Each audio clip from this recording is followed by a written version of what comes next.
How una dey? I don't come to speak my mind with no delay. Let them know say una eyes clear.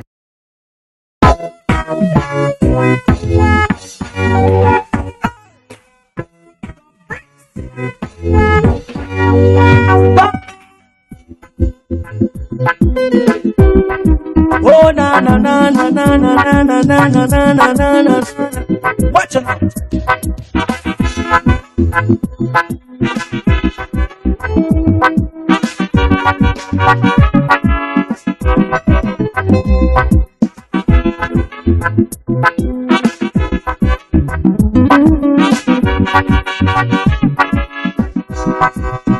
Watch me far away, see me far away. Shabada, tell me what you saw. I will show you what I have, because I have myself. Oh, then think say na defense. Make you watch my back. Now wait till you dey.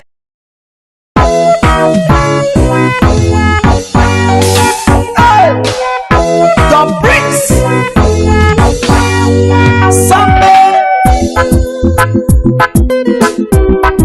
Oh na na na na na na na na na na na na na na. Watch it out.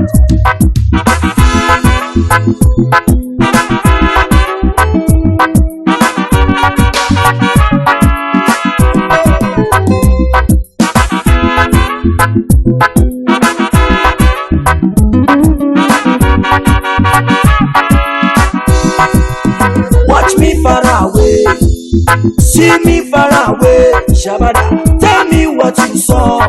I will show you what I have, because I have myself. Oh, then think say na defense. Make you watch my back. Now wait till you dey see. Yeah, unless you have the sense. You go like to pretend. Do not run away.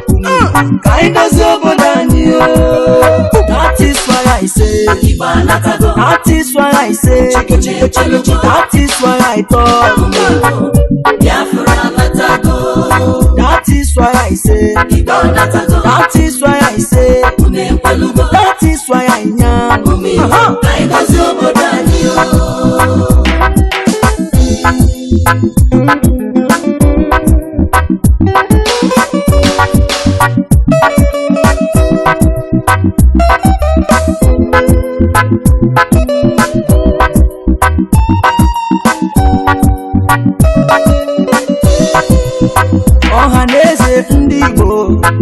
How una dey? I don't come to speak my mind with no delay. Let them know say una eyes clear about una way. Watch out, many things they happen in that country you dey. So some people trouble upon people every day. Even when you dey, you go talk say you know dey. I need to understand why this one about. I need to understand why this truth apart. The promise that we got and nationalize. The promise we will live and no complaints. Somebody watch me far away. Watch me far away. See me far away. See me far away. Tell me what you saw. I will show you what I have, because I have myself. Oh, then think say na defense. Make you watch my back. Now wait till you dey see. Yeah, unless you have the sense. You go like to pretend.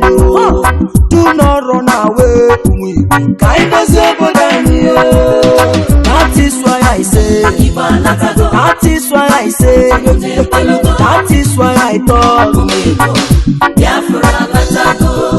That is why I say. That is why I say. That is why I am.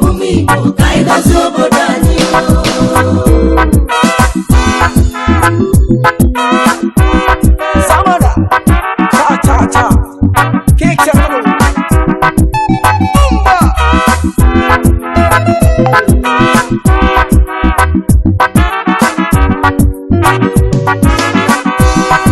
I come back again to tell people say, now here we dey. come to stay. I say no retreat, no surrender. We're living big, but no arrange. Look at the soldiers killing innocent Biafrans every day. Look at Islamists killing innocent Christians every day.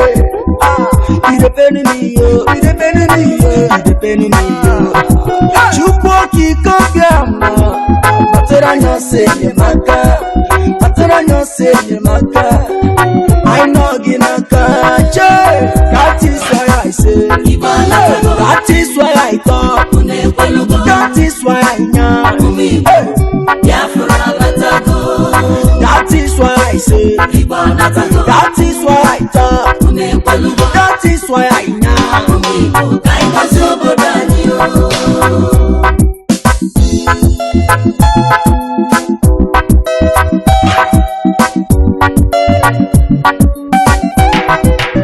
Mazi Nnamdi Kanu, Dike one, Biafra nile, ayisigi gabaniru, Ronya kaya docha, weli feneme, Onye naya nejuno yine, Chukwu kwa mawaja. You are whiter than snow, Oku kibesioku. We stand where you stand, we say no secret trial. Onyinye Chukwu, Ezosika, Osiki, Mahamadike, no secret trial. Prophet Yahweh's young, Osiki, Mahamadike, Osiki Jisike, Matus, Ejike, Koli, Osiki. One day Buja DJ, Sikwa, no welly feneme, a welly fenafia, a welly fenaco. Esi one name, Victor, Chinedu, Okorochuku, Ipob Network Television, London, Osiki Jisike. Na hakugi nazu Biafra nile Gedine nuwa Asiki gabaniru No secret trial No secret trial No secret trial No secret trial. Hey! Watch me far away, see me far away. Tell me what you saw, I will show you what I have. Because I have myself, oh, then think say na defense, oh. Make you watch my back. Now wait till you they see, yeah. Unless you have the sense, oh, you go learn to pretend, oh. Do not run away. Find us over than you.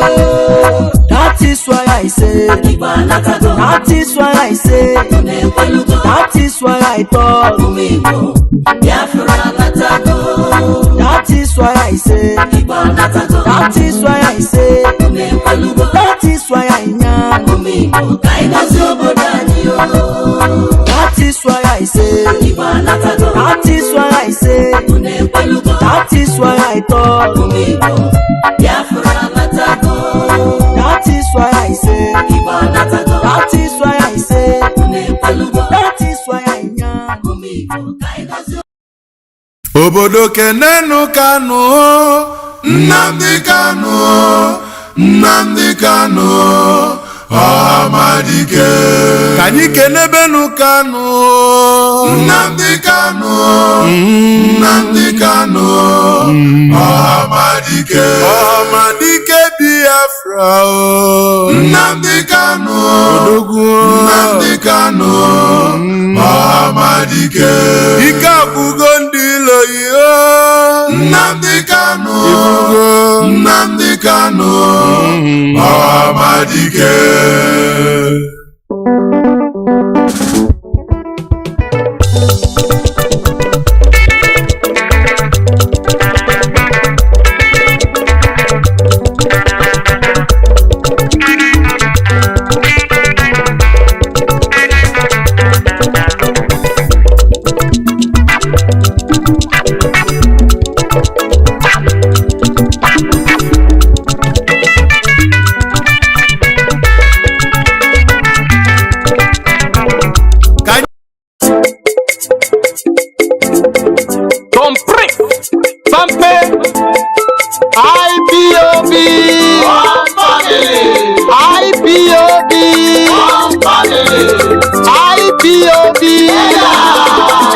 Yes, so I don't come again, no. No election in Biafra land, whether they like it or not. Makonye to election, on Abuja Hausa. Tampe,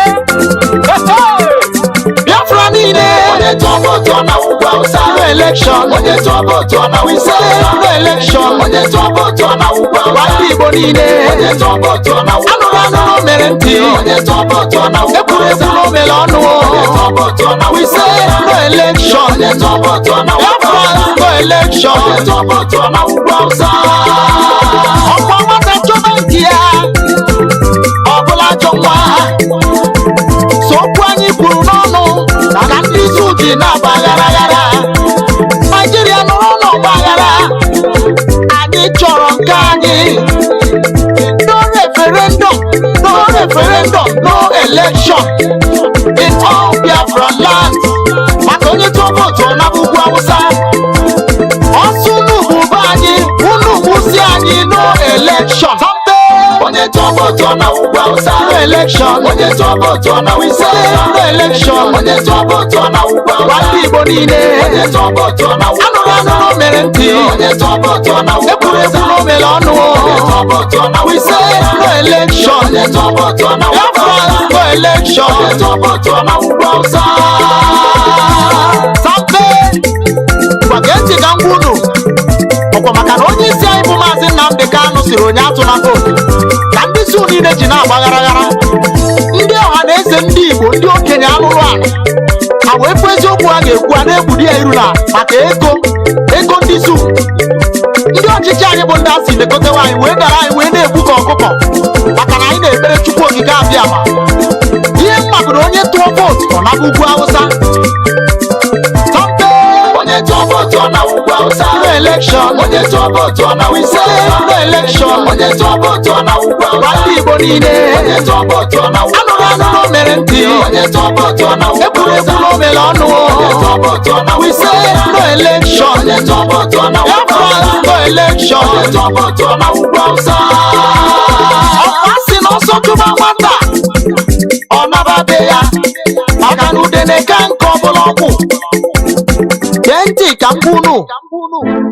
Ọrụrụ anyị na ndị Awụsa ọbịa gbarozi ma ncha. Ndị Igbo gee ntị ka m kwunu. Ifunugo onye Awụsa lụrụ nọ n'Enugwu. Ifunugo onye Awụsa lụrụ nọ n'Aba. Ifunugo onye Awụsa lụrụ nọ n'Anambra. Mana ndị Igbo na-alụ nọ na Sokoto. Mana ndị Igbo na-alụ nọ n'Abuja. Natanụ ka anyị dozie ebe anyị maka na nke mụ bụ nke mụ. Maka na nke mụ bụ nke mụ.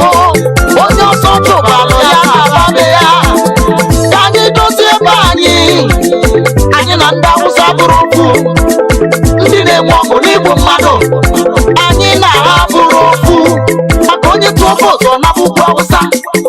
Onye tụọ vootu na Abuja Hausa. Asị m onye tụọ vootu na Abuja Hausa. Onye tụọ vootu na Abuja Hausa. Onye tụọ vootu na Abuja Hausa. No election. Onye tụọ vootu na Wise. No election. Onye tụọ vootu na Abuja Hausa. Wali Igbo niile. Onye tụọ vootu na Abuja Hausa. Anụrụ mere ntị. Onye tụọ vootu na Abuja Hausa. Ekwuru mere ọnụ. Onye tụọ vootu na Wise. No election. Onye tụọ vootu na Abuja Hausa. No election. Onye tụọ vootu na Abuja Hausa. Biafra niile. Onye tụọ vootu na Abuja Hausa. No election. Onye tụọ vootu na Wise. No election. Onye tụọ vootu na Abuja Hausa. Wali Igbo niile. Onye tụọ vootu na Abuja Hausa. Anụrụ mere ntị. Onye tụọ vootu na Abuja Hausa. Ekwuru mere ọnụ. Onye tụọ vootu na Wise. No election. Onye tụọ vootu na Abuja Hausa. No election in all Biafra land. Maka onye tụọ vootu na Abuja Hausa. Ọsụ unu bụ anyị, unu bụzi anyị no election. Onye tụọ vootu na Abuja Hausa. No election. Onye tụọ vootu na Wise. No election. Onye tụọ vootu na Abuja Hausa. Wali Igbo niile. Onye tụọ vootu na Abuja Hausa. Anụrụ mere ntị. Onye tụọ vootu na Abuja Hausa. Ekwuru mere ọnụ. Onye tụọ vootu na Wise. No election. Onye tụọ vootu na Abuja Hausa. No election. Onye tụọ vootu na Abuja Hausa.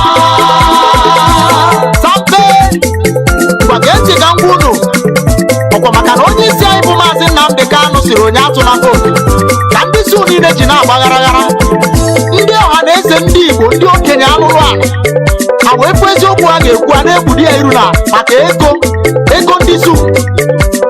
ọchịchị anyị bụ ndị asị lekotewa anyị wee dara anyị wee na-egbu ka ọkụkọ maka na anyị na-ekpere Chukwu okike abịa ma ihe mmadụ onye tụọ vootu ọ na ugwu Hausa onye tụọ vootu ọ na ugwu Hausa no election onye tụọ vootu ọ na wise no election onye tụọ vootu ọ na ugwu Hausa ndị Igbo niile onye tụọ vootu ọ na ugwu anụrụ anụ mere ntị onye tụọ vootu ọ na ugwu ekwuru ekwuru o mere ọnụ onye tụọ vootu ọ na wise no election onye tụọ vootu ọ na ugwu Hausa no election onye tụọ vootu ọ na ugwu Hausa ọkasị na ọsọ chụba nwata ọ nababe ya maka na udene ka nke ọbụla ọgwụ ntị ka mgbunu ọrụrụ anyị na ndị Hausa ọdabarozi ma ncha ndị Igbo gee ntị ka mgbunu ifunugo onye Hausa lụrụ nọ n'Enugu ifunugo onye Hausa lụrụ nọ n'Aba ifunugo onye Hausa lụrụ nọ n'Anambra mana ndị Igbo na-alụ nọ na Sokoto mana ndị Igbo na-alụ nọ na Abuja tatanụ ka idozi ebe anyị maka na nke mụ bụ nke mụ maka na nke mụ bụ nke mụ onye ọsọ chụbalụ ya na-ababe ya ka anyị dozie ebe anyị na ndị Hausa bụrụ okwu ndị na-enwe ọgụ n'igbu mmadụ anyị na ha bụrụ okwu maka onye tụọ vootu ọ naba ugwu Hausa onye tụọ vootu ọ naba ugwu Hausa asị m onye tụọ vootu ọ naba ugwu Hausa onye tụọ vootu ọ naba ugwu Hausa onye tụọ vootu ọ naba ugwu Hausa no election onye tụọ vootu ọ naba wise no election onye tụọ vootu ọ naba ugwu Hausa ndị Igbo niile onye tụọ vootu ọ naba anụrụ anụrụ mere ntị onye tụọ vootu ọ naba ekwuru ekwuru o mere ọnụ onye tụọ vootu ọ naba wise no election onye tụọ vootu ọ naba Biafrans no election onye tụọ vootu ọ naba ugwu Hausa Biafra niile onye tụọ vootu ọ naba ugwu Hausa no election onye tụọ vootu ọ naba wise no election onye tụọ vootu ọ naba ugwu Hausa ndị Igbo niile onye tụọ vootu ọ naba anụrụ anụrụ mere ntị oke mmụọ oke mmụọ oke mmụọ oke mmụọ oke mmụọ oke mmụọ mmụọ niile na-ejere ozi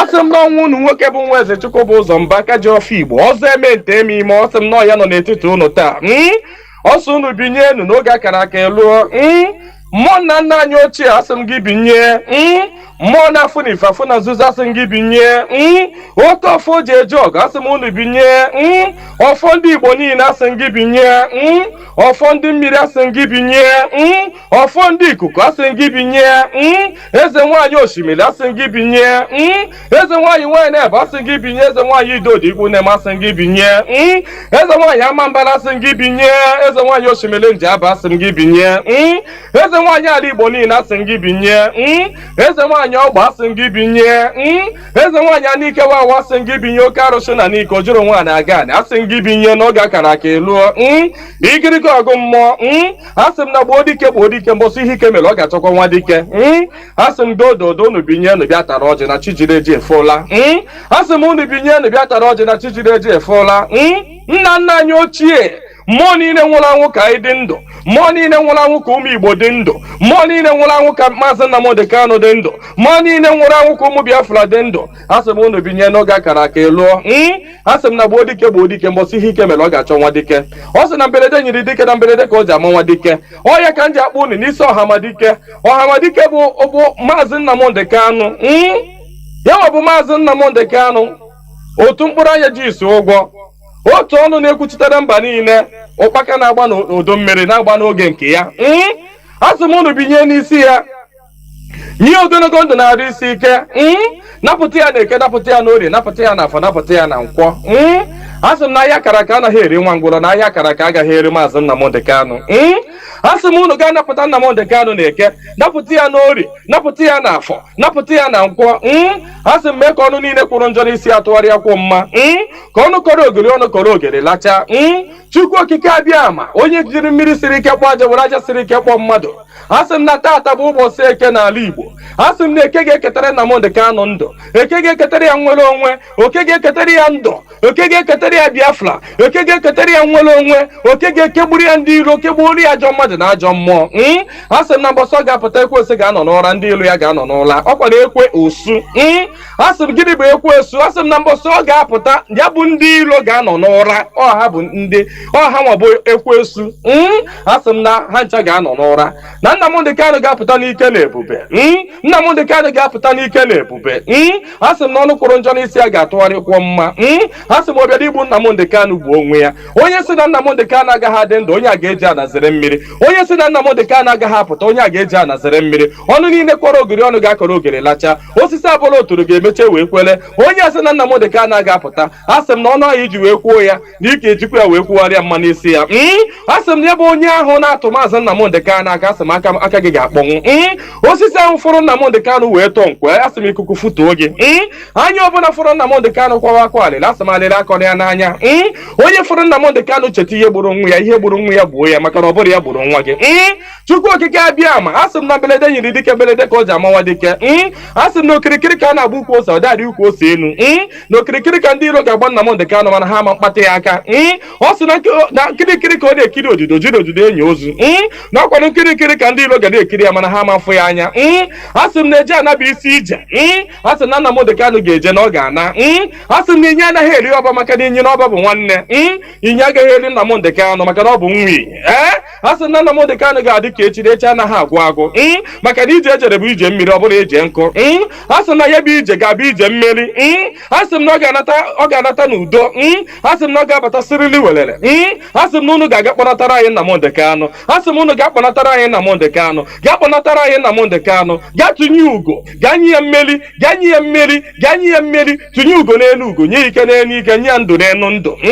Ọkwanụ ndụ ka o ji efu na-efufe. Unu nye Nnamdi Kanu ndụ, onwe ike wee kwụrụ jinjin, onwe ike wee kwụrụ wee fuo n'ofufe. A sị na ya kara ka anaghị eri nwa ngwụrọ. Ihe mere ha ji jide Nnamdi Kanu bụ ka nwee ike wee megide ndị Igbo, ka nwee ike megide ụmụ Biafra, ka nwee ike wee kwuchi anyị ọnụ, ka ha nwee ike wee kachi anyị ọnụ, ka anyị ghara ikwu okwu ọzọ. Mana ama m na dododo Chukwu okike abịa ma ndị nwa na ndị nwe mmiri, ndị nwe ikuku, ndị nwe anyanwụ, mmụọ nna nna anyị ochie, mmụọ niile nwụrụ anwụ ka anyị dị ndụ, mmụọ niile ọ kwafọrọ ọbara ha n'ike maka ihi Biafra. Asị m unu binyenu, asị m unu dododo na ọkwa na unu bụ ihe nwe ike a, ọkwa na unu ga-eji ọgụ mmụọ a, ọkwa na unu ga-aga buori ahịa, ọkwa na unu ga-aga napụta ya maka na ihe ọ tinyere unu n'aka anaghị ele ule. Asị m dododo igiriga ọgụ mmụọ. Eze nwaanyị niile nọ n'ala Igbo, mmụọ niile nọ n'ala Igbo, asị m unu binye, maka na onwe onye nọ n'ụwa na-anaghị aṅụ mmiri, onwe onye nọ n'ụwa na-anaghị eri nnu. Nnu bụ ihe ụtọ si na mmiri wee pụta. Onye ọbụla na-eri ihe na-eri ihe dị na mmiri. Onye na-asa arụ ji mmiri asa arụ. Onye ọbụla na-eme ihe ọbụla ọ na-eme ji mmiri eme ya. Asị m ihe ọbụla mmadụ na-eme n'ụwa, mmiri ọ na-ebubu ụzọ. Asị m onye ọbụla kpọrọ mmiri asị na mmiri a ga-agbagbu ya. Asị m onye ọbụla fụrụ mmiri n'anya ga-afụ Nnamdi Kanu n'anya. Onye ọbụla fụrụ mmiri n'anya ga-afụ Nnamdi Kanu n'anya. Onye ọbụla mmiri na-awụsa n'arụ ga-afụ Nnamdi Kanu n'anya. Onye ọbụla mmiri na-emesa n'arụ ga-afụ Nnamdi Kanu n'anya. Onye na-aṅụ mmiri na-eli nnu, asị m na ọnụ anyị ji wee lie nnu wee ṅụọ mmiri na ị ga-eji akwa okwu ọma n'isi Nnamdi Kanu n'aha Chukwu okike abịa. Ise. Good morning, good afternoon, good evening, and good night, great Biafrans and lovers of freedom. This is Radio Biafra House of Service coming to you through Radio Biafra London. I welcome each and every one of you to this hallowed platform where we worship. Today is another day, Saturday, the 29th day of October 2022, being Orie, Obochi Orie. Therefore, we have gathered onto this hallowed platform where we worship. I know for Venkai here. Eba. Invite your friends and well-wishers, please. Even your enemies, do not enter into enmity until you start denying your enemies listening to this hallowed platform. Do something very positive by calling your enemies and say, please, forget about after we continue our enmity, but please tune into Radio Biafra. That is one positive thing you can do today. What we preach here is emancipation, disintoxication, I call it. You know the way they disintoxicate drug addicts. They rehabilitate them, disintoxicate them. That is what we do here. Therefore, I once again welcome each and every one of you to today's edition. Today being 29th day of October, Orie Market Day. My name remains Mazi Jonathan Chinedu, and our leader is Mazi Nnamdi Kanu, who is in the enemy territory, who has been released, discharged by the Nigerian courts. We have defeated the Nigerian courts, the Nigerian government in their own courts, according to the prophecies of Mazi Nnamdi Kanu. But what they are doing now is show, cinema. They are acting films. But we are monitoring. Our leader must be released by fire, by force. When you talk about national security, holding our leader puts Nigeria in the greatest danger. I'm telling you honestly. I will not expatiate on that, but time shall tell. Therefore, without taking much time or any more time, I will bring in my co-presenter. Mwada, please, over to you. Can you hear me? Yes, Mazi, I can hear you very well, loud and clear. And good afternoon, Mazi Jonathan. How are you today? Good afternoon to my fellow Biafrans all over the world. Those that are listening right now, going to listen and will listen later. My utmost respect to Mazi Ohamadike One. We continue to release our prayers, shower our prayers unto him, that he continue to remain strong, smart as he is, as we anticipate his release, which is going to be very soon. And we must not fail to appreciate and thank DOS, headed by HODS, Mazi Idoziem, for his brilliant, masterful, deliberate job in steering this ship to where we are today. We immensely appreciate all of them, as I immensely appreciate each and every one of us, from the least among us to the highest. Without wasting much of our time, welcome to the program.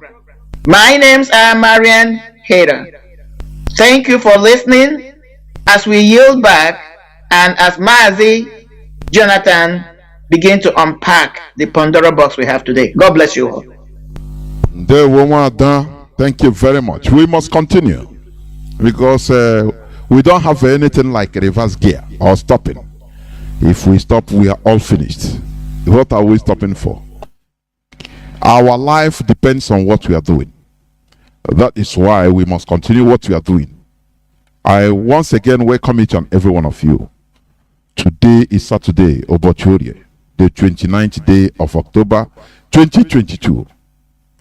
Before I continue, or we continue towards the subject matter of today's discussion, as usual, I will just read few news headlines before we continue. Now, arrest of one of the headlines. It says, arrest of suspects. UK's updated advisory heightened the fears in Abuja. UK's updated advisory heightened fears in Abuja. Despite repeated assurances by governments, insecurity fears heightened yesterday at the Federal Capital Territory as the United Kingdom updated its earlier travel advice of October 26 to British nationals in the country, warning against traveling to the nation's capital, Abuja. You know why I brought out this thing is the imminent attack that is, it's not a joke, that is being released by the American intelligence. And you see, companies are folding in Abuja, telling their workers to run away from Abuja. We have seen it, Julius Berger, all these malls, shopping malls. Many of them are closed in Abuja because of this, and rightfully so. Because I ran the back. Only foolish people will be there waiting. No,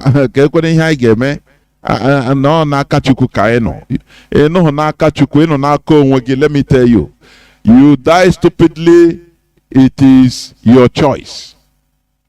Now, Why I also brought out this is United Kingdom is the creator of Nigeria. They are the people gallivanting, the High Commissioner, gallivanting all the crannies of Nigeria, telling everybody that the unity of Nigeria is non-negotiable. Why are they running? Why are they issuing, quit notice or advisory to their citizens? Do you see that no foreigner can love you more than yourselves?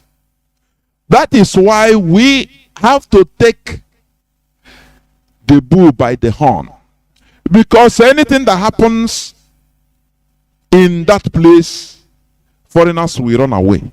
It doesn't matter those that tell you that you must stay together, they are running away. There is no foreigner, no matter what. There is no foreigner that loves you more than yourselves. Let me give an example with this war in Ukraine. Have you seen foreigners that are claiming rights in Ukraine during normal time? Where are they? They have run away. Everybody ran away. But during peacetime, it's them that come. Why don't you are discriminating against me because I'm a foreigner? Yes, because you're a foreigner. This is their land, of course. Because when something hard comes, you will run away. Who are dying? Are they not Ukrainians that are staying put, being conscripted in the army? How many foreigners stay? The same thing Britain is doing. Because they are foreigners to Nigeria also.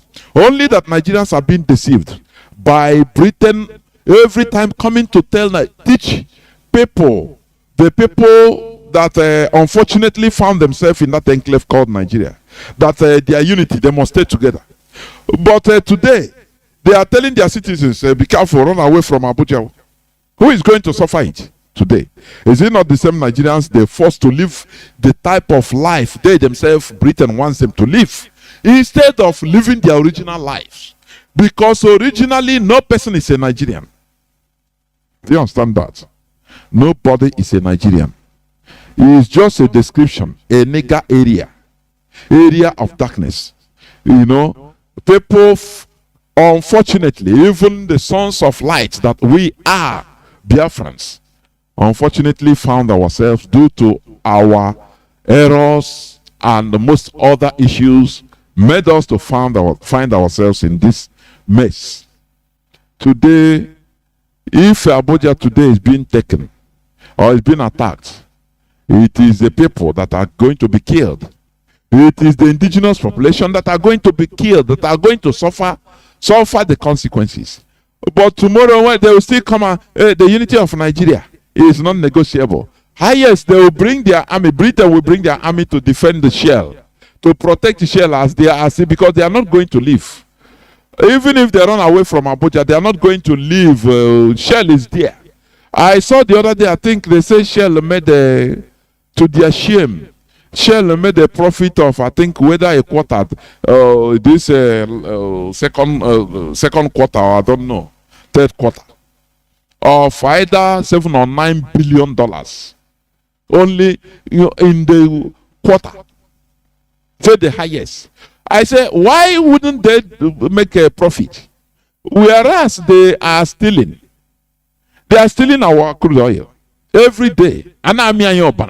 I know Nigeria. Oh, Nigeria. Oh, Nigeria. Shell is taking billions of dollars worth of crude oil every day. And people are suffering. And you are telling me, today we are going to dive into what we know how to do. I don't care who is penned. That is not my problem. What matters is for us to say it as it is. To reveal the facts and figures. That is it. Therefore, Britain that created Nigeria, that is saying the unity of Nigeria is non-negotiable. Had it been that we are not together in that quagmire called Nigeria, where will the terrorists pass? Biafra will defend their territory. Oduduwa will do the same. Now tell me where terrorists will pass. But in the wider Nigeria, General Raboto have told the Nigerians the other time that more than 2/3 of northern borders are not manned.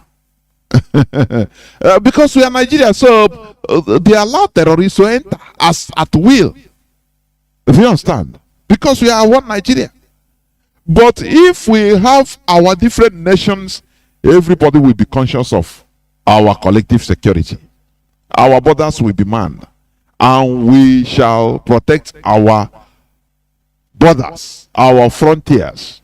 Do you understand? But because Britain say, oh, the territorial integrity of Nigeria is not negotiable, the unity of Nigeria is not negotiable. That is why Abuja is expected to be attacked at any moment. Because terrorists, Fulani terrorists, come down from the north, from the borders of Adamawa, from Kebbi, from Kanu, Sokoto, all these northern borders, they are coming out from there, unmanned. They welcome their brothers. The Nigeria side of the Fulani, they welcome their brothers. And because we are in the same country, there is nothing we can do. Once they enter into the Nigerian territory, they are free to ride, go anywhere they want. Come to the south, unchallenged, because of Nigeria. Therefore, do you see how Nigeria is killing everybody? Britain that is shouting the unity of Nigeria. Now, no more. Is Abuja not a part of Nigeria? Let their citizens stay. We must continue. UK licenses 91 Nigerian doctors in 15 days. Why wouldn't they? Why wouldn't they? Because they are sucking. When they are sucking crude oil, they are sucking human brains from our land. That is why they created Nigeria. Do you understand? They are sucking from all sides, brain drain everywhere, crude oil, gas, organs. United Kingdom sponsored the SARS during Obasanjo regime, special anti-robbery squad, that is killing and harvesting people's organs.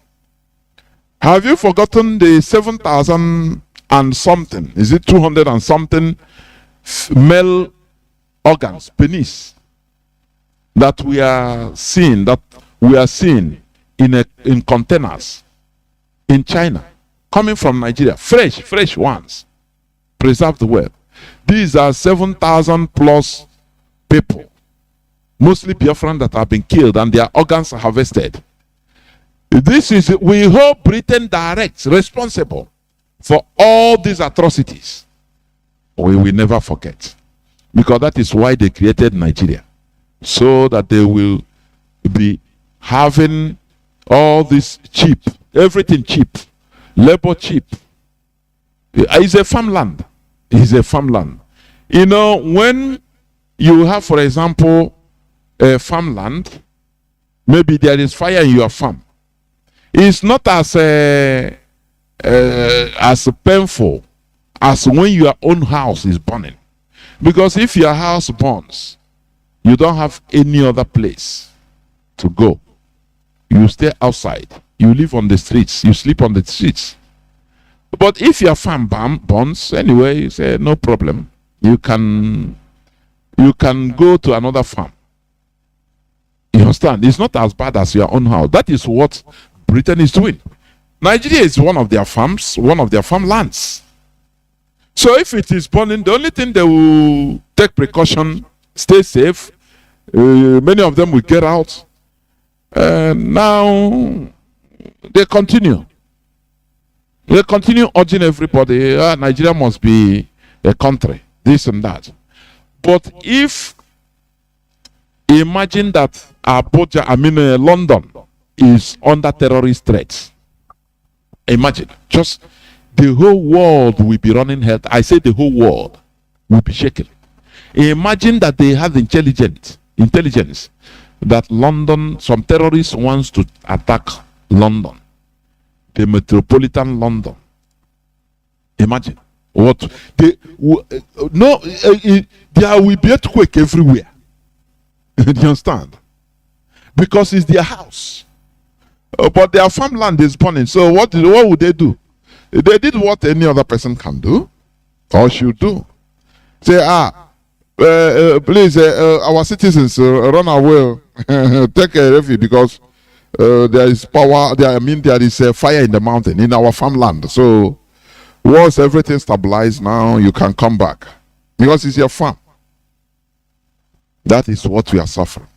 That is why they are, they licensed 91 doctors in 15 days.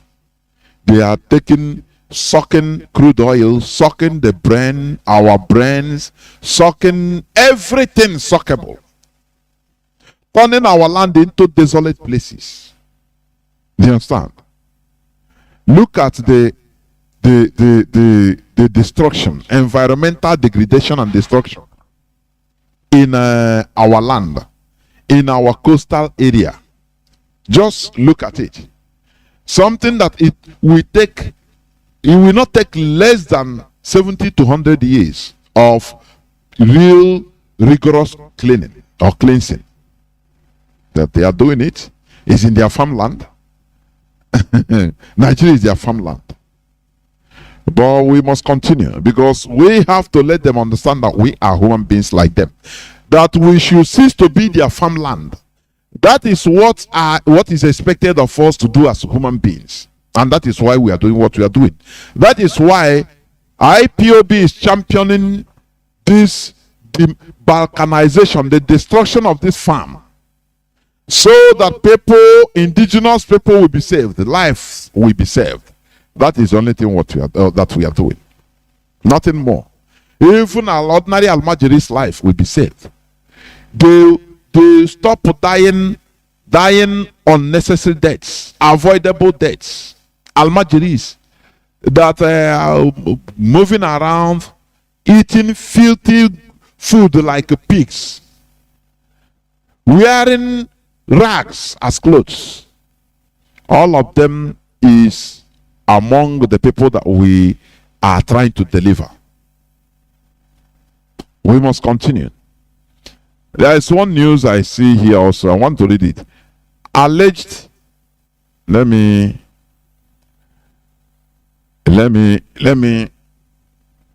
read it. Okay. Alleged 1.3 billion naira thefts. Ex-naval officer bill on the run. EFCC tells court. Hey, their cinema can never finish.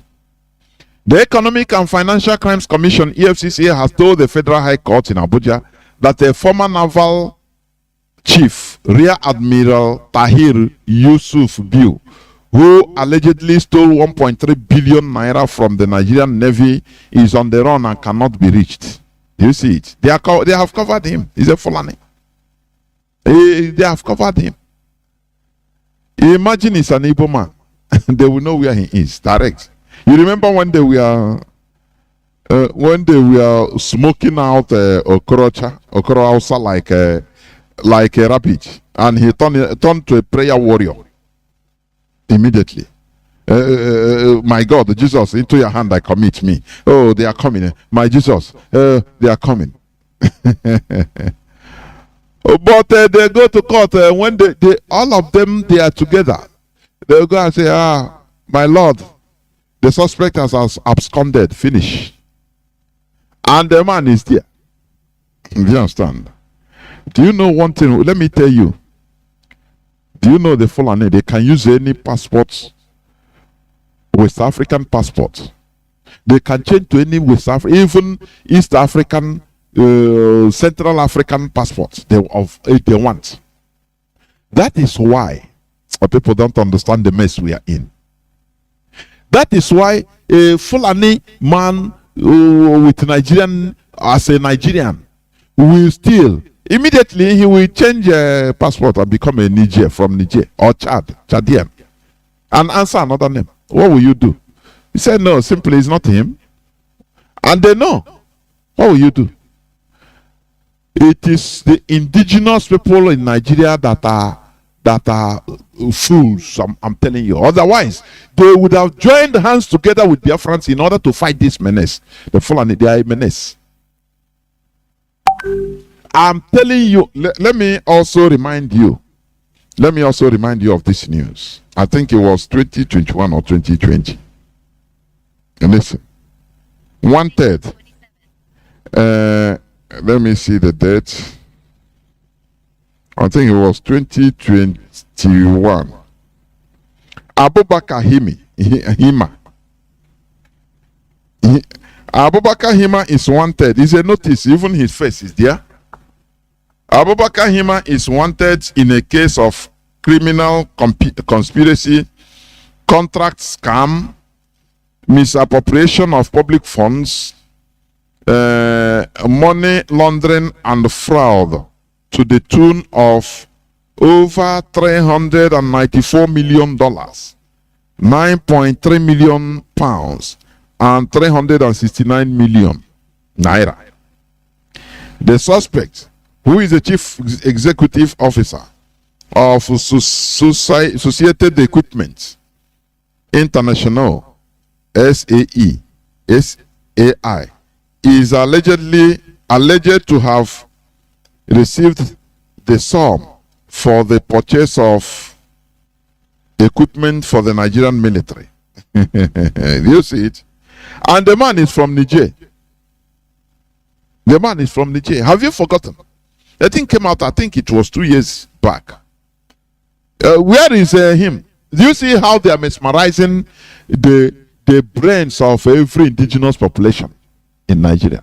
Fulani, they will forward one person as the front liner, and they say, go, no problem. We have a yam and a knife, so there is no problem. Go, we just announce in order for public to chop to that ego, to make sure that money has no trace again. No person will ask for it. They say, but go and catch the man now. He's 1/3. He's from Niger Republic. This one now, they say, he has absconded. He will Tahir. He will change his passport as a Sudanese and answer as Sudanese. Nothing you can do. He will be there anywhere, going around. You don't know. He changed his identity. That is how the Fulani does. That is how they do. The only people that are foolish, the indigenous people. That is why this radio platform is there, in order to open the eyes of everybody. And that is why the Fulani Caliphate, their only nightmare is IPOB. Mazi Nnamdi Kanu in front. They thought that the center of gravity of IPOB is Mazi Nnamdi Kanu. Take Mazi Nnamdi Kanu out, stimulate their infiltrators in IPOB, and they will bring down IPOB leadership, and everything is gone. That is, do you used to remember? Is their plan? As long as Mazi Nnamdi Kanu, he couldn't be bribed. He's unbribable. They met him, the governors. They met him. They promise him, say anything you want, but drop this agitation. He said no. They try nothing. Now they try to kill him. No way. Now they say, okay, we'll kidnap him. Now we stimulate the sleeper cells in IPOB. The agents, the Nigerian agents, Caliphate agents in IPOB, they will stimulate them, activate them, so that as Mazi Nnamdi Kanu is there, it's not there presently. Now they will attack the leadership of the struggle, and they will use money. Have you forgotten how these people used to call some people they know in Biafra land? Any person they have contact, they call. Promise money, give him money. Even social media, every person that was talking about Biafra broadcasting on social media was contacted. Don't you ask yourself, how do they get this money, type of money? We stimulate your commonsensical reasoning, your reasoning capacity to think. How do these people get this type of money? Even broadcasters in Europe, in diaspora, they contacted them and give them money. Say, look, we will be telling you what to talk. Castigate the DOS. Do this. And don't you ask yourself, how all of a sudden these people have this type of money to share? When you start reasoning, you know, our leader say, common sense, just common sense. There you will understand that the Nigeria, you know, just like as I played the tape of this man yesterday, the secret military intelligence service agent hierarchy, what he said, attacking the center of gravity. For them, IPOB wouldn't have lasted up to this, even 3 months after our leader was rendition. For them, after 3, and they gave them their infiltrators, gave them the assurance that don't worry, as long as there is cash, don't worry now, we will destroy IPOB under 3 months. Have you forgotten when that thing was boasting that IPOB, the leadership, I think it was on February. After February, or after which month, that there will be no more anything like DOS. Have you forgotten? You know, our people, we shouldn't be like the zoo as 15 minutes. Just, have you forgotten? We don't forget. All those things are in our archives. Why are they boasting? Why are they doing this? Because they are paid to do, they are contracted to do this. And you see this fight IPOB have fought is trending us more and more. You know, we were crying that, oh, why this, why this? But after we understand, we are happy that this thing happened. So that he gives us more strength, more power in order to talk, in order to act. People that don't know anything about the ESN, all of a sudden they become in charge. They are in charge of ESN. People that they will gather criminals and pay them money in order to be causing mayhem. There is nothing they did not try. But their sponsors are now, they now understand that these people, there is nothing, you people have tried, but nothing. No. Do you hear them again? We must continue. Well, I don't know whether you have anything to say before we continue to the subject matter, please. Well, over to you. Yes, Mazi, I do. Quickly to add to all the smart things you have said. One is this. You know, they continue to hold our Hamadike on the premise and pretense that releasing him will create insecurity or destabilize the zoo. The argument have been in my mind since this morning is this. I want to share it with all of us. The terrorists who are kidnapping people, the terrorists who are running haywire in Nigeria, who are hijacking people on the highway, morning, afternoon, and evening, even midnight in your house, who is creating instability in Nigeria? Is it these terrorists that people now are scared to travel from point A to point B? That people are scared to even assemble in a place of worship because they can be gunned down in cold blood? Or is it a young man who is just using a microphone to speak on a subject matter that is enshrined on the Constitution of Nigeria?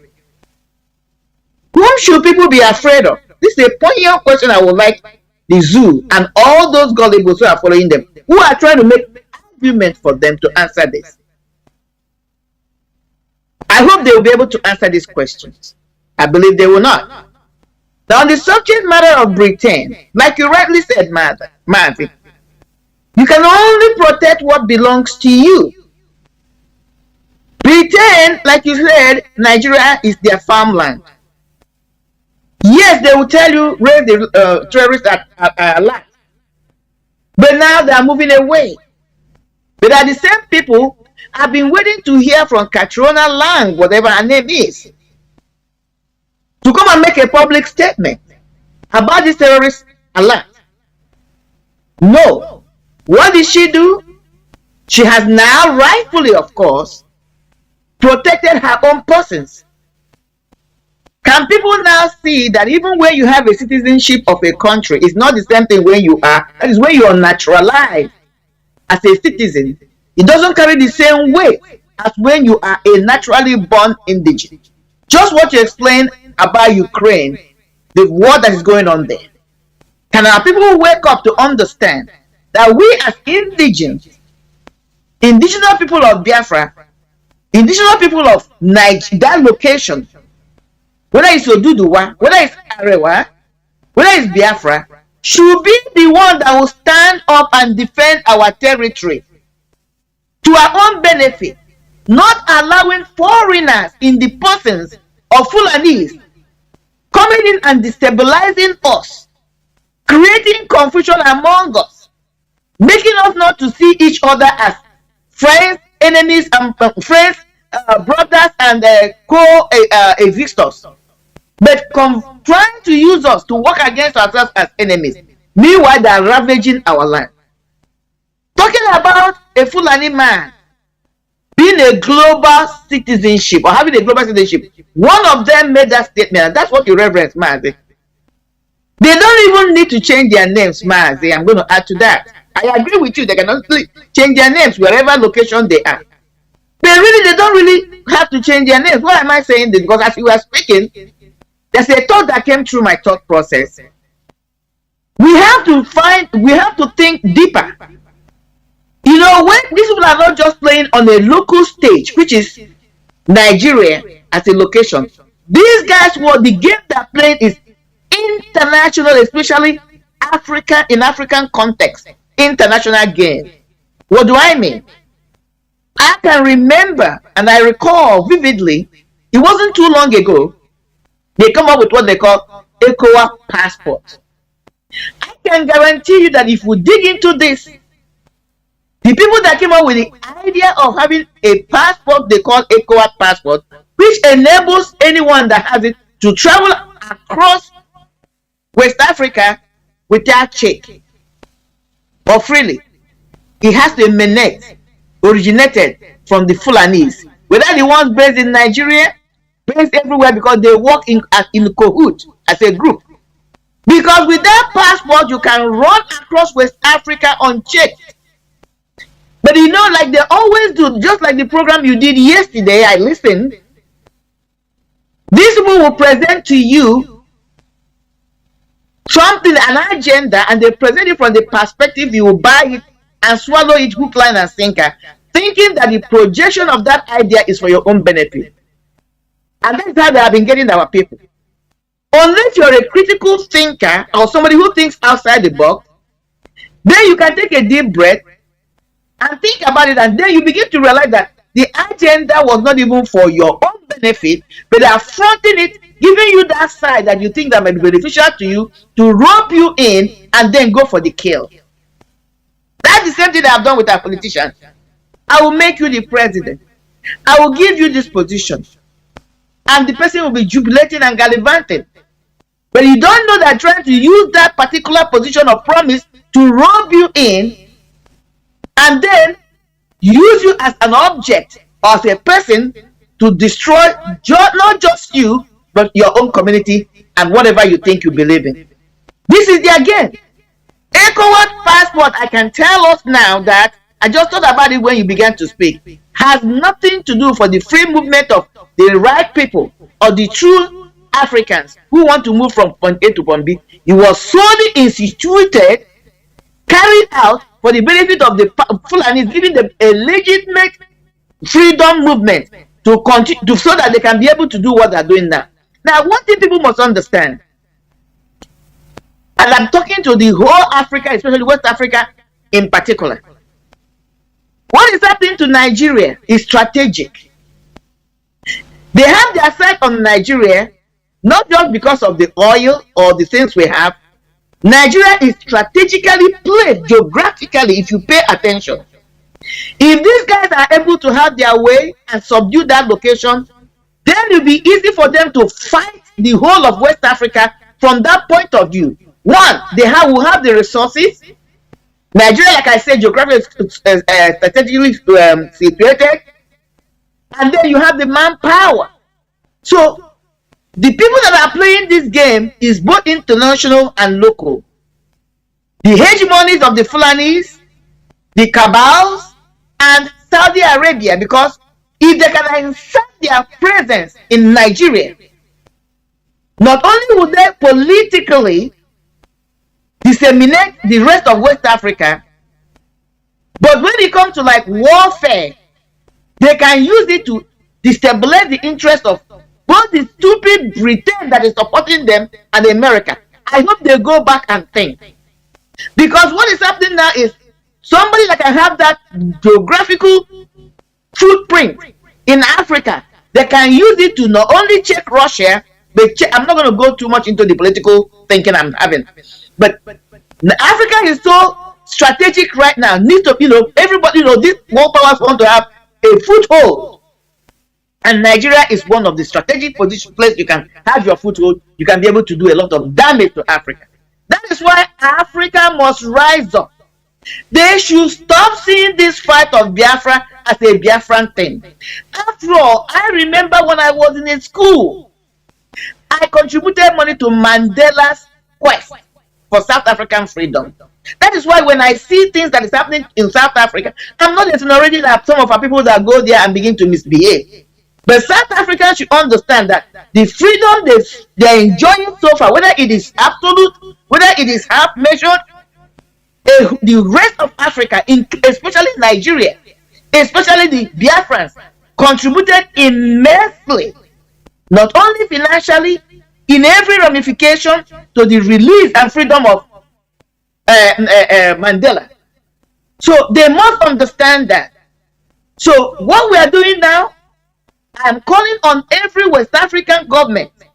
I am calling on every African government to support us, because the downfall of Biafra movement will affect all of them, whether they like it or not. I'm going to rest here and as we continue, and I'll continue to express my mind. Thank you, Mazi. You're on point. I'm telling you honestly. We must continue towards the topic of our submission today, which is upholding our values, the second part. Last Saturday, we talked about it. It is on the series of no religion is superior to others. Now, upholding the top or subtopic, upholding our values, the second part. Now, last Saturday we mentioned the Usu caste system in our land, which we are still digging deeper, and we must continue talking about it and other things of sort. Anyway, because here we don't shy away from anything. They made us to demonize our own traditions, our own values. They changed history. They wrote history for us. I was reading something. The writer was, crying that, look, we lost things forever. We allow foreigners to write things concerning our history, of which we don't even know. No oral, oral transmission of some things that we should have known. That is why they wrote for us. And now they made us to start outlawing Usu, which we're supposed to redo it as it's supposed to be. Because nobody knew the start of this Usu. Nobody. It was not something that started maybe 500 years ago, 300 years ago. No. It was something that is with us as a people. Whereas other people are cherishing their own things, calling them Levites, calling them monks, calling them men of God, respecting them, our own, we outcast them. We take them as outcasts, as It is mind-boggling.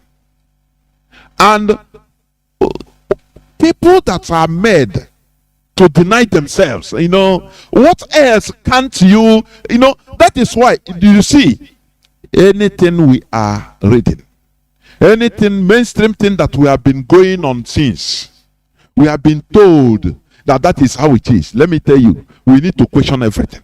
I'm telling you, concerning us, because something went horribly wrong somewhere. Now, I'm talking about upholding our values. Our values are our natural inheritance in this planet Earth. Our values is our natural inheritance. Compromising or selling our values for anything is a crime against ourselves. Is a crime against ourselves, not crime against others. But the worst crime is a crime you commit against yourself. It's the worst crime. You live to suffer it. You live a miserable life, dying silently, secretly, without even people understanding your misery, what you are suffering, because it's internal. So, compromising or selling our values for anything is a crime against ourselves. We are a people that practice spirituality before the Europeans brought religion with ulterior motives to us. We practiced spirituality. It's different from religion. You understand? Religion is mostly used for ambitions such as conquests. Because there's no, how can you tell me? Foreigners brought their religion to us. They love us so much. And they are the people stealing our things dry. They are the people killing us. They are the people that want us to, Harold Wilson, he said, the dead bodies of millions of Biafran children will not change the British policy on Biafra. But they brought CMS. They brought Christianity to us. Think up. Please think. Think. They didn't bring this thing for our goodness. No, they love us. No. It's a political conquest, mental conquest, subjugation and slavery. That is it. It's pure and simple. Our history is full of things that make you cry the more you enter inside. It's just like onions. The more you watch closer, the more you shed tears. I'm telling you honestly. Religion is mostly used for ambitions such as conquest. And this conversion, now convert to go this is another form of colonization, nothing more. Conversion is another form of colonization, nothing more. Now, before the period of British colonial rule in the 20th century, the Igbos were politically republicans with a centralized chiefdoms of Nri, Aro Confederacy, Abo, and Onitsha. Frederick Lugard introduced the Eze system of warrant chiefs. Okay? Now, I'm coming to something. Listen attentively. Unaffected by the Fulani War and the resulting spread of Islam in Nigeria in the 19th century. You remember the 1804 to 1808 Jihad War of Ottoman and Fodio, which is still going on till today. This Islamic war, religious war, was started by Fulani and is still going on till today. It is only the stupid and foolish indigenous people in that so-called Nigeria, they thought that Nigeria have stopped everything. No, and no. It continued in the most heinous way, more quiet, more brainy. You understand? So, Frederick Lugard introduced the Eze system of warrant chiefs. Listen. Unaffected by the Fulani War and the resulting spread of Islam in Nigeria in the 19th century, the Igbos became overwhelmingly Christians under colonization. Christians under colonization. The key word, Christians under colonization. Which means, before colonization, we are not Christians.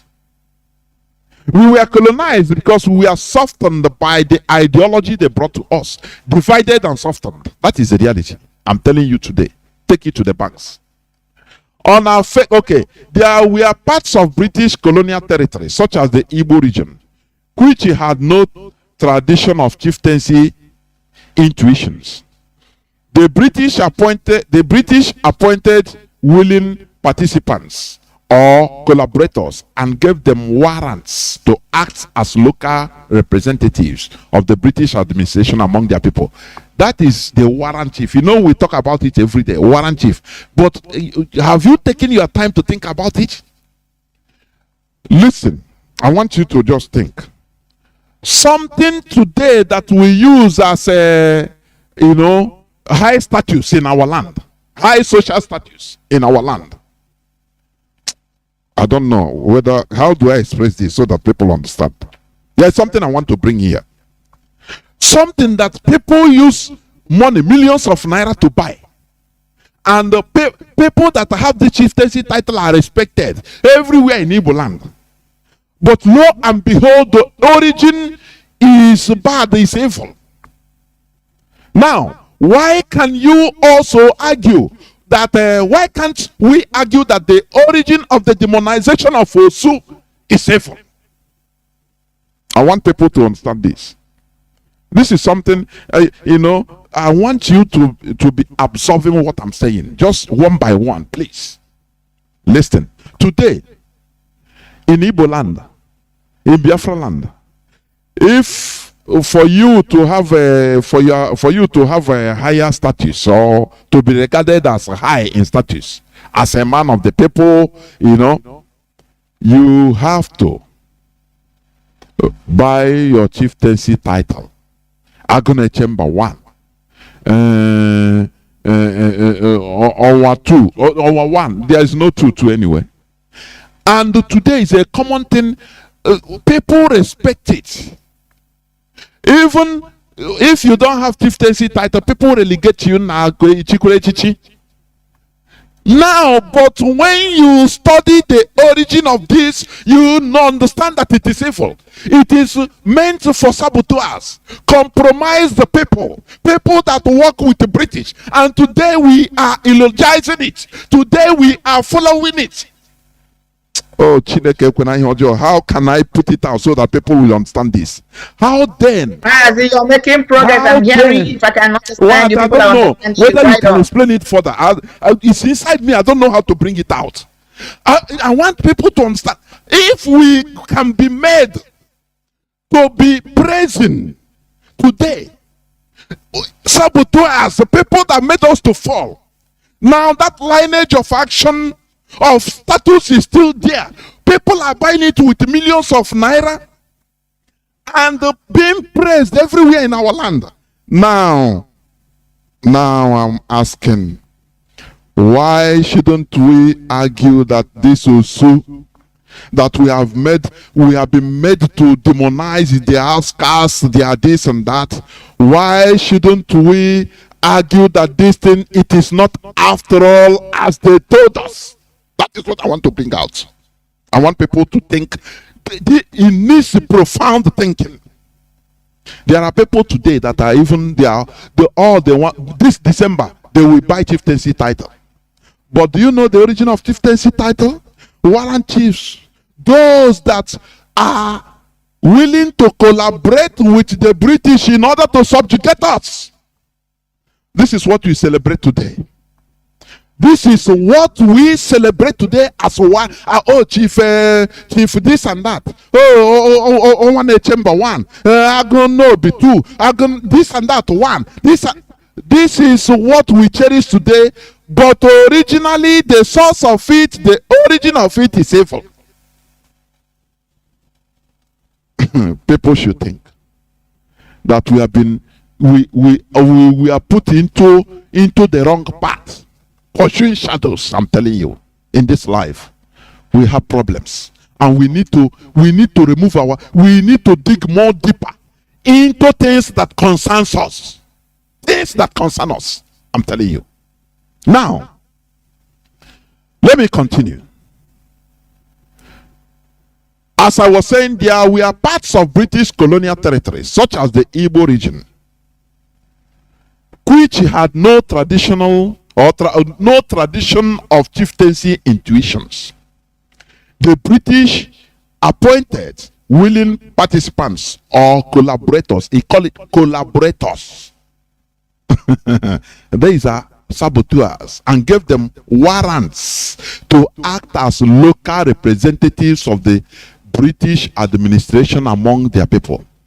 During the in the Bible story, during the days of Christ, according to Bible story, the Israelis, the Jewish people, they hate the Pharisees. They hated the Pharisees and the scribes. Do you know why? With venom. Do you know why? They look at them as collaborators with the Roman Empire in subjugating their own people. Now, how do you think, like this time now, in Israel, they will have special status for the scribes? Oh, these are from ancient scribes. Now they have scribes title, Pharisee title in Israel of today. Do you think it's possible? But we cherish our killers, we cherish our saboteurs, and it became our custom. And the British that put this virus, they are up, they are laughing. And we use our money to buy the title of saboteurs in our land. Now, how do you think that many things we are thinking, eulogizing, are not something bad? How do you think that some things, many things that they made us to think that it is something bad in our culture? How do you think that it is something bad? How do you think that we are not wrong after all? We need to dig deeper. I'm telling you. History is the history of our people, or concerning our people. The more you dig deeper, the more you shed tears. The more you shine wakage. See, we are people that are naive, ignorant set of people we are. And it's contributing to the way we are today. Are scattered as sheep without shepherd. No common focus, no common goal, as I put it before yesterday. The only people in that zoo that has goal, focus and goal is the Fulani tribe. Others don't. Oh no. Other tribes, other indigenous people, they don't have any focus, no goal. They follow. In our own land, the Igbos, we are just floating like a bottle. You throw empty bottle or empty can in an ocean. You flow up, flow front, and back and forth. Nothing. No focus. No goal. Nothing. Any day that come out, is that life? Is that life? Many things have happened to us. We need to sit down. Like prodigal sons. We need to sit down and think and say, look, why are we suffering this? Despite the talents we have, the natural talents we have, why are we still suffering like this? It needs our great thinking, profound reasoning to try to unfold many things and to try to put things in order as we could. And that is what we are doing here. Let me continue. Now, the appointment of warrants and provincial chiefs was an invention of traditions that have continued in different forms today. Do you understand? Invention of traditions. Which means it wasn't our tradition, but Britain invented it, and it is stuck in our lifestyle till today. Something that was used to hurt us, something that is hurting us, it became our tradition. Don't you think that we need to reason? Remember, I'm talking about upholding our values. When a dog is infested with lice, with ticks, let me tell you, that dog will always be anemic. It will always be suffering, sick, because it's infested with parasites. Do you understand? That's why in order to cure that dog, you need to remove all those ticks. Use medicine. Use drugs to remove all those ticks and lice. Now you see that the dog will be adding weight, doing well. We have many lice and ticks infesting us as a people.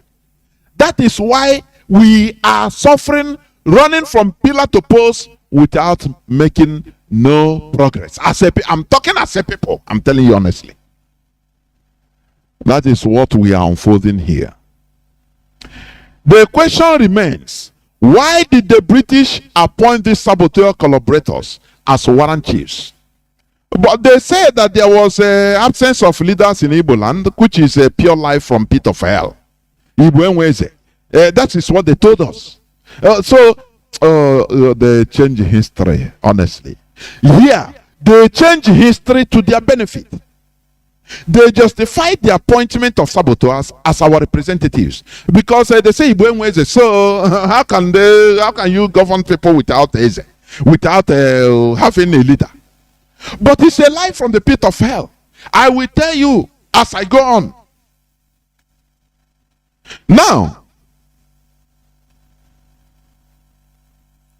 okay, the reality is that the real honest Igbo leaders, listen, the real and honest Igbo leaders that is answerable to their people, these are the original Nnamdi Zenozo.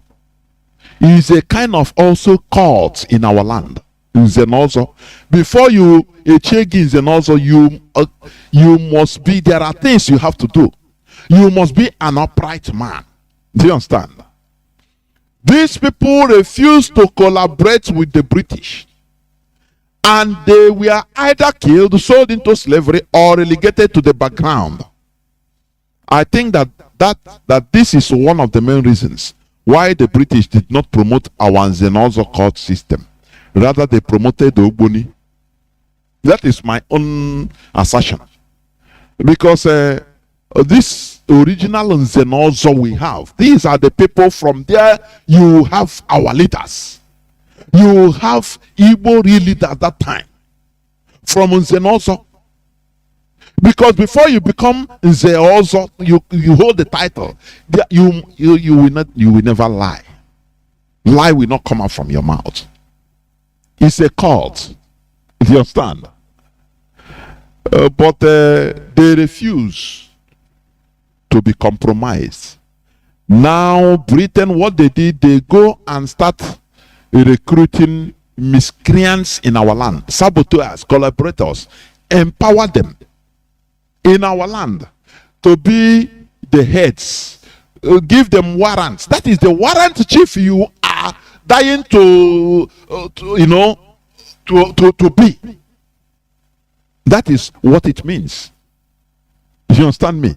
The original leaders in our land, now they refuse to be, they refuse to compromise, to be compromised. Now, what Britain smartly did, now they write in the paper that Igbos don't have leaders, so we are the people that come and brought leaders to them, brought the kings. Now, these are your kings. Do you buy that type of crap? Before, I used to think like that. That, we used to use it as, but after I found out that this is a smart move, Britain put it in history, wrote it, because many of our things are dead or wrote it. We found that these people, they don't have kings, so we put that's why we appointed chieftains to them. No, that is not truth. We had the leaders. We had these and also from there.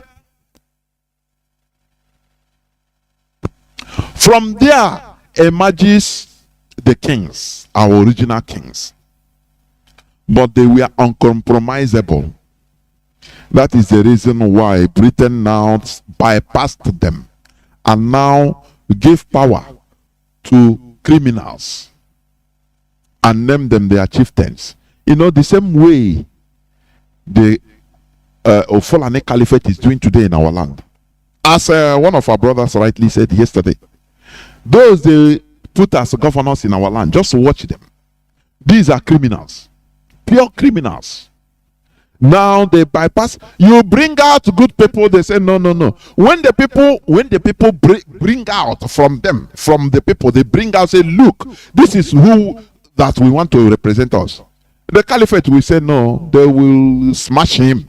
and use the federal power to install, put somebody that is a criminal, that doesn't care for the lives of his people.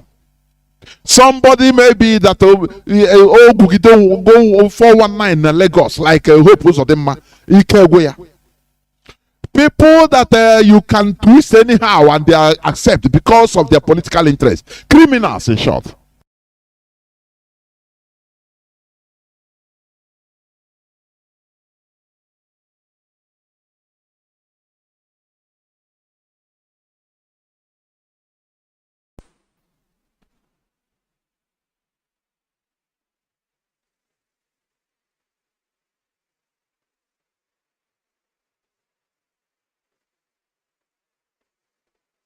Has now rightfully, of course, protected her own persons.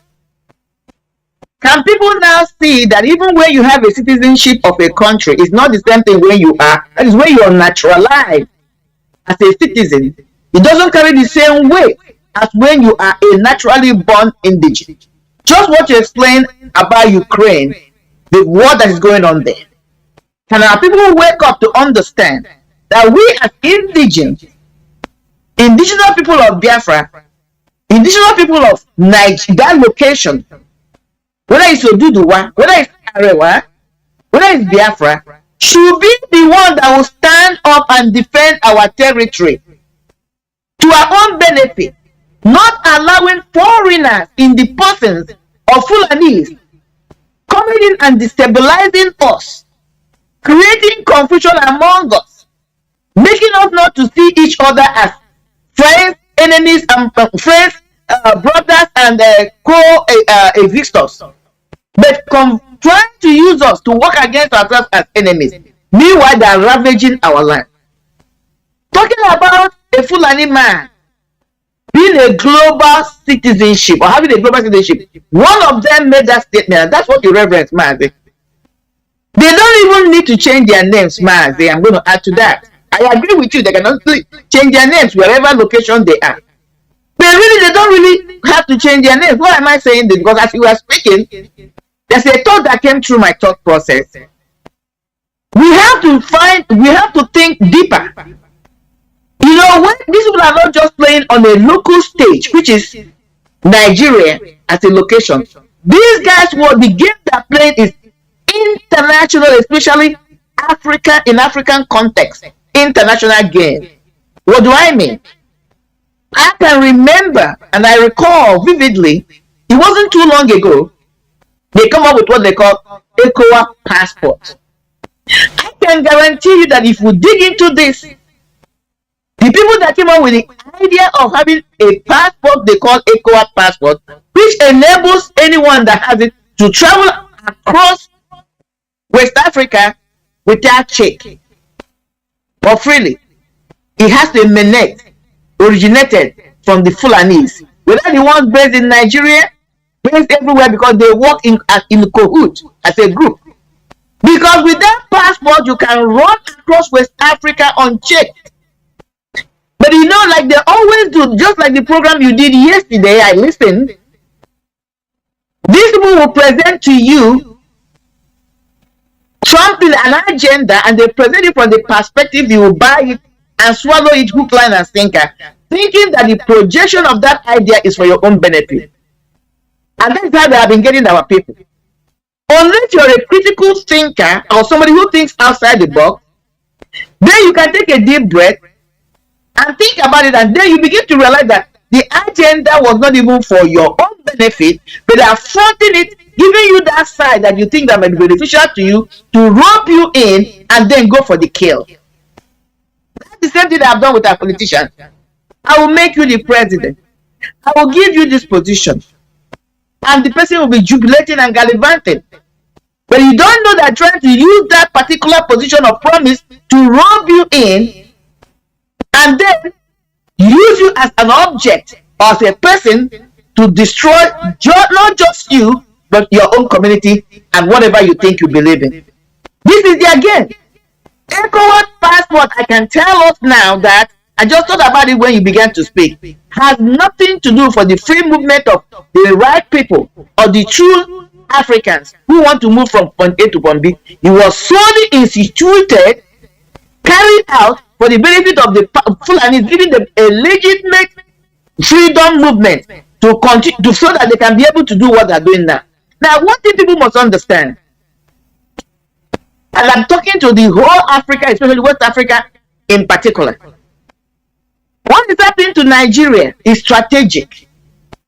They have their sight on Nigeria, not just because of the oil or the things we have. Nigeria is strategically placed geographically, if you pay attention. If these guys are able to have their way and subdue that location, then it will be easy for them to fight the whole of West Africa from that point of view. One, will have the resources. Nigeria, like I said, geographically strategically situated, and then you have the manpower. So the people that are playing this game is both international and local.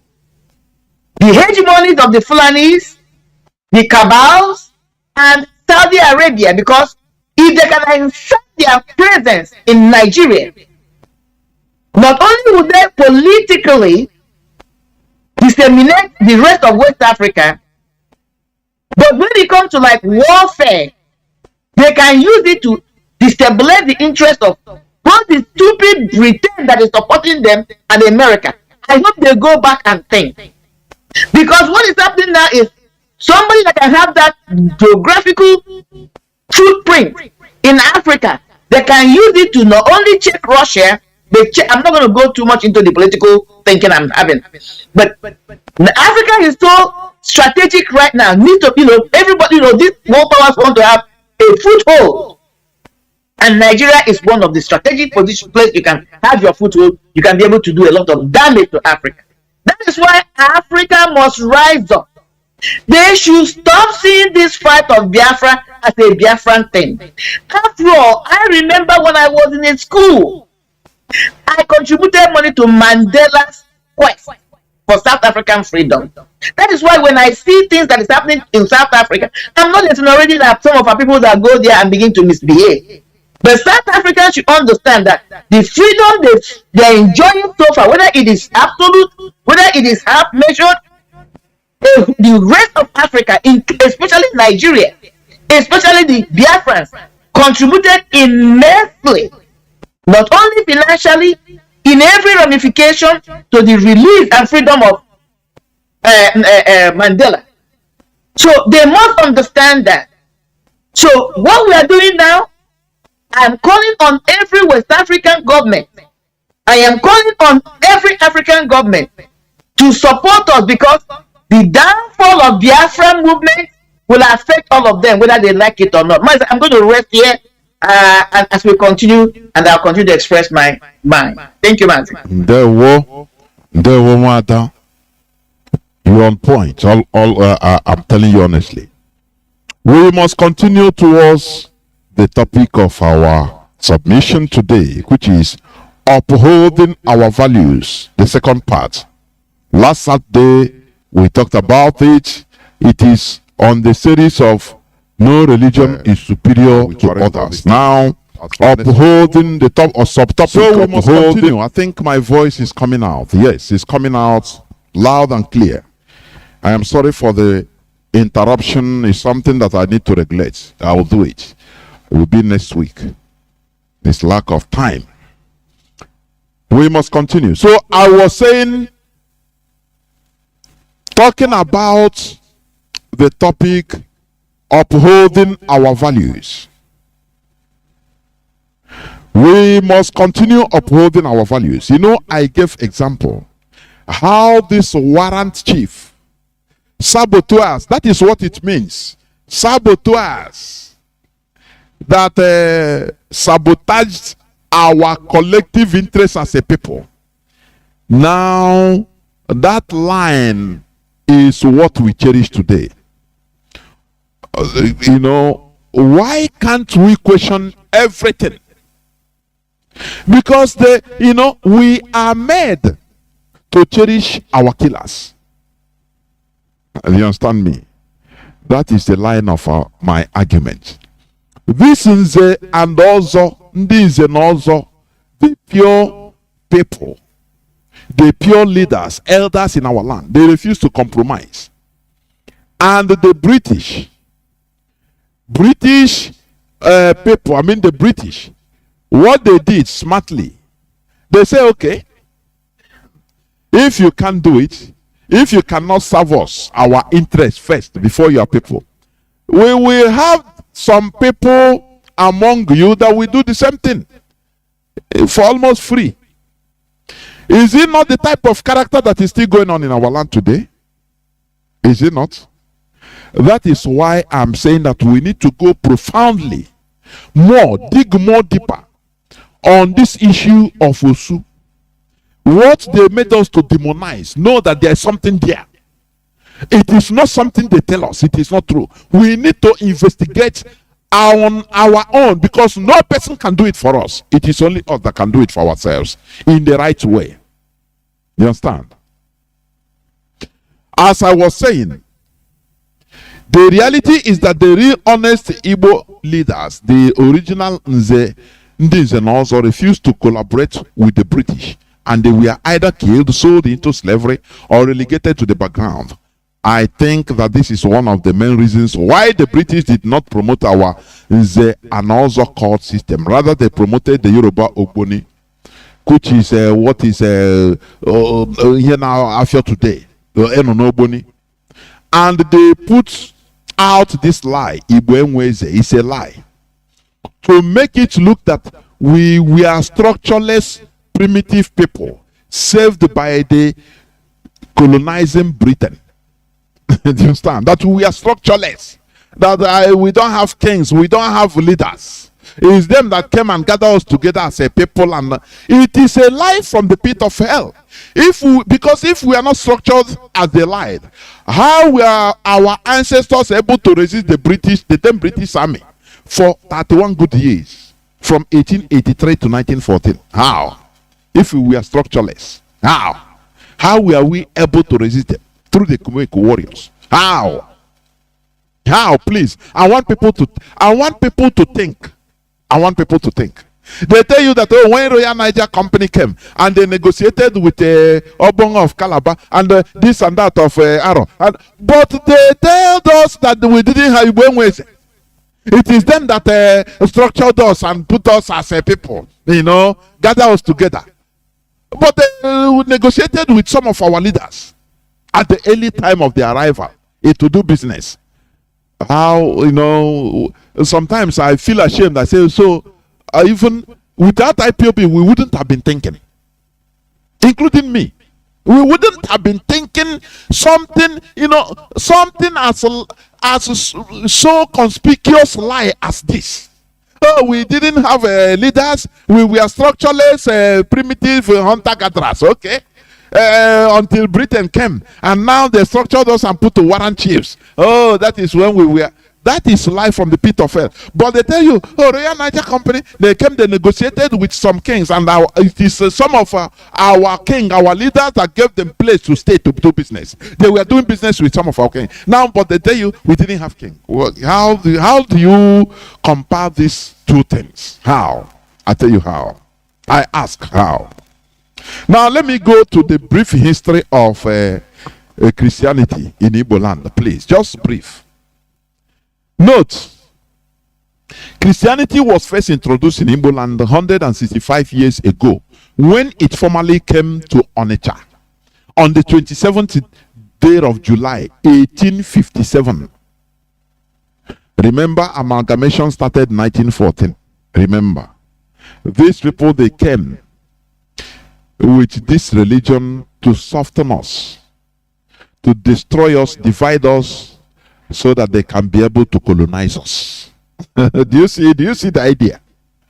Okay, I'm coming, please. 25th day of July 1857, or 181 years ago, when it made its inroad attempt in Abo. That time it was called Abo. In Abo in 1841, which ended in deaths of most of the missionaries via malaria and their subsequent running away from our land. They tried it the first time. They came in Abo. They came to Abo. to establish. After it was this CMS, is it Christian Missionary Society, something like that. But you will hear it in the details anyway.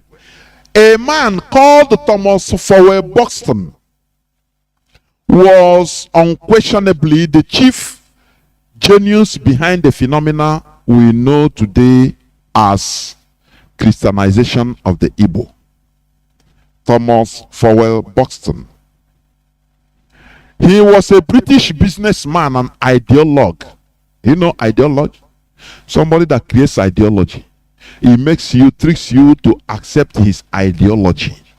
These are professionals. They brought. when you quote, for God loved the Son and he gave his only begotten people, or God loved this world and gave, you know, this is the type of people that came to tell you that. The people that their interest is to exploit us. And I don't need pushing. Now I quote this and that rubbish. A man called Fowler Buxton was unquestionably the chief genius behind the phenomena we know today as the Christianization of the Igbo. He was a British businessman and ideologue. During the British abolition of slave trading in 1807, the nefarious act was still carried out on the coast of West Africa, and this man, Buxton, came up with this idea. Let us stop this slave trade by making these people Christians and also profit economically from it in return. That is the Bible and the plow. Do you understand? That is the origin of the Christianization of Igbo. Today you are quoting. When Akpaga Kanu, you quote. go and study history. The origin is something questionable. Is to exploit, because they know without controlling our mental behavior, without colonizing our mentality, it will be hard for them to physically colonize us. Do you understand that? Buxton argued that Britain has a lot to gain economically by selling Christianity to the Igbos. Do you understand?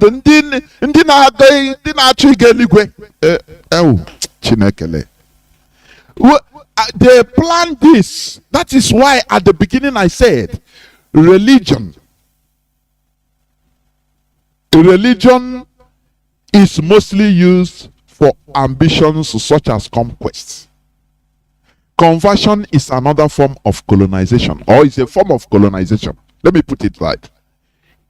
Conversion is a form of colonization, because when you convert somebody, you colonize the person mentally to be thinking the way you made him to think. If you understand. So this man that originated, that started the trip, the venture of Christianization of Igbos, Thomas Fowler Buxton, born 1786 and he died 1845. Few years after he came to establish Christianity in Abo, he went back and died of sickness, malaria, equatorial sickness. Many of them died. Do you understand? That was the reason why that Abo issue was abandoned until later, many years later, when they came to Onitsha. Do you understand? Okay. Buxton argued that Britain has a lot to gain economically by selling Christianity to the Igbos. Are they not gaining today? This argument led the British government to approve the Niger expedition, which was fixed for 1841. By 12th May 1841, a team comprising 170 men, 162 of them are whites, or we are whites, while the rest were black, embarked on 3 steamships and set out from England to Niger area. It's a different 2 ways. Niger area. Do you understand? It's not Nigeria. It's from there you have Nigeria. Niger area. The area of the Niger. They set out from England. It's a, when our leaders say Nigeria is a slow world, this is true. It's a racist construct. It's true. Now, this man brought to the British government that, look, these people, the Igbos, you will have a lot to gain when you say Christianity to them. Economically, you will wipe them. Do you understand? You will suck them economically. You will reap them. He continues making that argument, pushing the British government until they accepted. They say, okay, let us try. That is the reason why, by 12th May 1841, a team comprising 170 men embarked on 3 steamships and set out from England to Niger area of West Africa. They landed in August of 1841 and commenced negotiations with Obi Osai of Abo.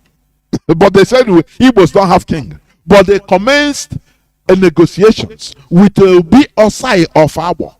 That time it was called Abo. Abo. A-B-O. A-B-O. Oh, not even O. A-B-O. A-B-O. A-B-O. Abo. And his council of elders on 27th August, the trading group went about their business of negotiating and setting up trade, while the Christianization group of the Church Mission Society, that is Church Mission Society, CMS, which formed the minority and had such persons like Reverend J.F. Shum, a German missionary and linguistic, Samuel Ajay Crowther, a Yoruba freed slave who was a catechist and later priest and bishop, and Simon Jonas, a church teacher and an Igbo freed slave, had some interactions with Obi Osai, the ruler of Abo. Are you listening? These freed slaves, and rightly so, I cannot, blame them. I've said this some time ago. Our people, we committed the most horrible crime of selling our brothers to foreigners. Now, those that we are freed when slavery was abolished in 1807 by the British, because the main reason why slavery was abolished, forget about any other thing. It is not because of morality or anything. No. There is no morality. Because Britain, United Kingdom, had no need again. Europe, the new world had no need again for much population of people working in farmlands, because that time was the time of industrialization was taking ground. So machines were working many things that human beings are supposed to work. Something that 1,000 human beings can work, one machine will work it. So they say, we don't need people coming to our land again in the form of slavery, so let us stop it. It is the main thing that's made them to start stopping slavery, to abolish slavery. Otherwise, they say, our country will full of these black people, so let us stop it. That is the main reason. Do you understand me? It is not a question of moral. No. All these governments, they don't have morality. Forget. All these world powers, there is nothing like morality. So when you are invoking, you are moral, are you seeing what is happening? They don't see nothing. What matters to them is their interest. That is their number one issue. Interest, their benefit, nothing more. Even if you are dying, it doesn't concern them. Unless there is much pressure now, they try to play the ostrich. They try to play hypocrisy. To come out and say, you can pressure them in order to, you embarrass them. That is the only thing. So, these people, they came. These slaves are Jai Crowder. He's a Yoruba man. They changed their names. And Simon Jonas, he's a freed slave from Igbo freed slave. They brought them. Now they had some interactions with the Oba Osai. Do you understand? Let me continue a bit. With their robust finances, okay, I want to let you understand how competition entered also in their so-called Christianization. When CMS entered, After Roman Catholics say, oh boy, nah, things are happening there, let us come. They came. Now, with their robust finances, the Roman Catholic mission agents were able to attract and absorb many of the church teachers and the catechists of the CMS into their fold. In fact, an entire congregation of CMS converts in Osomari or Somala was led by one Jacob Akubeze, a CMS church teacher, to switch over to the Roman Catholic mission when his hands had been well oiled by the missionaries of the Roman Catholic Church. Do you see? People that they bribe people, they entice people to become their members. And you think that, okay, it's because of they want you to go to heaven. Oh, Jesus died for you. You are so stupid by thinking like that. It is their interest. That is why they bribe people to become their members. That is why they bribe people today. That is what other religions are doing, like Islam. Is it not? They induce you. They bring anything to you, help you, pay your school fee, your children's school fees, and start teaching you Arabic. Now, somebody like that, how do you think that he wants you to go a better place? Because he wants, when you enter his religion, he can be able to control you mentally. He will now set a standard. When you do, he say, no, this is not how to, no, don't do this as a Muslim. You want to perform your natural tradition. He said, no, it's not good. Now he kill you, you die. You die mentally. Your mental state will be in his hand. That is what the Europeans did to us. It's not out of they want us to go to which kind of heaven they don't want to go. It's a benefit. Now, in our land, they were bribing themselves. They will go and meet this mission and say, come, I will pay you. Don't worry. They pay you money. You carry your members, come and change to Catholic. Catholic bribe CMS. CMS bribe, just like that. Now tell me, what does it mean? How can you switch on your tradition? That is why I say we practice spirituality, not religion. Religion is political. It's something they used to conquer. Nothing more. Otherwise, how can you be converting people? Convert, if that is the case. Now, okay, Dubai has outlawed even Nigeria from and other African countries, even Muslim countries, from entering Dubai, from giving them visa. What if it is because of love for you to be one of them, this and that? They should outlaw only non-Muslims and say, okay, as a Muslim you can come to our land, no problem, you are brothers. Honestly, let me continue before I bring one other, because I know we must continue.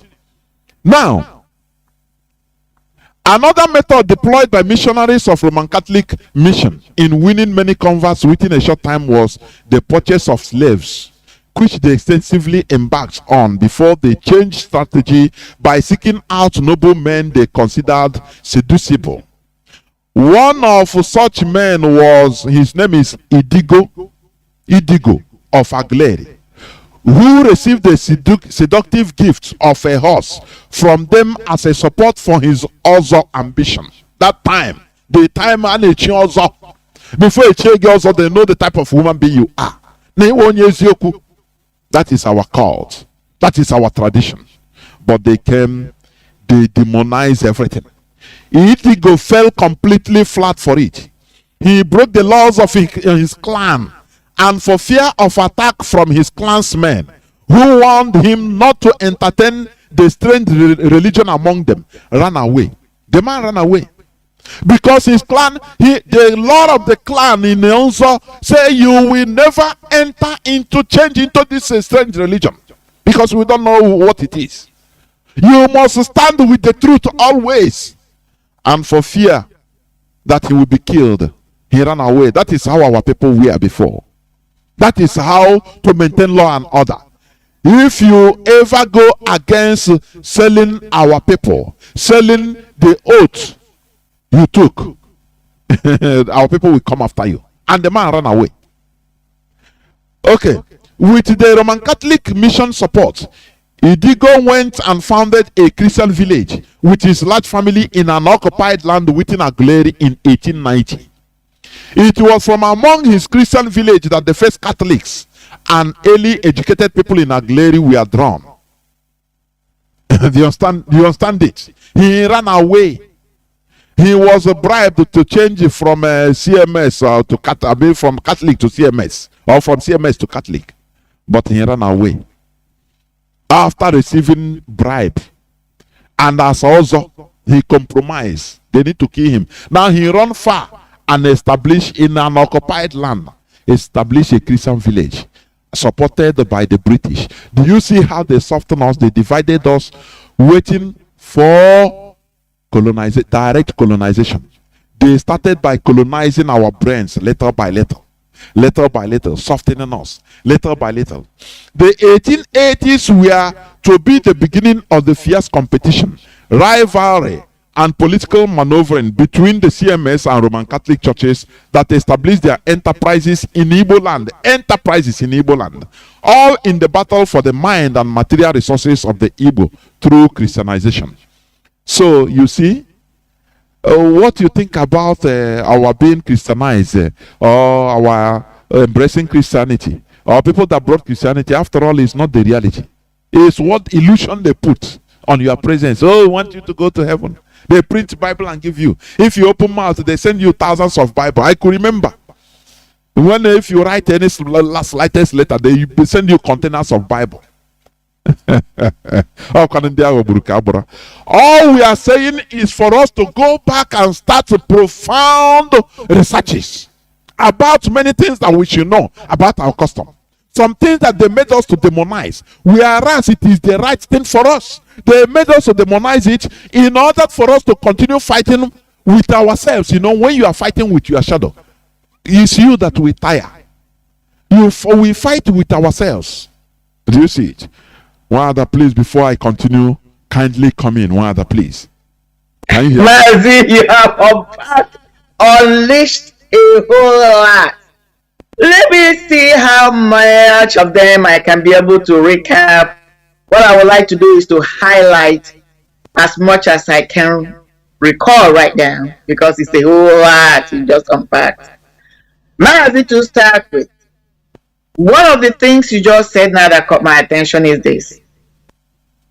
The first time these colonial masters arrived at our place, from what this empirical research you made that you released right now, they came in, there was a reason they left, and they re-strategized themselves and came back the second advent, which is what now they begin to stand their feet, foot one after the other. The argument somebody like me will make or is making is this. If we did not have any structure, any institution, hierarchy that was governing the people, what was it that resisted them, that made them to flee? And then went back home, redrawn their plans, convinced the monarchy to come back this time with church in one hand and trade in another hand. That's a very good argument. And we know it's because there was a resistance. There was people on the ground. There was a structure. Because if there was no structure, that very first time they made their presence, they would have overwhelmed and overtaken us. Because where there is no structure, nothing can happen. And that is why people like us fought fearlessly, gallantly, to defend and maintain the structure Ahamadike left us behind as we are waiting for him to come back. Moving forward, now let's go back. Mazi, even at the time I was growing up, when there was still a little bit of dignity left with Ohaneze. What I mean by that, because when you talk about Ohaneze are people that are supposed to be drawn from Nzenozo as a body. You draw people from Nzenozo institution to make up Ohaneze. That is how it's supposed to be. Unfortunately now, you draw people from anywhere political. Because if things were rightly done, you cannot be a member of Ohaneze without, first of all, being an initiated member of Nze or Ozo. So moving forward, Nze also, before you can become an Nze or Ozo, Nze and Ozo, because there are people that have the two titles. I remember when I was still in Nigeria, in Biafra land, because I sat at the feet of elders. I continue to say that. What I meant that I was very close to them. I asked a lot of questions. And I embedded myself with them to learn. You must have to be somebody that was, right standing with the community, an upright person, somebody that believes in fairness, equity, and justice, which is the mantra of spiritualism. Now, the second thing I want to bring out here is this.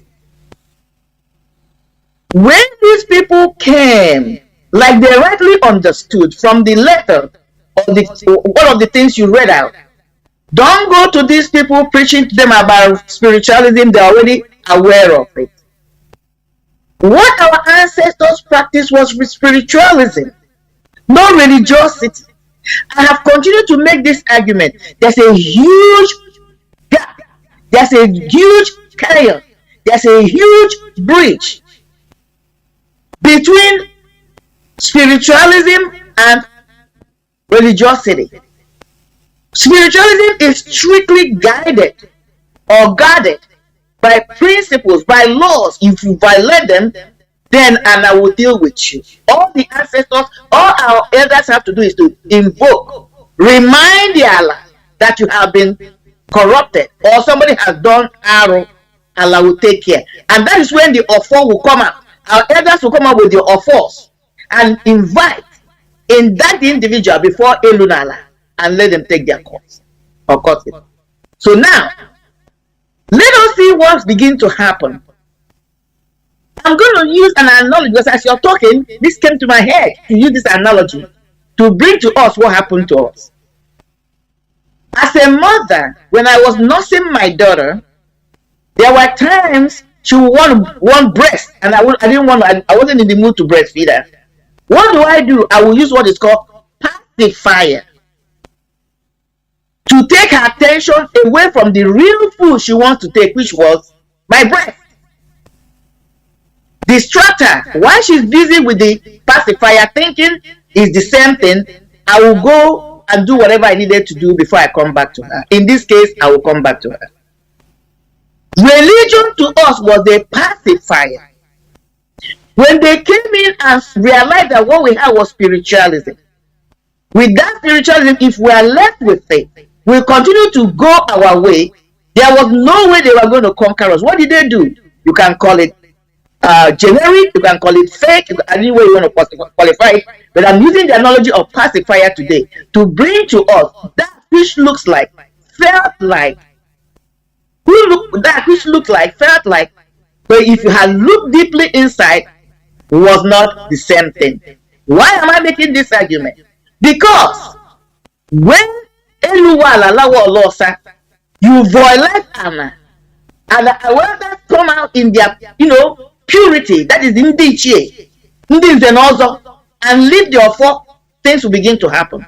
But once they begin to corrupt and violate themselves, they were not effective anymore, and the rest was history. But let me tap into the subject matter today, Usu. Now, when did the Christians came, or Christianity came to our hinterland or shore? We must ask that question. Number two, the archaeological finding at Ugwele, dated back 250,000 years. 250,000 years. And for a society to be able to live, be able to come up with this kind of product, which was axes made by hand, they must have lived in that location, or they must have existed. Forget about location. They must have existed for a long time to come up with that kind of beautiful archaeological findings. And then the argument with the archaeologists who did the findings is stating that we have lived in this place, we have lived here. It doesn't mean that that's our origin, but let's talk about this particular location. We, the Igbos, have lived there. Our ancestors have lived there more than 500,000 years, 500,000 years. Okay, so now let's go back. So when we're talking about all these values and rules and regulations or morals, we must go back at least 300,000 years to begin to do our findings. Why am I making this argument? Because it is obvious, or if anybody wants to find out, dig it and find that there was a time human beings were moving from one place to another. That was why I said this location we have been there for 400,000 years. I don't know. I cannot tell where we first came. Whether we have been living there, I don't know. And let's start from 500 years. Before, because they were spiritually inclined, they were spiritually in tune, they were close to nature. The division between spiritual dimension and physical dimension were not as gap as it is today. In fact, they were so thin and blurred that because they had time to be in tune with nature, meaning our ancestors, they were able to dabble into spiritual dimension and physical dimension at will, because their spiritual antennas were awake and active. Unlike us today, who are so busied up with things of the world. You have to go to work, we have to provide for our food, do this, do that. So nobody has time to even meditate. I remember, when we used to travel back home, my father was an engineer with Nigerian Railways. Anytime he was on leave, that's what it was called, we'd go home. And I would see the elders there, some of the elders then, very early in the morning, just like as he was stating in the book of Job, they will come out with the Ofo and Ogu, with Oji and Ose and Shna, and they will pray, call on ancestors. They will call on the sun. They will call on Chukwokike. They will call on Allah. That was the very first thing. Because they will come out and then talk to God, talk to Anne for the day to bring blessings and whatever they wanted before they start their days. That was how it was then. How many of us can seriously say that when we wake up in the morning, the first thing we do is to even, whatever religious setting you are, you come out and take out time to really talk to God? On a serious note, we can say we are all at fault. So let's go. So our ancestors were in tune with nature. That's where I'm going. Mazi, why were they doing this? You see this prayer that you, Mazi, Sampe, you've been playing. In fact, it was few days ago it caught my attention. There's a place, I don't know whether people caught this thing. I don't even know Mazi Sampe whether he knows the magnitude of what he's saying in that place. Because I know people like him, when they're praying or when they're saying things, they don't think about it. They just open their mouth and let the spirit inside them speak. That's why I'm making this statement.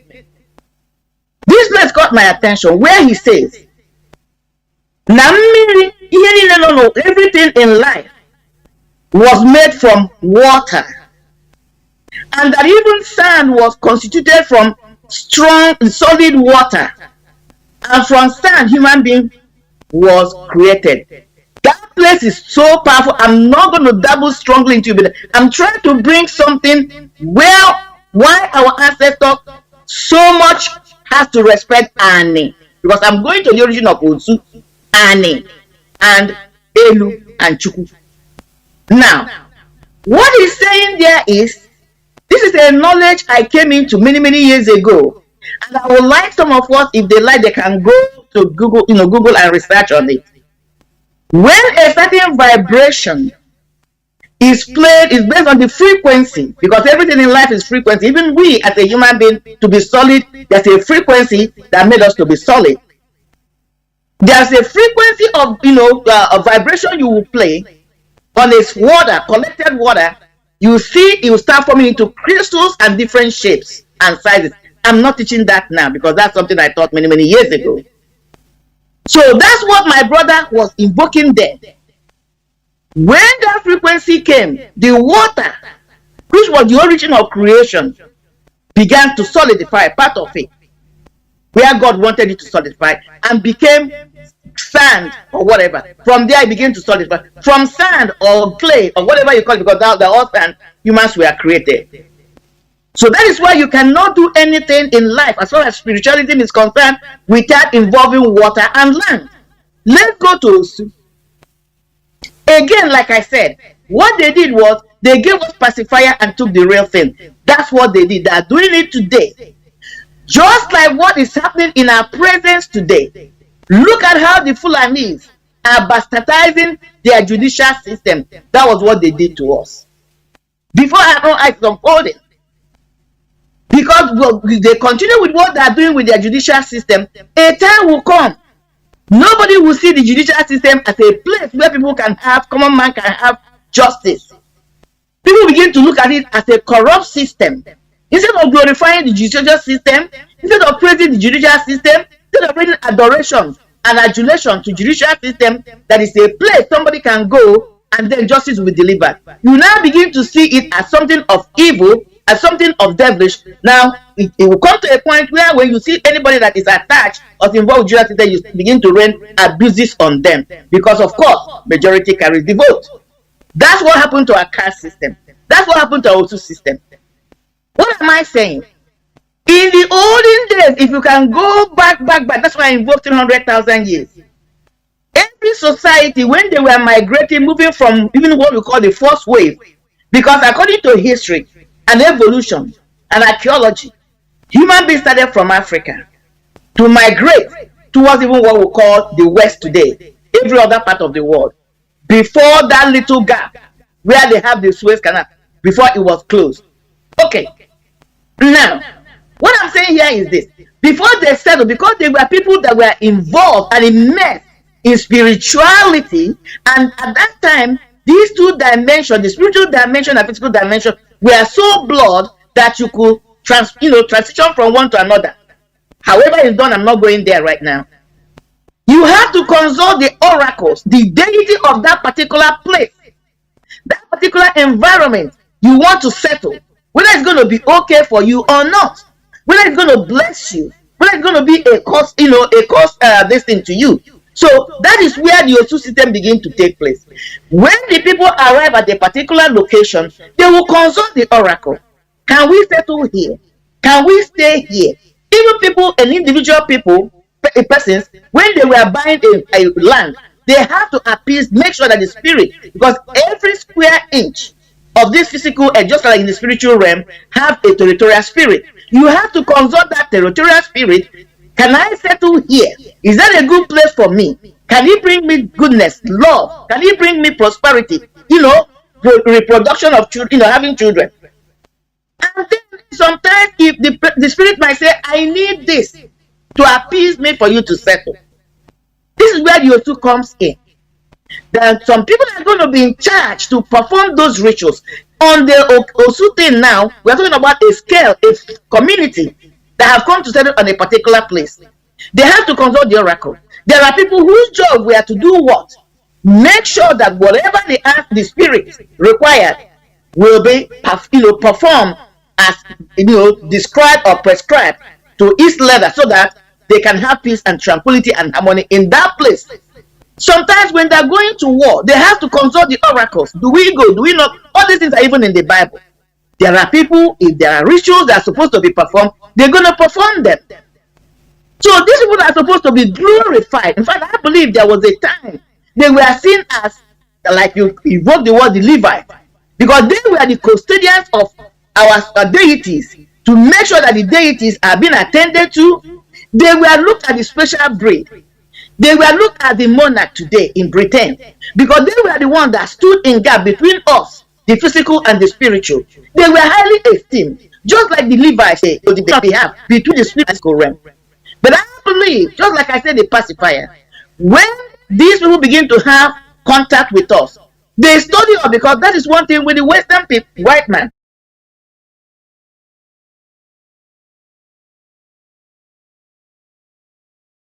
He will come in, he will study, he was coming for destruction, that which you have to work against you.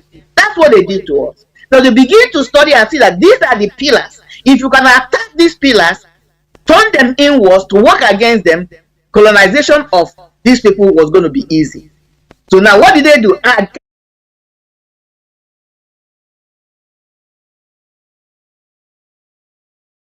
Intercede on our behalf, going between the spiritual realm and physical realm.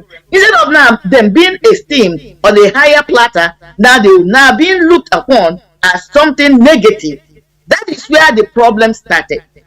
Because the question I ask is this: all these are so-called Ohaneze, are so-called present Nzenozo. Where are their offers? They don't have offer. They don't have Ogu. So our army is crying. Our army is neglected. And the people and that is where the subjugation or the conquering of the Igbo man begins. Because when you abandon your God, what is it that can defend you? Because every physical thing that happens in this life, whether you like it or not, emanates, starts from the spiritual dimension or realm. Anybody can believe me, they may not believe me, but that's the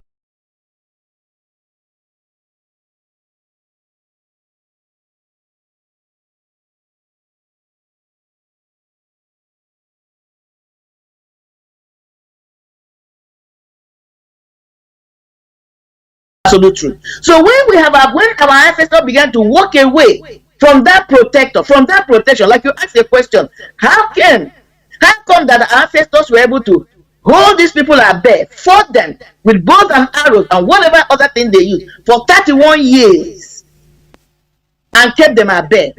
Then all of a sudden, like a whim, like the cookie that crumbles, will crumble. Something happened because they systematically begin to remove all those things that made us who we are, made us unique. All the forces, which is what we are trying to restore now in a good way anyway, they are doing it again today. They have not changed the game. It may have evolved, but they haven't changed the game. Like people like Uzodimba, look at all the people, even the so-called Haneze, they are choosing them for us. We are not choosing them. While in the olden days, you have to consult the oracle to make sure that the next person in line is pure, worthy to be our leader. But this today is not done that way. It is done by who is willing to work with the masters. Why? They are choosing these people because they know they are corrupt. That is why they are choosing them. Because if you are not corrupt, no amount of intimidation can hurt you. I can guarantee us today that these 3 Supreme Court judges that were removed, I can guarantee us that the federal government of the zoo first approached them to do this nonsense. These 3 new the instituted did, and they refused because most likely they are men of integrity and they don't have, the federal government have not been in Yako.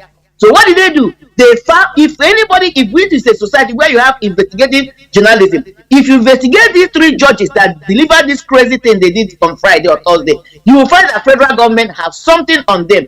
They are corrupt somewhere. That is why they were able to abandon what they so-called hold there, abandon their ethics, and came and did this foolishness, which is the sinking of their ship. So what are we saying here? This game has not changed. They might have changed a little bit of the system or the way of delivery. It's the same game. So Osu was not, I do not believe that Osu was a negative thing until it came to a time. And that is why we must go back, find out what it was and rectify it. Because if we are talking about going back to our old spiritual way of life, somebody has to be, there are people that are going to be custodian of faith, who will study and know how to appease the gods, what to do. Who are those people going to be? They're going to be the Osu people. Osu in that sense is not a bad thing. In fact, should be a glorified thing. Mazi, let me give you this example, then I will let you come in, Mazi. I was blessed and opportune to travel early this year. I'm not going to say the place. Because in our place today, if anybody is doing like a spiritual work and you want to do sacrifices, there are some of the sacrifices might call for giving an alms, giving a what do you call saraka, giving gifts or cooking for people. Do you know if you try to do it in a society, nobody will take it. They will say you have come to kill me. You have come. Maybe they're right. I don't know.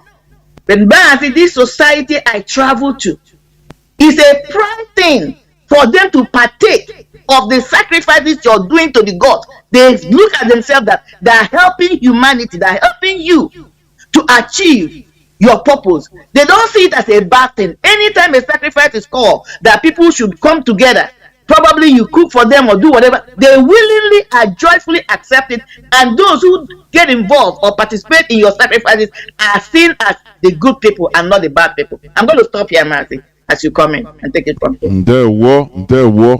Honestly, this Osu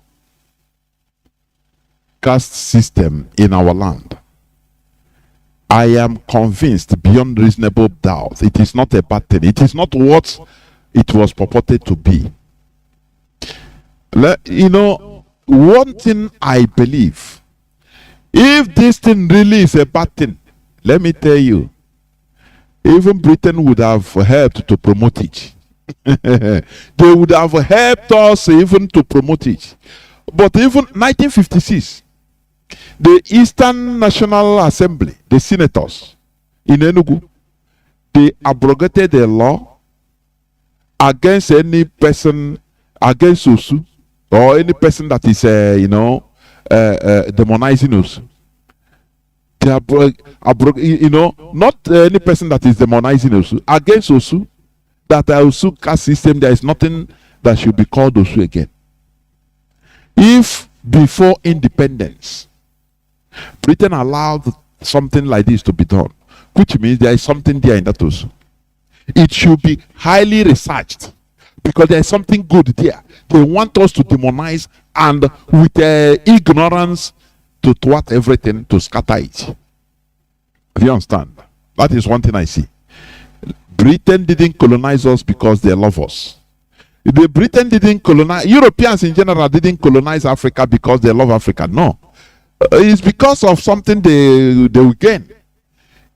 Colonization is exploitation, subjugation. Do you understand that? Slavery. That's it. Slave masters are colonizers. They colonize your life. That is the thing. Do they colonize you because they love you? Okay, look at the slaves in America. They were taught a Bible. They were made to read the Bible.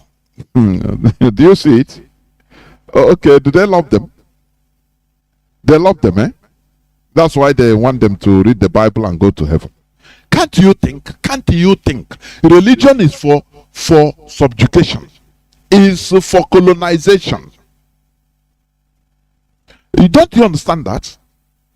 What we practice is spirituality, is our normal value. One of the clips I played, where the man, he said that religion is the problem, in short. That religion comes between human being and God.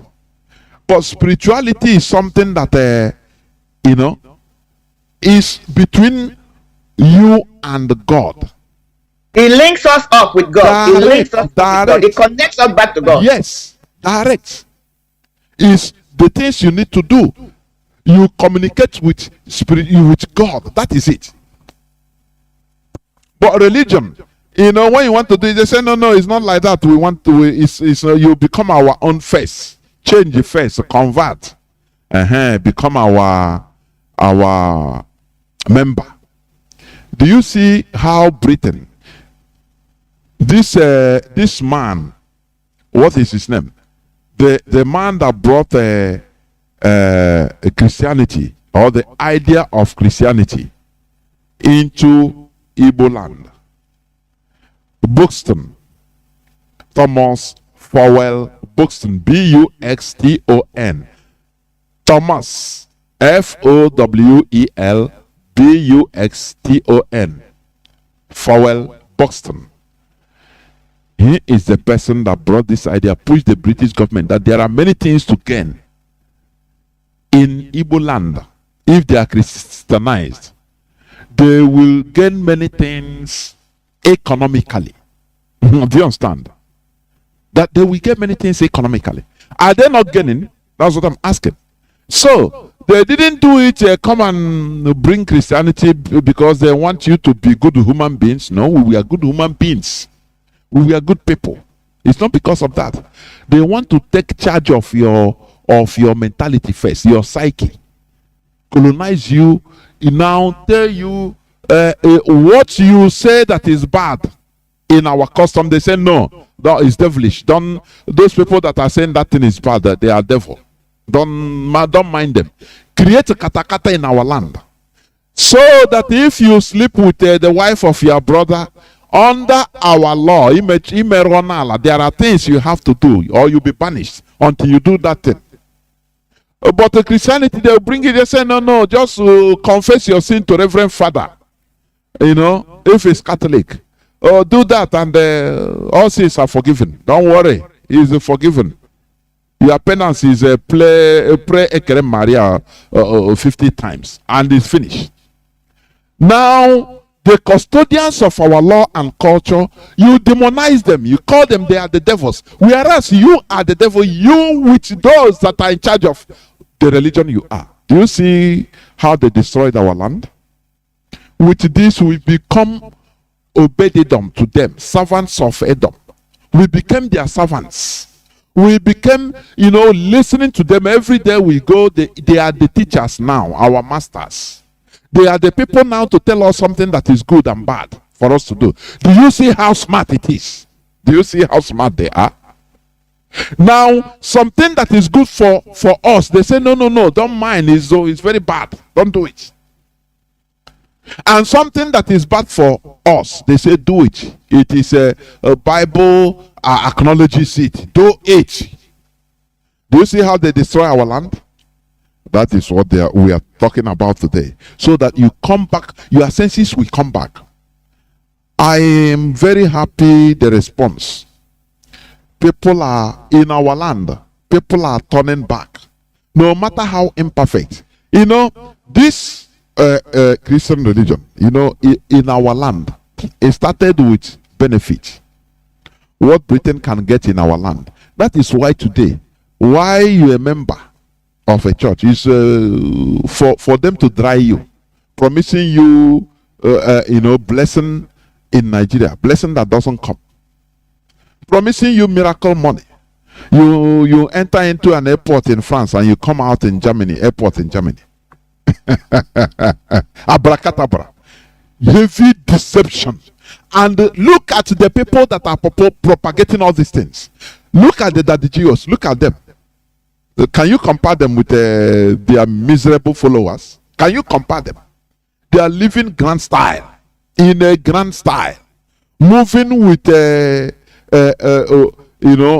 bulletproof vehicles. So that you shoot them, you don't penetrate.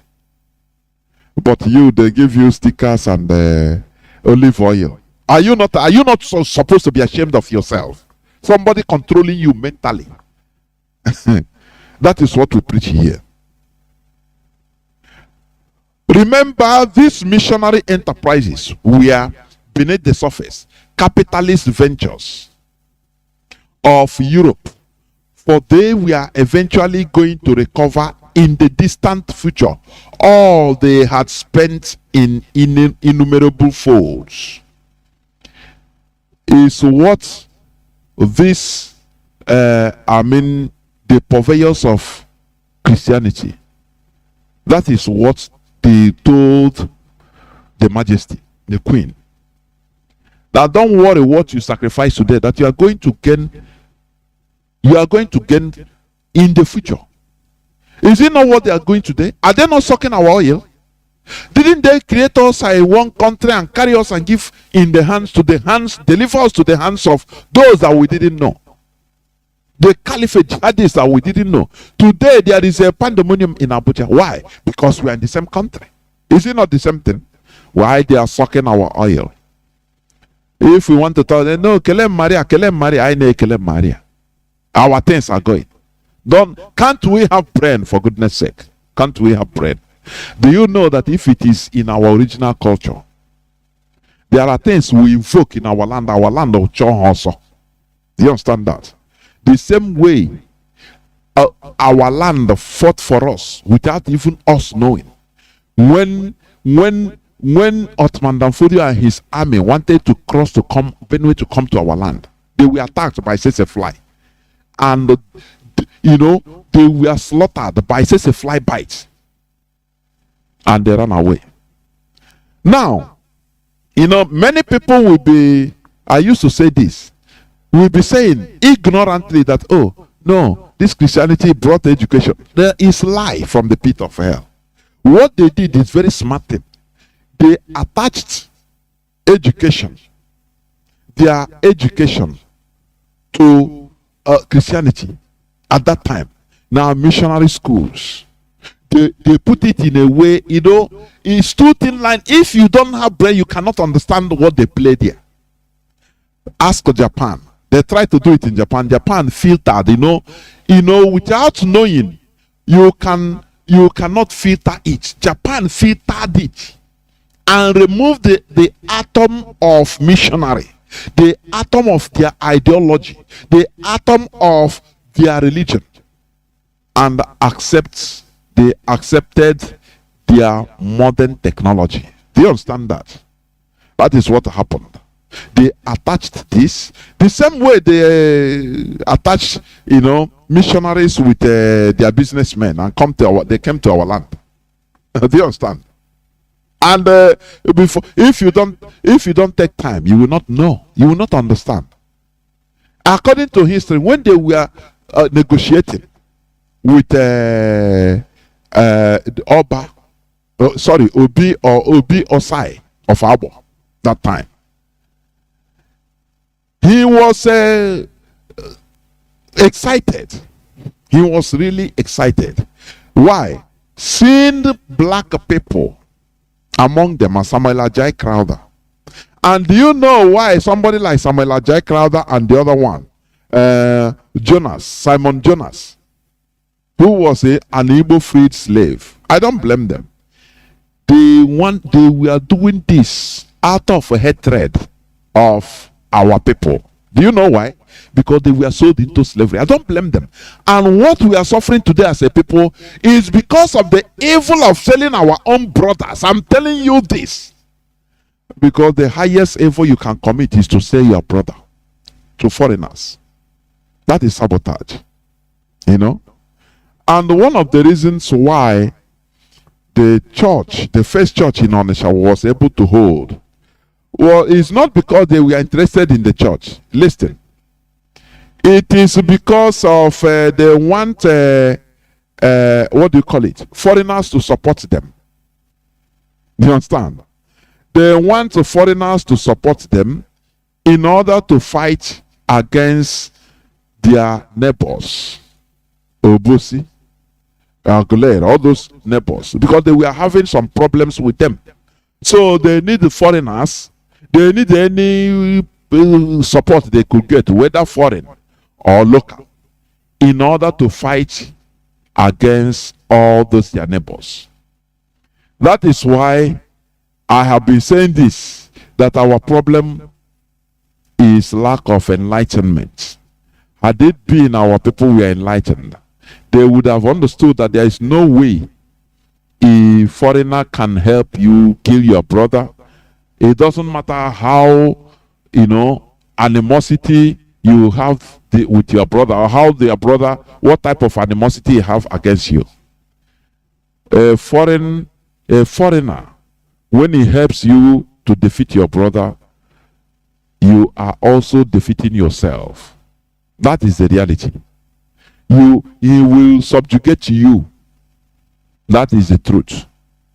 So when you study history, you start seeing the faults of our people.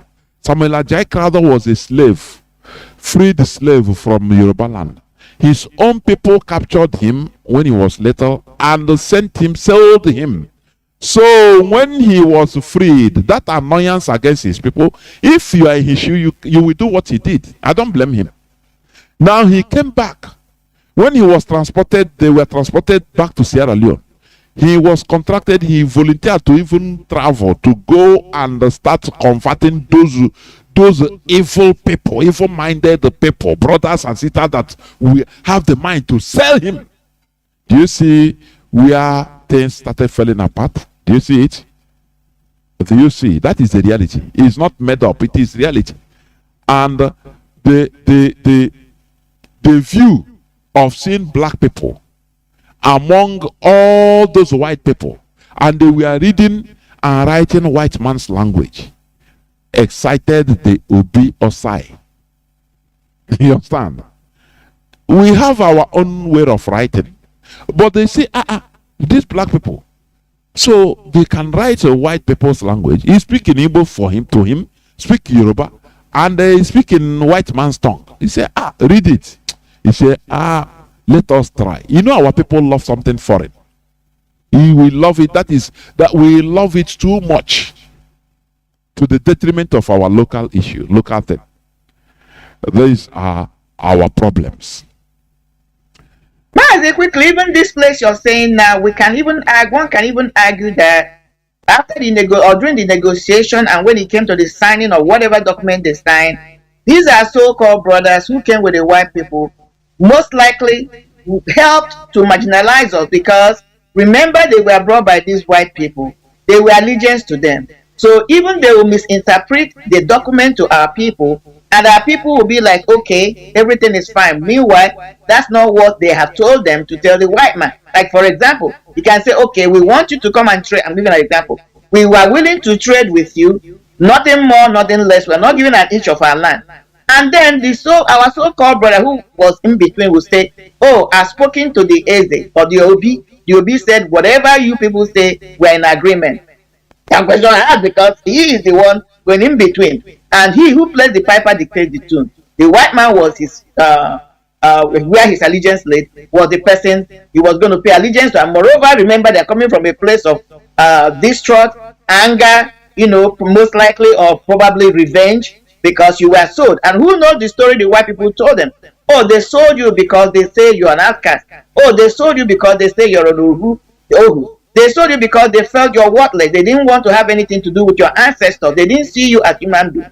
So now we took you in. Your ancestors in. We groomed them. We made them a better human being. Look at where you are now. You're educated. So the person hearing this kind of story, who doesn't know their foundation or what really happened, that these same white people they're working with, like the story they have been purporting that Mercedes stopped the killing of twin babies. Okay, it's only that on Radio Biafra, or that you begin to hear the debunking that it was not really true. So, but most of us grew up believing that somebody like Mary Helesta, whatever her name was the one that stopped the killing of twin babies. So stories like this, you tell it to somebody whose ancestor was sold into slavery.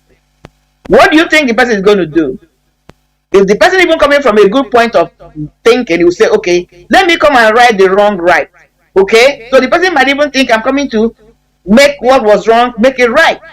And they will do everything and anything to make the wrong right. So these are some of the things we must weave in, we must research and see what happened. Another thing I must bring in on this topic as we are navigating today is this also thing, we must understand that because one of the arguments people make, I hear people make it, but they were relegated to one place, they were set aside, they are not cast, you are not supposed to marry their beloved, they are not supposed to marry somebody they love who is not a member of them, they were marginalized, they are not supposed to mingle with the people. Oh, you can't. Yes, just like I said an example last week with the royal family in Britain.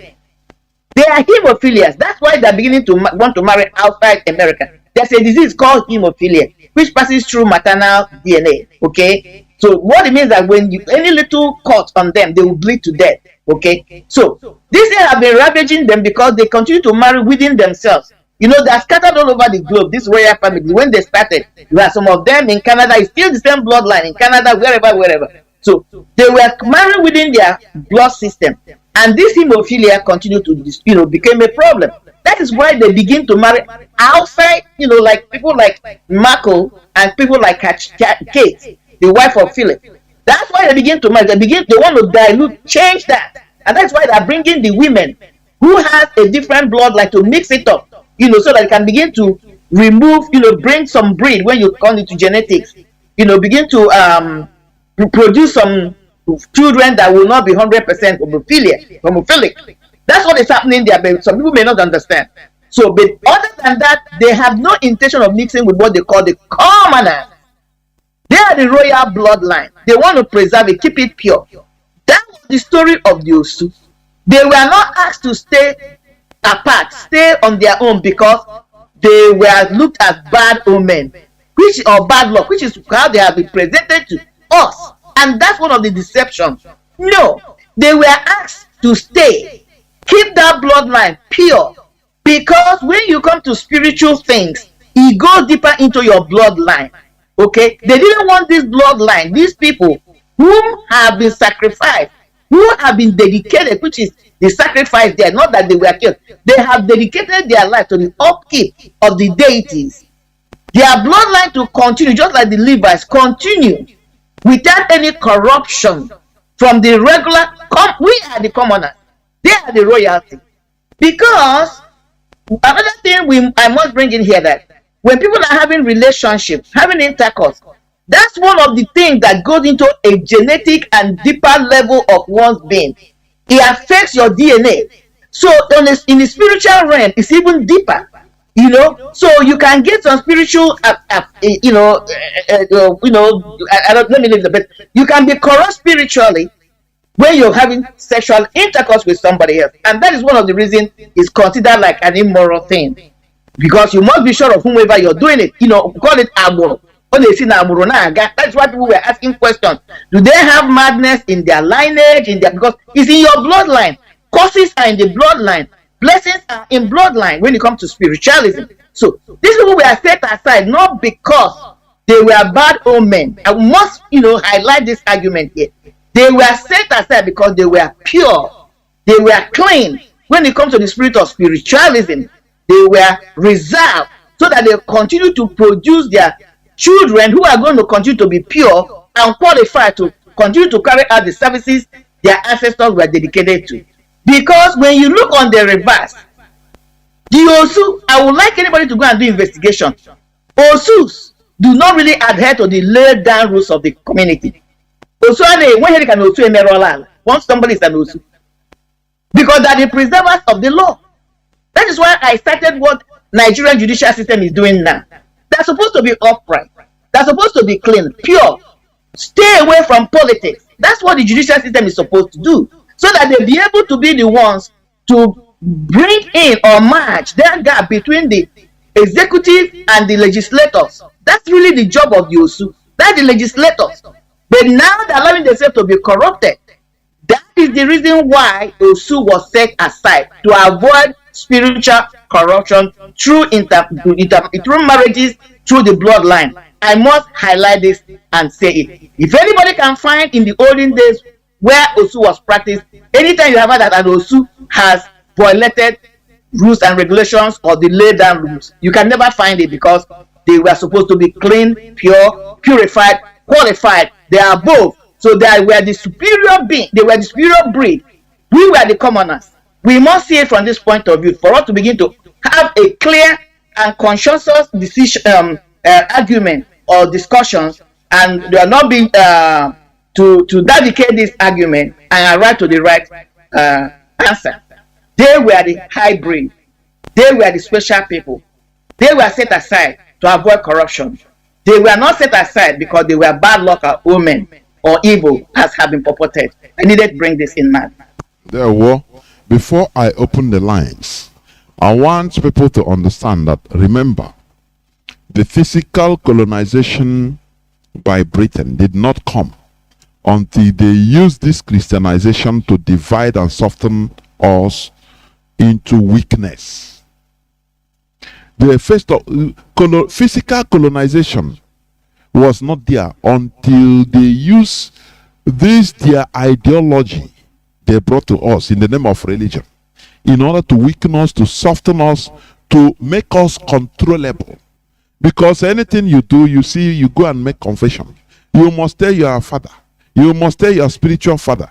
Now you are no more liable to our normal values, our culture. No. Now you are answerable to your new spiritual father. As I said before, Japan is a very wise nation. They managed to filter, and today you see how far they have come. You see how far they are going. They disallowed their people. Japan bound, they outlawed Christianity for 265 years. Not 1 year, not 10 years, 265 years at that early time, to make sure that no trace of that religion gained ground, because there was one thing they found out at their early stage with the missionaries. They found out they allowed the Europeans to land. They allowed the missionaries to go into their start preaching. They found out that people start rebelling against their own shrine, against their own kings, against their own laws. Had it been Japan did not fight them, they will equally right. Britain, Europeans would have equally right that, oh, Japan, we are savages before. They didn't have kings. They, we are structureless set of people, because they will appoint their own chieftaincies in Japan. They would have done it. But Japan said no. What type of people are these? They want to bring rebellion from our people. They tell them in the churches, go and destroy your shrines. In Japan, don't disobey your local king. Disobey your local laws. Obey heavenly laws. And what we are preaching to you is a heavenly law, so that you obey it and go to heaven. Japan found out the trick that they want to, manipulate their people into rebellion to conquer them. They said no. They started fighting. It's not easy. They started fighting this. And today you see where Japan is today with their Shinto religion. When they know that they have complete control of their people after 265 years, now they open up. They say, okay, the person can come, no problem. By that time, there is nothing you can do again. The people have taken, in this modern time, their culture as their supreme value. That is what we are preaching. The only remedy to this mess we are in today is to uphold our own values, which is natural to us in that part of the world. We should cease demonizing, stop demonizing our own values, which is the first step in this disintoxication exercise championed by IPOB. More researches are needed to dig out more facts about our rich and pure values, which the Europeans demonized and corrupted us so that we could easily fall prey to their deceptions. Today, are we not shouting? There's when something is sweet, you give the name, you refer to. You go see and you try to find out what is this thing sweet with, like. One thing we should ask ourselves: why is it that these people, okay, they converted us, they Christianized us, but today they sell us into the hands of the Janjaweed, another religion? We cry, shout, they kill us, they don't care. They don't come to our rescue as our so-called Christian brothers. Don't he make you to think? He's supposed to make you to think. He's supposed to make you to reason and know that there is a deception there. It's not what we think. It's not what we thought. Therefore, this is where I'm going to stop. I don't know whether you have anything to say more before I open the lines. Otherwise, well, Mazi, I think we have said a whole lot. Let us consume it. We don't want to overwhelm us. Of course. So, Of course. Okay. We shall go into a few minutes break so that when we come back, we will open the lines and our people will start calling in to air their views also on this subject matter about upholding our values. Please don't go away. We shall be right back.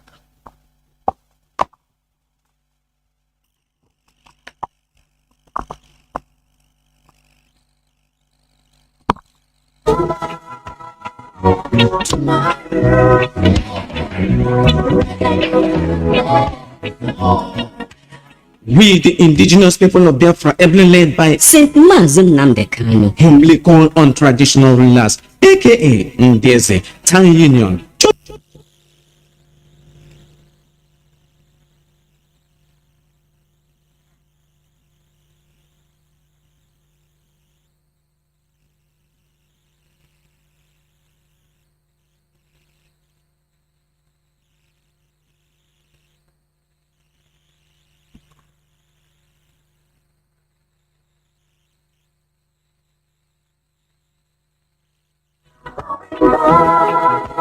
We,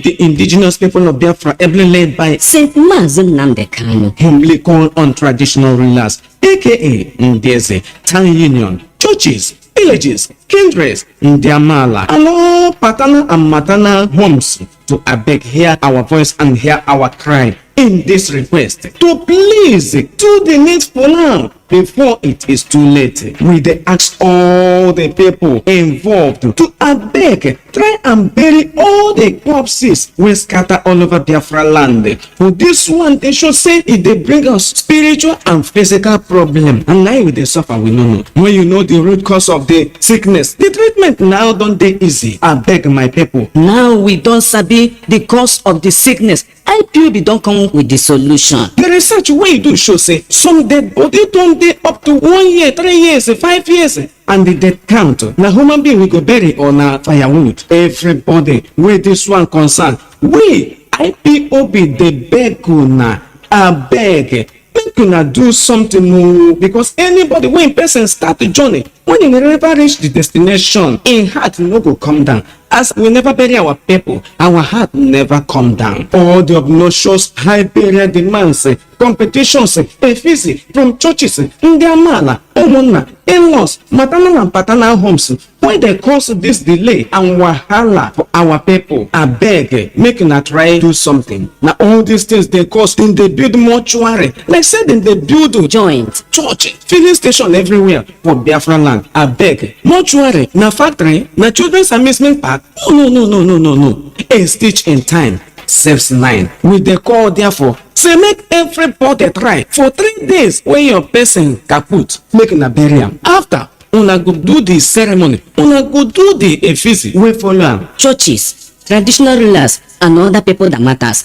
Abeg, make una chook mouth and chook eye and help us for this matter. Because the person when they pursue cow, they call him name. If he no hold the medicine, he go hold the thing where they dose the cow. Now we dey call una, and the one una talk, he go stand. Abeg my people, make we comot this danger, comot our people from bondage. If una no do something, we the indigenous people of Biafra, under Nnamdi Kanu, no go waste time to do the needful so as to remove the yoke and our people from bondage. And soonest we go begin the closure of many mortuaries for Biafra land. The only dead body when we want make it dey for mortuary, na the only one. We get case wey dem dey treat. And after they don finish the whole thing, settle everything, make them bury am. Mortuary no be factory, mortuary no be industry, mortuary no be amusement park again, no be recreational center, no be children's park. Remember, person wey sell land bury im dead body don bury 2 corpse o.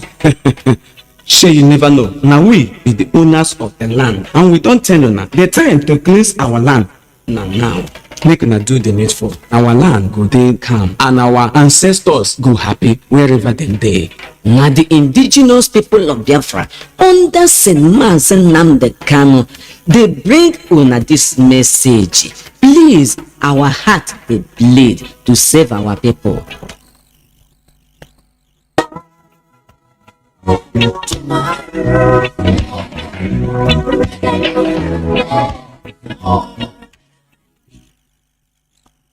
Welcome back. This is Radio Biafra House of Service coming to you through the auspices of Radio Biafra London. My name remains Mazi Jonathan Chinedu from Olu province of Biafra, and I am here with Marien Haider. Today is the 29th day of the 10th month, October, being Saturday, Obochiorie, 2022. We are live and direct, making our discussions on this topic, upholding our values.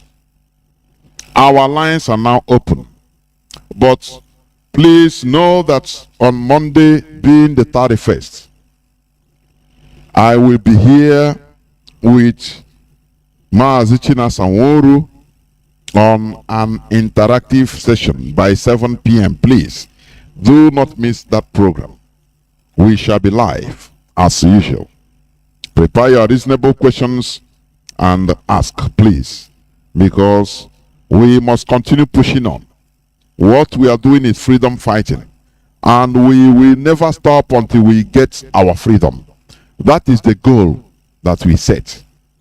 Therefore, our lines are now open. Our direct line is +1 213 328 6224. I repeat, +1 213 328 6224. Our WhatsApp and Signal line is +61 405 142 547. I repeat, +61 405 142 547. I have callers already lining up. Caller on Signal, can you hear me? Welcome to the program. Yeah, Mazi Jonathan. Caller on Signal, you are the first caller. Can you hear me? Please go on. I can hear you, Mazi. Am I coming out? Mazi, can you hear me? Please go on. Okay, yes, go on now. It's okay. Our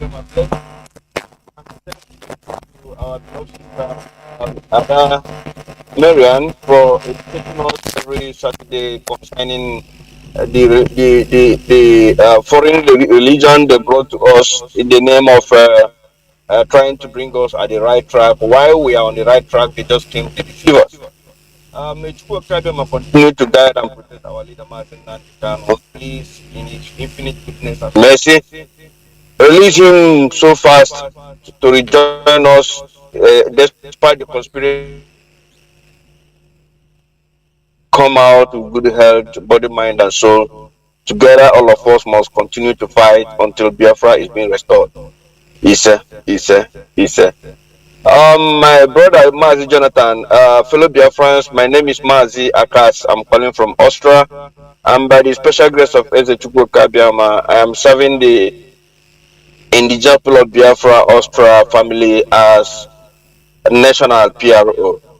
The truth about what you, my brother, you and our sister are saying this evening, and on my own side, what I want to say is that thank you so much for educating our people. And you said something when you were talking. You said, I don't know if this thing they understand. We understood what you are saying. Biafrans are listening, and believe me, it is sinking. All of us, the way we reasoned before and now is not the same. This is why when we came here in Radio Biafra, we equipped ourselves. When we go to so-called social media, anything we see there that want to rubbish Biafra, we destroy it. Here is where we go and pick our bullets to go and shoot anywhere we find anything that want to contradict this kingdom of God we are fighting for. So now as the thing they enter, the truth is that the so-called people who brought this thing to us and asking us that we don't have our own, just as you said before, my grandfather was an also. I remember those days before even you can take that title of also as a court group. In your tongue, they have to. I don't know how to say. They will use something to in your tongue 7 good times and apply something that any day you talk lie, you will die. This is also they are the ones working together with these guys. They don't lie, so they know that when the British came, just as you said, they couldn't penetrate this and also they now go and create their own chiefs. Just as you said, people are paying money today. They are paying millions of naira to buy it. So they carry lock up and give them chief. The one foreigners brought us is the one now we are using our own money to buy, because they know if truly before you can be able to enter to be in this midst of Nzamaso, you won't be an author. I don't think that any person to come in, you can't be part of them. And the same people who is telling us what to do. Mazi, tell me, how can this be truth? How can this be truth? You are telling me my own brother is Osu. But the same person you are telling me is Osu, me and that person is training in Nisan and oh, you are from Ko. I go to him and buy something she says something to me, she buys from me, and at the end of the day, you want to tell me not to marry my husband, the person that is close to me. How? I don't know. Thank God for Radio Biafra. You see this thing they created in our place. And once if you watch these people, they are trying to actually segregate with them. They are the most richest. They are the most richest, Mazi. Among us, Diego, everything they touch, it goes. And they are telling me not to mingle with my own brother. The same Christianity, if you come into a family, devout brothers and sisters, when I want to go, if I'm the one that is going to CMS, if you want to go and marry Catholic, Catholic will say no, you want to marry for CMS. If the one going to Pentecostal want to go and marry a Catholic, they will say no, you want to marry. And they are telling me, these people, everything that this evil they brought to us, Mazi, we are sending it back to sender. It cannot import of us. We can never import of us. Our eyes are open, and they cannot do this thing to us anymore. Mazi, bless you. Thank you for giving me this opportunity. And you too. I love that word. Back to sender. Back to sender. There, we must. Yeah, Mazi. Quickly, because Mazi Akazi, thank you. God bless you, my brother. Because what Mazi was saying, just said here, anything they touches are blessed because they are dedicated to the gods. The gods are blessing them, the servants of the gods. In fact, if anybody should say, I don't want to mingle with the rest, it should be them. Because they're special people, people of God, people that are servants of God. That is why anything they touch turns to gold, because they're special breed. But what did they do? They turned the whole thing upside down. That's the confusion and illusion. Of course. Of course. You know, we have been fooled enough, honestly. And sometimes it's a him and you honestly. But Mazi Nnamdi Kanu came in order to pick up the fragments, the remnants of who we are or who we were. Caller on signal. Welcome to the program. Can you hear me? Caller on. Oh, sorry, caller on WhatsApp. Can you hear me? Caller on WhatsApp. There, Mazi. I don't know whether you have a radio there. Please, you turn it off. Mazi, are you using earpiece? Please remove it.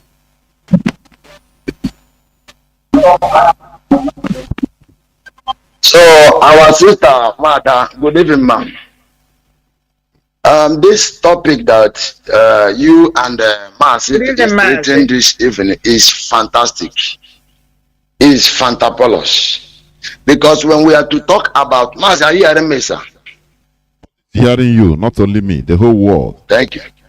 So this Christianity of a thing that we are talking about have spoiled a lot of things. That the GO. I can remember years ago, a particular church told us that if you are watching television, that you will go to hell.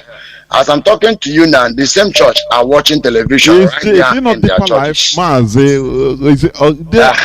They are coming on television even. They have their own television channel. Do you see the deception? God have changed. The God told him that thing before, now change. Say no, I made mistake before. Diara. So Mazi, when you look at all these things, you know that our people, they were fooled by themselves, not by the foreigners. Because there are some people, if they tell you that they have repented now, the first thing is to go and burn their father idols. And they forgot that 1967, that Nigeria was fighting against us and Britain, that some of the things that helped us win the Biafrans was some of the things that they are condemning today. Because I know some of the things that my father told me. They are deceiving us too much. Anywhere you are coming, you will see church. Yes, I'm a preacher, but I told them that my calling is to teach people about customs and traditions, which the pastors cannot tell their members, because if they are preaching such a thing, they will lose their members. But I so much thank God for what God is using all of you doing here in the Radio Biafra, and also our leader, whom God have choose, because our leader is our Moses. So if you are pouring drink on the ground and they will tell you are calling people, dead people, whereas Moses is dead, sir. Are you hearing me? Moses is dead. Elijah is dead. Some of those people that they are calling, they are also dead. But if you mention your forefathers, people that started before you, they will tell you you are into sin. All this heaven that they are using to deceive us.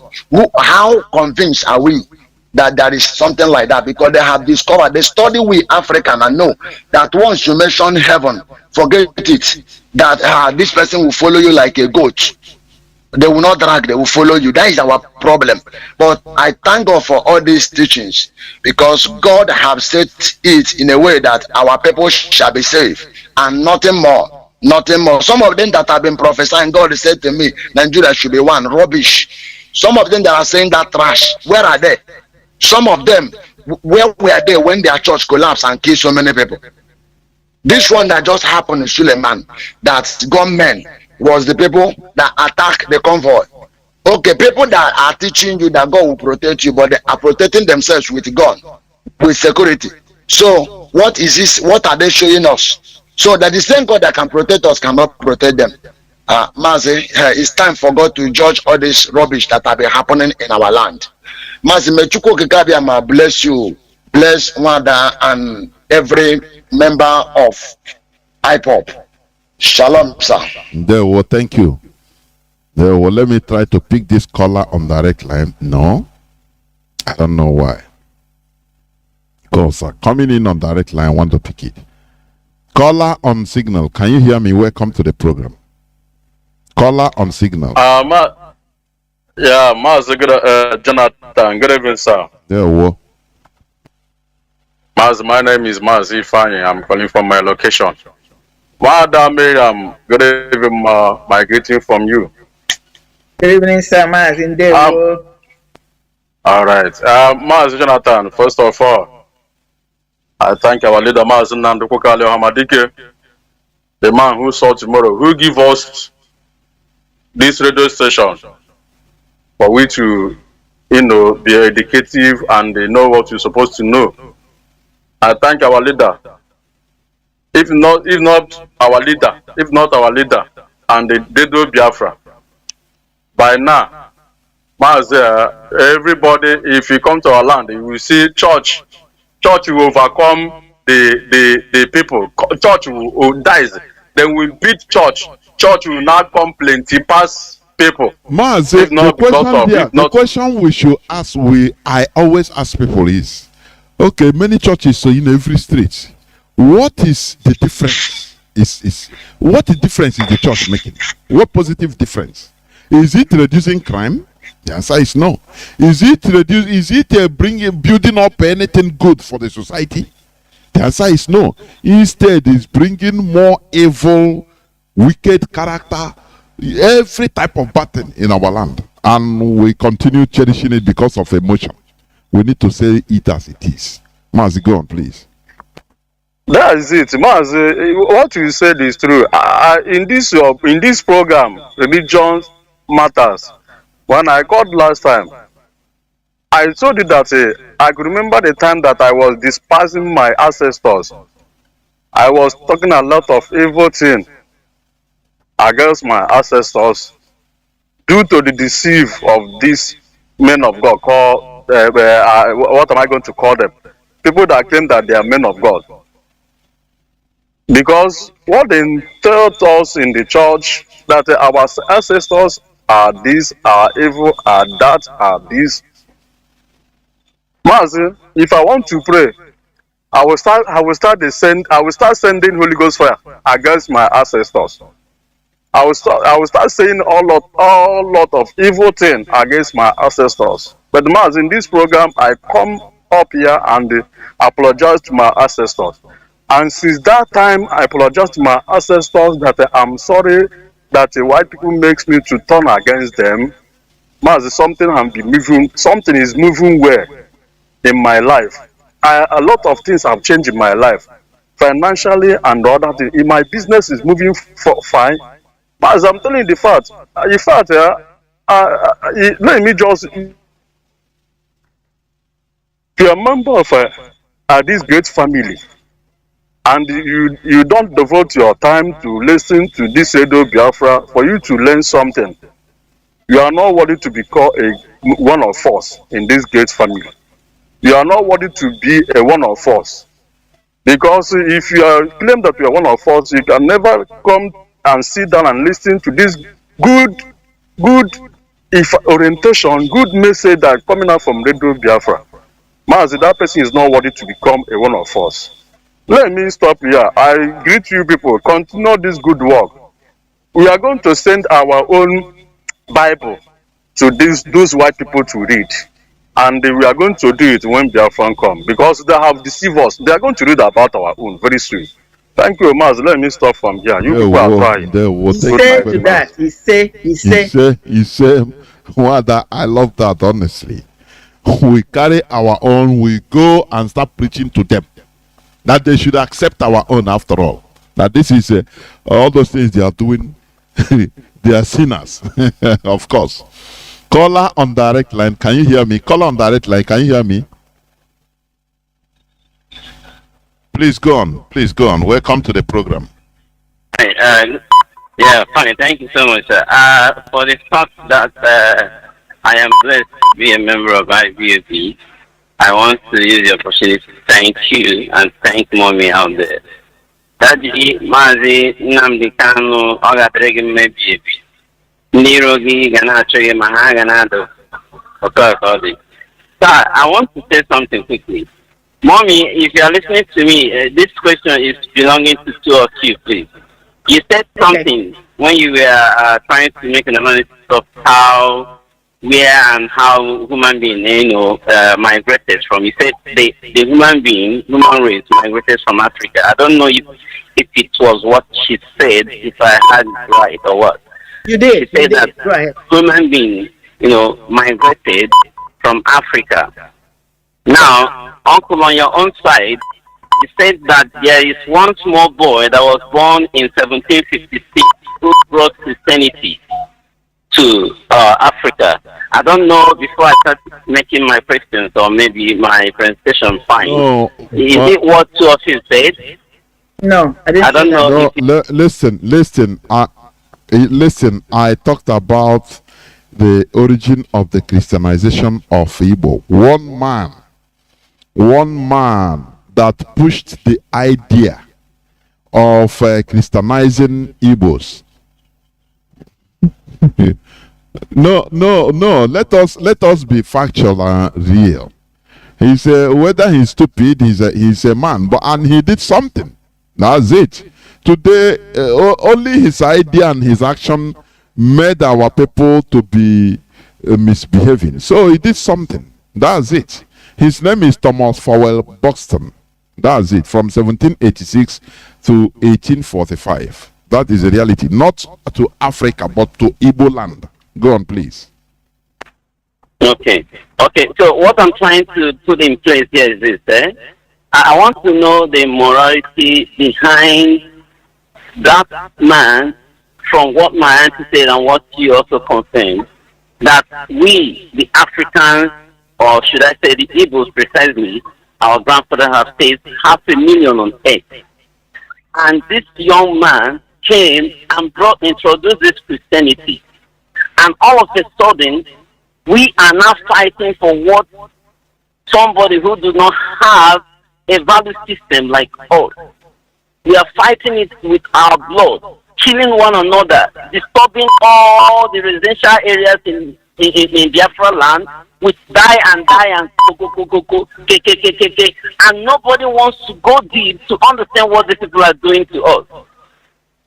You see, so I want to know, this man, did he really understand that we have a tradition before?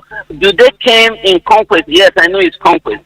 Do they meet our forefathers and have this one-on-one argument that, yes, the Osu issue is not supposed to be existing? Because I want to know why they stopped this Osu. they made us to look at it. It's an evil thing against the humanity. Because I've watched those people who are called Osu, even when I was in primary school. These people are brilliant and they are good to go with. And yet people are condemning these people. You know, so I want to know how they managed to rival our grandfathers and push away our tradition, and yet give us a tradition which they seemingly have taken away all our brain. Nobody reasons again. This is just a little thing I want to add this night, sir. Thank you. There were. You are calling on direct line, so you have to listen through the radio. First of all, as we used to say here, conquest is something that is inevitable. It has been there since human existence. Exploitation in this planet is allowed. When, for example, a lion is hungry, let's say he's praying for God to give him food, what do you expect? Is it a manna to fall from heaven? No. He's waiting for God to bring him a deer or a warthog, a wild pig, in order to kill him and eat. And that deer, while killing the deer, is painful. The deer will be insulting and cursing the dog, say, you are wicked, you are evil, you are this, you are that. Why are you killing me? But the lion have to eat. He has to feed. This is just a simple analogy in this world. For people to be powerful, you must exploit. It's allowed in this world. If you are not an exploiter, you can become exploited. You see Japan today. Japan use their brain. They refuse to be exploited ideologically, because one thing brings another. Colonization is something that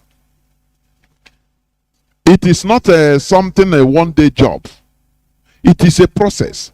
This man, this Boston I was talking about, that brought the idea of Christianization of Igbo people, Igbo land. He pushed it to the British government, to the Majesty, in order to allow he wrote out the benefits. These are the real intellectuals that are fighting for the progress of their country. For us, it's exploitation. You understand? But for the country, he is a hero, because he initiated something that Britain is enjoying, benefiting heavily today from Biafra land. Do you see how the world is? Do you see it? That is the world we are in. That is it. So, while we are there fighting ourselves, tribal wars, you have people that we are more enlightened. They told themselves, instead of us killing ourselves in this Europe, let us look beyond the horizon. Anything we can hustle there is our advantage. Now we focus our energies in fighting wars and creating wars there. That Europe is peaceful, living good standard of life today, is because they put wars in other places like Africa. That is the reality. That is the world we are living. It is the bitter truth. Because we Africans, we couldn't look beyond our horizon. So people came, and ideologically they first of all introduced something to us, and we bought it.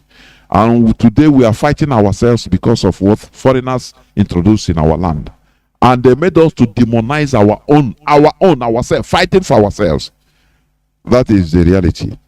I have a caller. Mazi, okay, let me answer. Let me have an input. Okay. My brother that asked the question, this is why I'm going to navigate your question, answer your question. Look at the situation that happened to us, which is happening before our own eyes unfolding, as somebody who has a glass of water, and that glass of water is half. Somebody can look at it as half full, The other person can look at it as half empty. Now, let me begin to unpack what I mean. It's happening before our eyes today. You ask a question, how come we had an existing system, solid, morally sound, and somebody walked in and was able to mess us up, and then took things that were valuable to us, turned them upside down? The gatekeepers of our deities began to turn them around. We began to look at them as something negative, something dirty, something that wasn't meant to be, and then begin to castigate them due to system, which was a way of bringing us down, because everything our ancestors did then hinges on the spiritual aspect of their lives. They relied heavily on the spiritual aspect of their life. So for you to subjugate them, undermine them, or destroy them, you must go to that core, which was their spiritual life. And then how do you do that? You must first attack that which was the protector of the people who were carrying out the jobs of those spirits, so that the land will be paid to Canada. It's happening before us today. I'm going to use us as an example, because as you started talking, this came to my mind to use it to analyze, to give you an answer. Ipob today is the only group that is speaking, advocating, fighting for what? So that we as Biafrans, especially Igbos, will not go into extinction.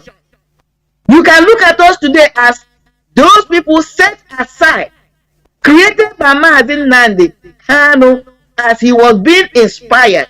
He was inspired by Chukwu Okike to organize these people, set them aside, educate them, take the spirit in you, infuse in us. Do you understand that's what we're doing? When you say, I listen to Mazi and I change. When you say, I listen to Mazi, now I am a believer in Biafran movement to restore. What you're speaking literally is that when I listen to Mazi, the spirit in Mazi affected and influenced my own spirit. I became a believer. That's what believing is. That's why you and I on this fight. So now you can look at us as children of Mazi, spiritually, not physically, because the spirit in him has festered onto us. We are talking about Osu system, okay, the caste.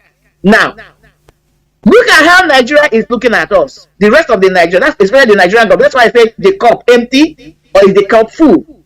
From the perspective of the Nigerian government, they are looking at us, they call us miscreant. They proscribed us. We are taboo. We are the bad people. We should not be associated with. We should be wiped away. We should be dealt with. Because what? We are trying to preserve us. That's our job. We are trying to preserve our values. We're trying to reincarnate, reinstitute our values. We're trying to make sure that who we are do not go into extinction.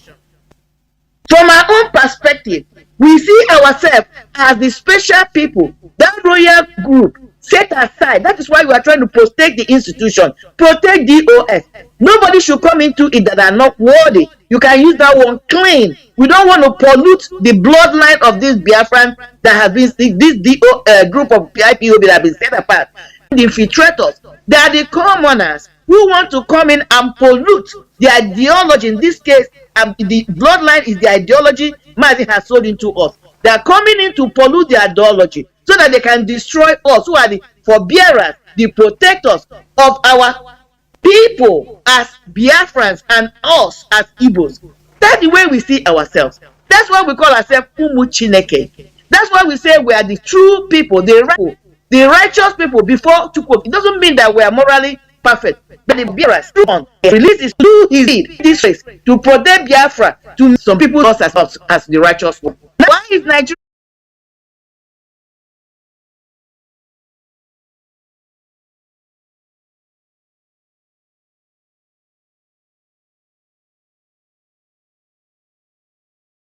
goes against us? Exactly what they did. Be able, if the time over, that we will not stand up them. DOS would have been history. Now what they be calling us already, they say they progress us as terrorists. Who have been calling us terrorists? There be no way.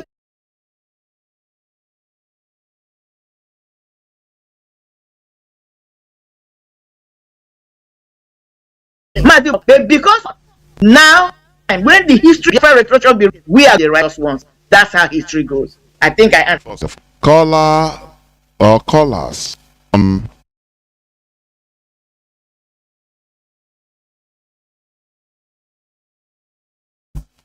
6 up. Hold on. Caller, what's up? You're there. Let me hold on, please. Call direct line. Can you hear me? Call on direct line, please. Come on. Can you hear me? Go on, please. Good evening, sir. There, wo. Yeah, I'm coming from Biafran land. Mazi Arome. To be honest with you, Chukwu Okike Abraham did not bring religion. Come on, what Chukwu Okike Abraham brought is relationship. Relation and man. I want to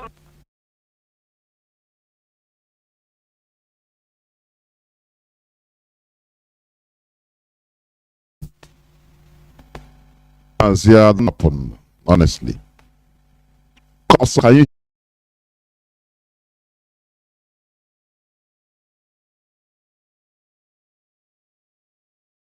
hear me? good morning, good night to my fellow Biafrans. Good evening to you, Mazi Jonathan. Good evening to Ada. Good evening to Mazi Nnamdi Kanu, the leader of the most populous black known as IPOB. Good evening to the member, each and every member of the Directorate of State. From me here, as another one. I'm from Abuja, BC. Abuja is in Omambala province of Biafra land. I greet you all. Mazi, I'm pleased that this program should come. Why our people have gone mentally nuts? Our people have deviated from what we are used to be known as, to what we don't know what it will turn into. Coming to what you have, the program you are treating this night, I want the world to know that in Biafra is the dignity of humanity. How? Do you know that the LOC in our communities, that they are saying that Christianity came to our land purposely to destroy our life and destroy everything we stood for? That is why when you are praying to our God, to Chukwu Okike Abiama, a so-called Christian will be there witching you. If you see what is going on in his mind, do you know that Omenana is the most peaceful religion in this world? Do you know that LOC is the chief security and the method of governance in our land, Biafran land? Let me explain in a jiffy. For instance, now from Aguleri, this thing that the Fulanis are ravaging, do you know that if the entire Aguleri population goes to Otutunzu, we have Otutunzu, we don't take Otutunzu, nobody, no man born of a woman will tell you in Aguleri, we tell you that Otutunzu is God. We have Chukwu Okike Abiama, whom we know and refer to as the most and his only God. LOC, we know LOC originated, LOC is the law of our land, our political system of governance. That is our organic system. That is the most organized technology in the world that our forefathers gave to us, and we need to develop them. Do you know that these people saying Holy Ghost fire to every more than Nabani? Do you know that they are paying to go and consult more than the author in the name of science and technology? Why the ones in our land, they have totally destroyed them? You use cup of cement, you use a cup of cement to mold one person you call Jesus Christ. Mbosi ibe ya punu n'anya ndị Igbo. Mbosi ọ ya punu n'anya ya man of 492 n'aka. The science email na chiara nu wi na de na enye nwanne gị n'ụkwụ ibe kwesịrị na ajụ ka ịnata ide atụtụ tia na abịa idebie. You know that chiara that we can develop it.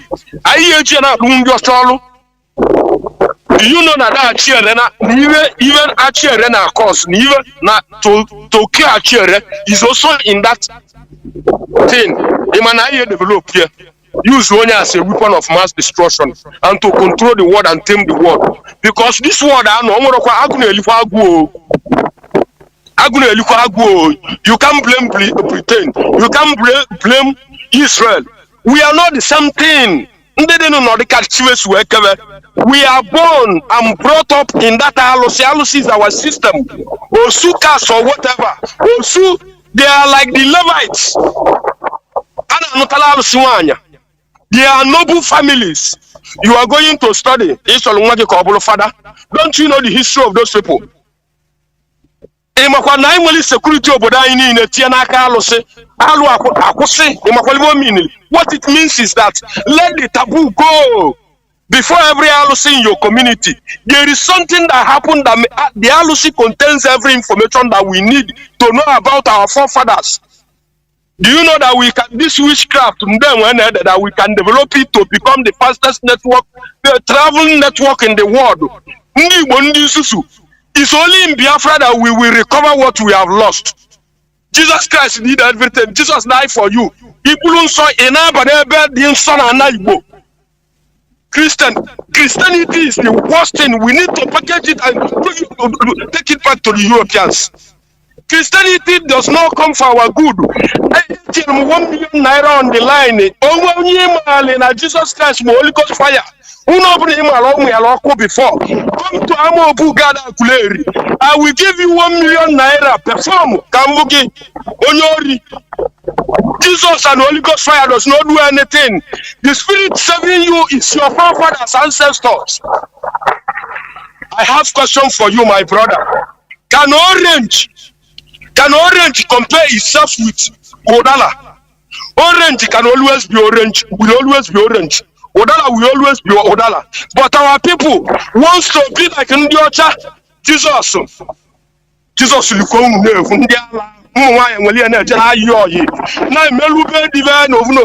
Jesus Asro. That the GO, nobody can Suleiman. Jesus saved me, I thank God. If not for the bulletproof will you be saved? Don't you know that you are a 419 scanner? My brother, I will leave it here. I'm telling our people, fire.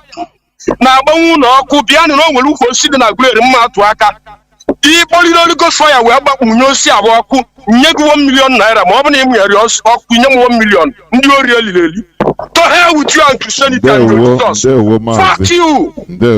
There let us mind our use of language, please. This is a worldwide radio, please. We are responsible. Caller on direct line, can you hear me? Caller on direct line, can you hear me? Please go on. Welcome to the program. There we go on. Jonathan and Dewa. Mazi Jonathan, good evening from the Holy Land of Biafra. And our sister, our mother, Haider. I'm saluting you from the land of Tukwotikabe. And my leader, Nnamdi Kanu. I am saluting you from the Holy Land of Biafra. Chukwukika will continue to strengthen you and continue to give you more wisdom. Because you have already defeated your enemies and they will remain defeated. Mazi, my name is Michael Israel. And I'm calling from the Holy Land of Biafra. Dede Jonathan, Amen.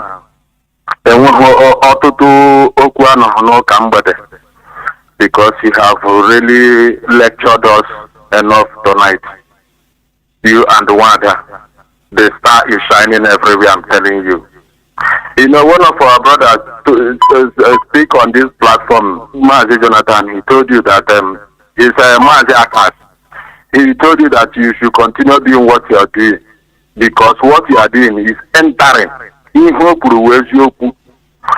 you people are doing, honestly, is really entering. It's piercing into the score. On Abadia, you may Sanko direct. And we are Britain out, like as you say, Mazi, because already we will blame Britain, we will not also blame Britain. Like in our Ngwa program, our brother there. Also,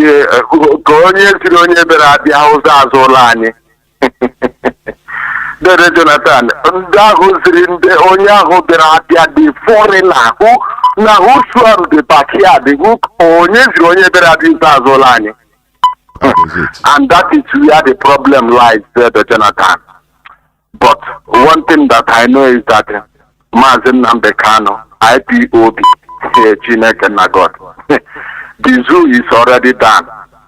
Our leader is going to be released by fire, by force, if they like it or not. Thank you, Dede Jonathan. Remember. Thank you.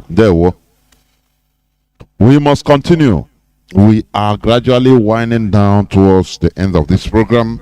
Caller on signal, welcome to the program. Thank you for holding on for 25 minutes. It's not easy. Go on, Mazi. Yes, I am here, my brother. I know. Good evening to you and good evening to our sister Marien. Good evening, Biafrans and lovers of freedom. My name is Abuja, and I'm calling you from the Kingdom of the Netherlands. Today's topic again is, I would paraphrase as knowing and maintaining our values. You see, let me touch this before I go to the main point. I'm telling Nigerians, the indigenous peoples in Nigeria, you can't have an independent and secure country as Nigeria with Fulani of Africa, some of them with weapons, intruding into the country, bastardizing our elections and population census. Governor Bala Mohammed of Bauchi State says that they want to settle the whole Fulani of Africa in Nigeria, that the Fulani is, borderless, grains laws, and they belong to Nigeria, of course. Why? They have chosen Nigeria as a choice country for themselves. Now it's left for the indigenous people in Nigeria to know and decide whether they will give it to them or will they draw line on the sand like Biafrans are doing. We don't mind if they settle them in the vast land of the north for us. Biafra is the land of Chukwokika Biama, and nobody will take it from us, his children. Now, coming to what we talked about in the Naozo titlement, these people in the Naozo, as you have said, are very highly esteemed in morals and the rules of the land, but they cannot form Ohaneze in isolation. But they can be in Ohaneze as a sort of moral compass amongst the Ohaneze people. Ohaneze means, or it can be described as nobles and commoners, or like the English say, ladies and gentlemen. So it encompasses everybody, and it's not made for a cult. Now, let me touch a bit about this, the Sukas system. For the avoidance of doubt, the Sukas system has been abolished in Biafra land on 3 distinct occasions. One was by legislation, as you alluded to, in the 1950s, and then by our leader on Radio Biafra. He was very vehement in handling it and treating it. Yet, it is, we don't begrudge anybody, whether they are rich or poor. You don't prescribe them or describe them as Osu. And by any event, I'm losing my head. And I want to say that there was the 3rd event that was co-organized by our brother Joseph Okechukwu in Umuere. It was a big physical event. People gathered from all corners of the world to do a ceremony to banish and ban that stigmatization of our people. Now, in terms of the research we are making about this Osu or other things, there's what is called oral tradition. I'll give you a simple example. I did my family tree, and there's no way I can do it because people are dying and going away. But I went to the eldest man in my village. He's already blind, but his brain is still computer. This man told me the history, the genealogy of my town, from the man who established it and his first sons up till my very own nuclear father, my own blood father. It is amazing. Why am I saying this? Oral tradition is the way our history was preserved, either by that they were not written, or because they were destroyed by the invaders who colonized us. When they destroyed our way of writing, they must have destroyed a lot of our history and records. Yes, the Osus of then, because we don't have it anymore in my psyche, in my head now, I don't want to believe that anything you see in Biafra land again. And if anybody found somebody to do that, the traditional leaders and political leaders must, see to it that it was, it is cleansed, that nobody is referred to that again. Yes, but those people in those days who are called those, they are happy in the sense because they have found refuge from stigma and oppression, but they still lived in the stigma in the society. So what I want to say here is that I want to maintain that we must not revitalize the Osuka system by rewriting history, but we will have to refine our society. We are one and equal people before and under the law of Biafra and under our maker and creator, Chukwokika Biama. And may God bless you all, you, our sister, and our sister in the studio. And may God bless Biafra. Good night. Mazi, please don't go away. Don't go away. There's something I want to say here. Of which, so maybe you are misunderstanding.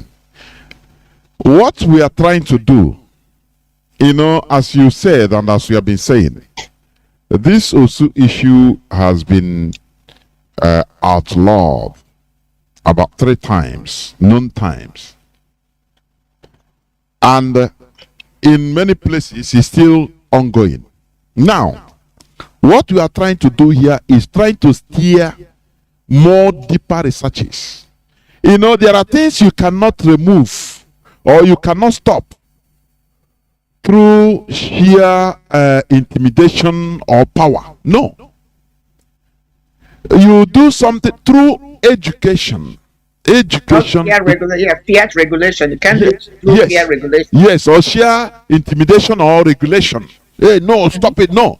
If we go into more researches to find out really who are these people, How did they start?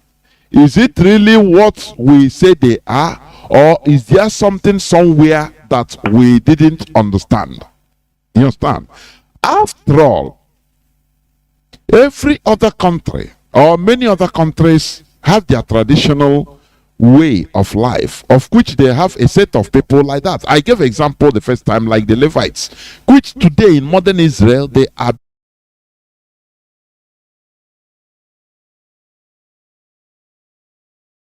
look, these people are not what we really thought they were. Outcasts, this and that. They should be even proud. That time you will see that even they will be accorded their prestige. There will be no more need for making laws for abrogation, to talk about. You see people even trying to bring themselves out, say now, even our family, we also serve. You understand? With, like in Israel, there are Levites still today that maintain. But in our own land, don't we think that this type of people, now who are the Levites? What is their job? Oh, they are dedicated to God, to their deity. Yes. Is it not the same thing? That is what we are trying to No, do. it's not. No, my brother, it's not the same thing. It's not the same thing. Okay, Shall I say why it's not the same? Shall I say why it's not the same? Okay, go on. Yes. Yeah. Why I say it's not the same thing is that the last time I was telling you that that there are priestly class, and by these people they call those who we know they means they are termed or tagged that. No, we you know don't know. how Mazi, our studies. No, I don't know. Wait. Where you are going? Okay. No, don't say we know. I'm putting this to be open. You don't know. I don't know. We know. No. You don't know. Wait, Mazi, let us say something that we are factual with. When you talk about priestly, look, the Levites, they are following the priests. Just like in our land, when a priest, when the na priest or jindine yoko, this and the serve the priest is dedication. So what we are putting out here is for more profound researches. When the researches I read, scholarly researches, the man concluded, he said, look, in all these things, no person know the reality of this also. He puts there for researchers to go on more. Forget about what they tell us, what they write, what they say, this and that. Government come and say, now, I gave an example of if we can be made to be cherishing warrant chiefs today, what can't we, how can, we can be deceived in any way. We can be deceived into, castigating something we should cherish. That is my point. So don't say we know. When you talk about priests, there are priests. Yes, these people are also part of the priests because they help the priests. Even in the Levites, yes, they are like that. They are the lineage of Aaron are the priests, but the Levites help the priests. There are, if for example, the ancient Israel, there is a way where they will reach in the altar. There is where they should reach. Now these Levites, they will come forward, reach to this side, more further. They are the people that helps the priest. So I don't want that word we know. I will not tell you that we know. It's not conclusive. That is why I put it out. Okay. People are listening to my voices. People can come in in order to, make suggestion. It's not conclusive. I'm telling you honestly. Anyway, because when people that are met, Mazi, look at our argument here. People that are made to deny the identity. What else can't we?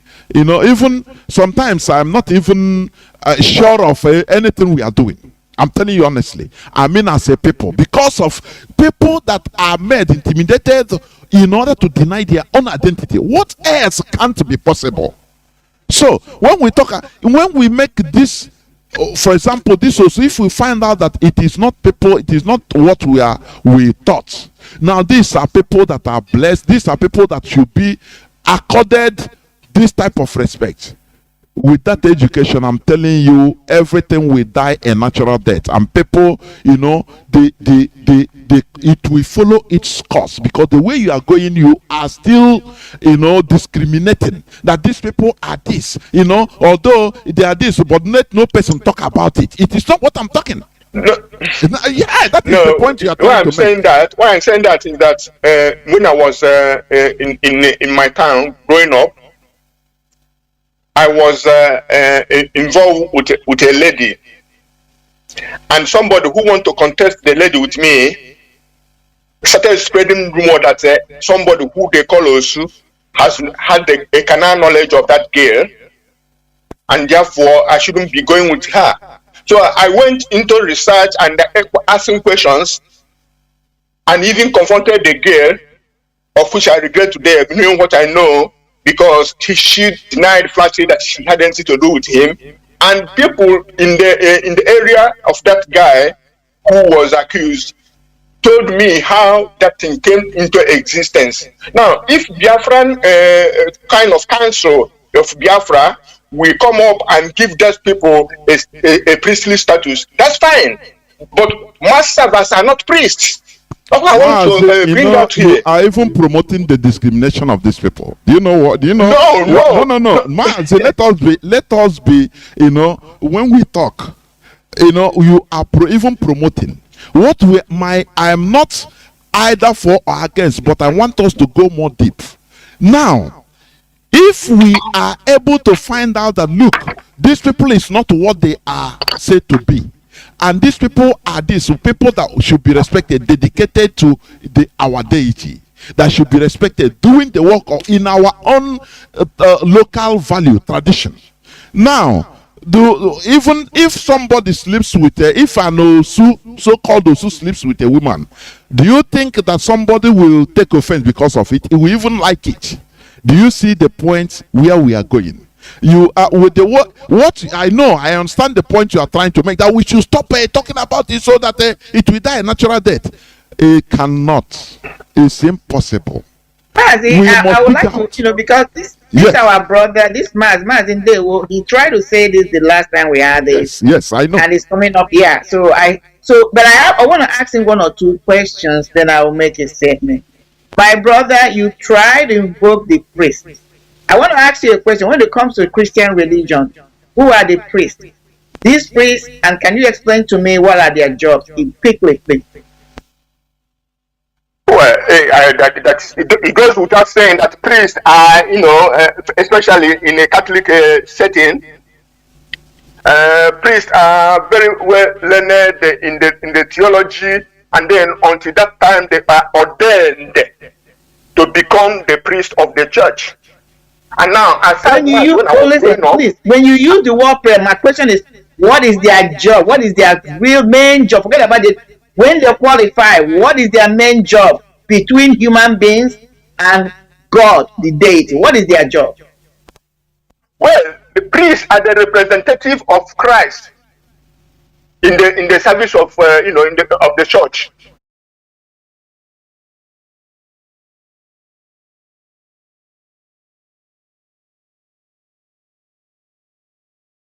What do they do? What is their job? They intercede. They go in between. They are in between. They are the bridge between us and God. That is representative of Christ. Okay.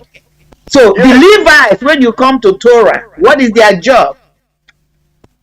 Listen, the Levite is a tribe that is priestly tribe in the children of Jacob.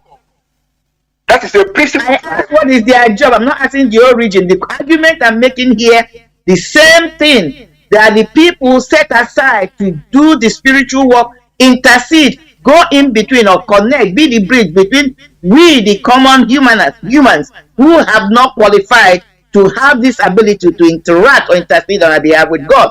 That's the job of the Levites. I'm not asking the origin. Now, they are set aside. The priests in the Catholic Church are set aside. They're not marrying anybody. They're not supposed to marry we, the commoners, because they're supposed to be pure, holy. The same thing with every church. No, even forget about that. When you come to like the denomination of Pentecostal or whatever, they get married. They are supposed to be with their wives. They're not supposed to go outside their marriage because they're supposed to be pure. They're supposed to be holy. They're supposed to be righteous so that they can have access to spiritual dimension. That is why they are set aside. Now, look at what is happening now in all this priesthood. Even it happened in the time, according to the Bible, the time of Yeshua when he came. These priests that were supposed to set aside begin to get involved with corruption. People did not see them as pure anymore. People began to see them as bad omen. Even Yeshua himself began to call them out. John the Baptist calls them out. That is one of the reasons Yeshua came and said, I have come to make the crooked way straight.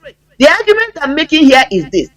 You are willing, you are proud to call the Catholic priest, the Christian priest, the imams of the Muslim church, the gurus of the Hindu. We are proud to talk about them, that people set aside because they have attained certain level of spiritualism. They should be the one to intercede on our behalf. My argument or question to is, who were our own? When you come to our traditional religion or spiritualism, who were the people that are supposed to stand in gap for us? That's what I want to find out. They are more. Those people are more that attend that status. You know what they call the more? Just tell me what it says. Them how do you become an more? By starting. It's not by running into the thing. It is by following the rules of that more. No. How do you first become an more? That's what I'm telling you. That you first of all you have to be kind of called for that, and then you follow the rules until you become. What do you mean follow the rules, my dear brother? Without let's not kill so much. If you feel you have a calling to be a more, first of all you have to find out through consulting deities, and then the deity will tell you what to do. You're going to be initiated. Sacrifices are going to be performed. It's not just following the rules and regulations. There has to be a sacrifice. When you're doing a sacrifice, you're initiating yourself to something. Even in Zen also, it says you have to perform sacrifices. You are being initiated. You become a servant of that thing. That's really what we're supposed to be talking about.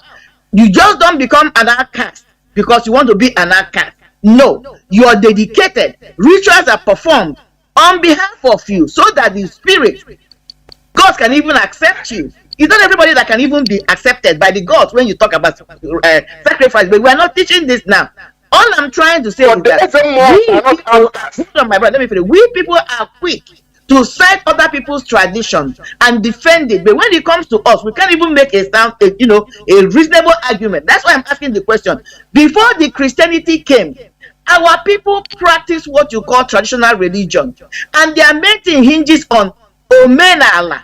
The deity was about the land.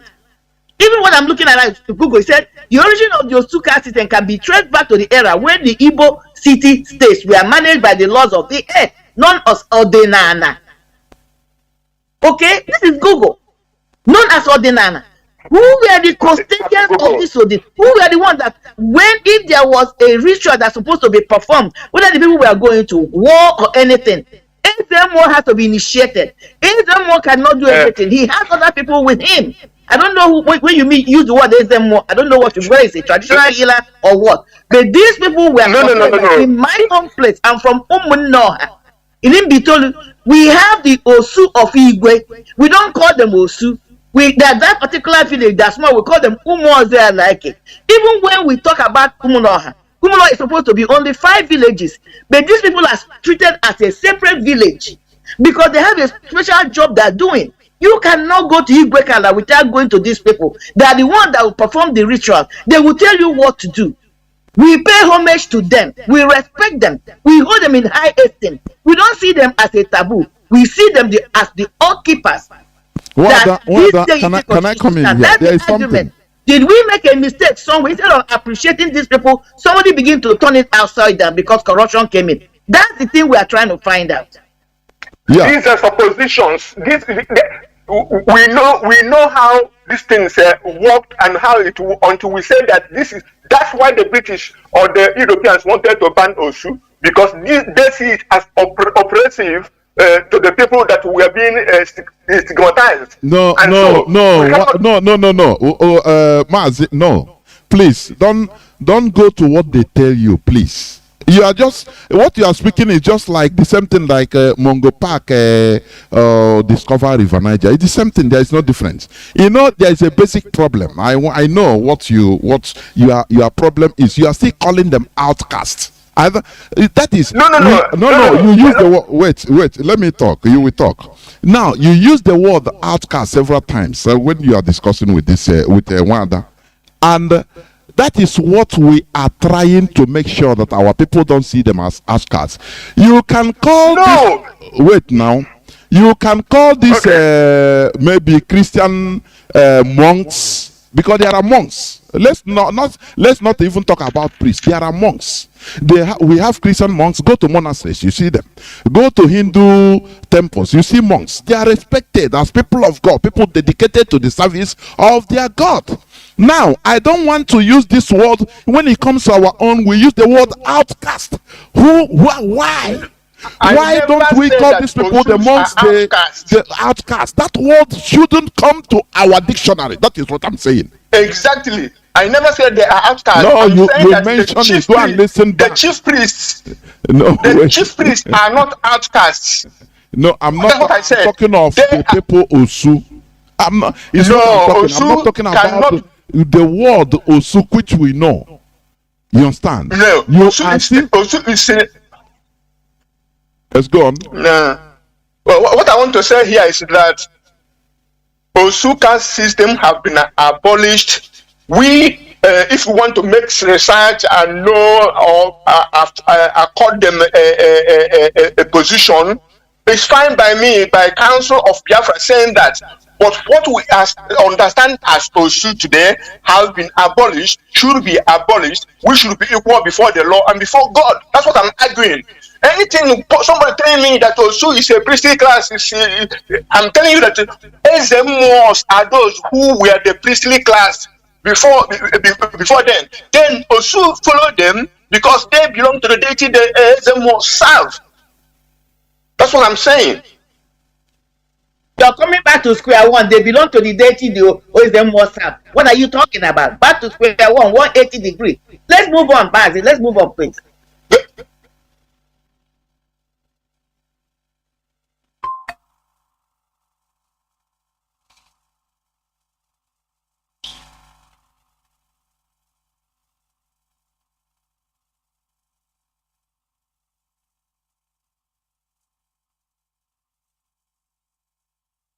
And that is the problem we are facing as Igbo people, because we don't want to dig out who we are and make corrections where needed. We don't want to find out who we were. We just want to continue to move. When you don't know your past, how can you know where you're going?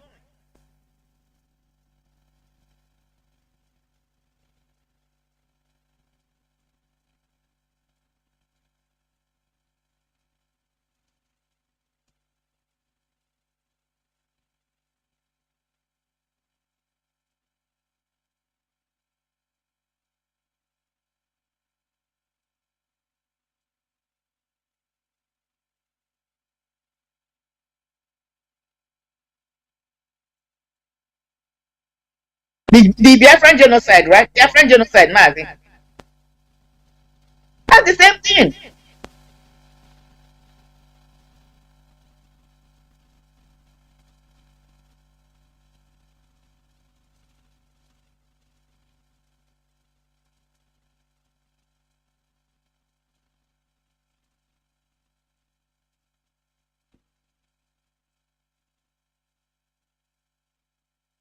What they have been tagged to be, what they have been tagged is that, because man, even this argument you're making now is the same argument some of the elders are making with this Biafran agitation. Did you guys see the war? Did you know what happened to the war? Why do you want the war? Forget about the war. Let's move on. It's the same argument.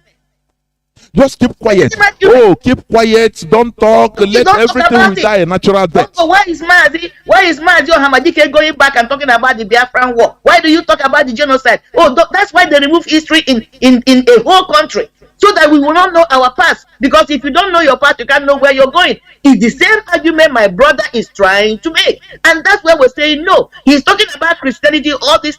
This is a society that has been existing 500,000 years ago. What happened before even the Spanish came before the Western civilization? Do they people know? The first people that set foot on the coast of Biafra or near us were the Spanish. It was not the Europeans.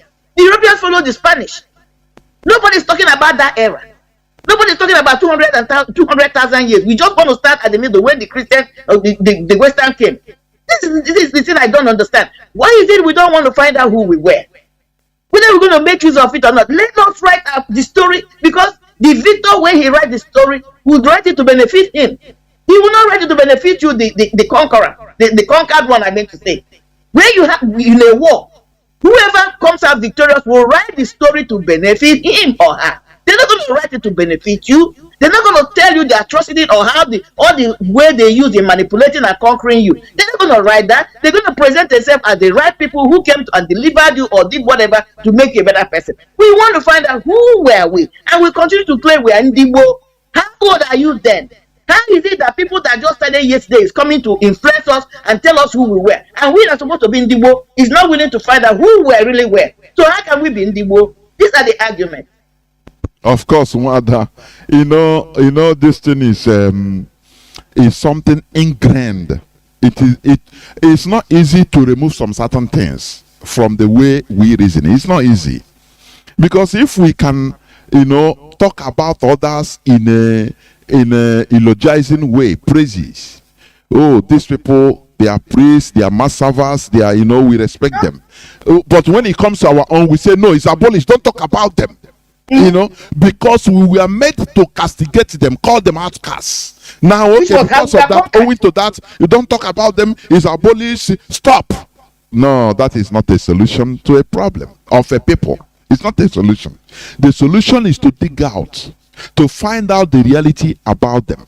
Now, that thing will clarify everything. The coming of Biafra, all these things we are digging out, it will be published in the books, which will be taught to our people, our children, our children. That's what we want to find out. Yes. Make all the crooked ways straight. Exactly. Because they use the crooked ways to subjugate us. We can't leave it that way. You continue to pile up, and most of claim, okay, we came through oral history. Even the Israelites you're talking about, their story was passed down through oral history before they started documenting it. That's why you hear somebody like Moses. He told the story. He was inspired. They did spiritual researches or whatever they did. They didn't just start writing them down. He came through oral history, but they went back. Some of them, they were able to collaborate. They were not able to collaborate. You can say that. It's with every society, because there was a time human beings were not writing. So are we going to say because it's a difficult task we can't do it?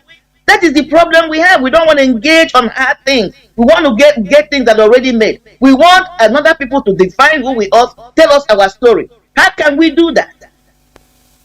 That's it. That's the difficulty. But we must continue. Many people are calling, honestly speaking. But I will pick just few calls. Caller on direct line, can you hear me? Go on, please. Very brief, because we are winding down. Yeah, Mazi, Mazi, there were. I'm Chika from Obimbaba, but I'm not from the public to the Mazi. Mazi, today's topic, is you, Mazi.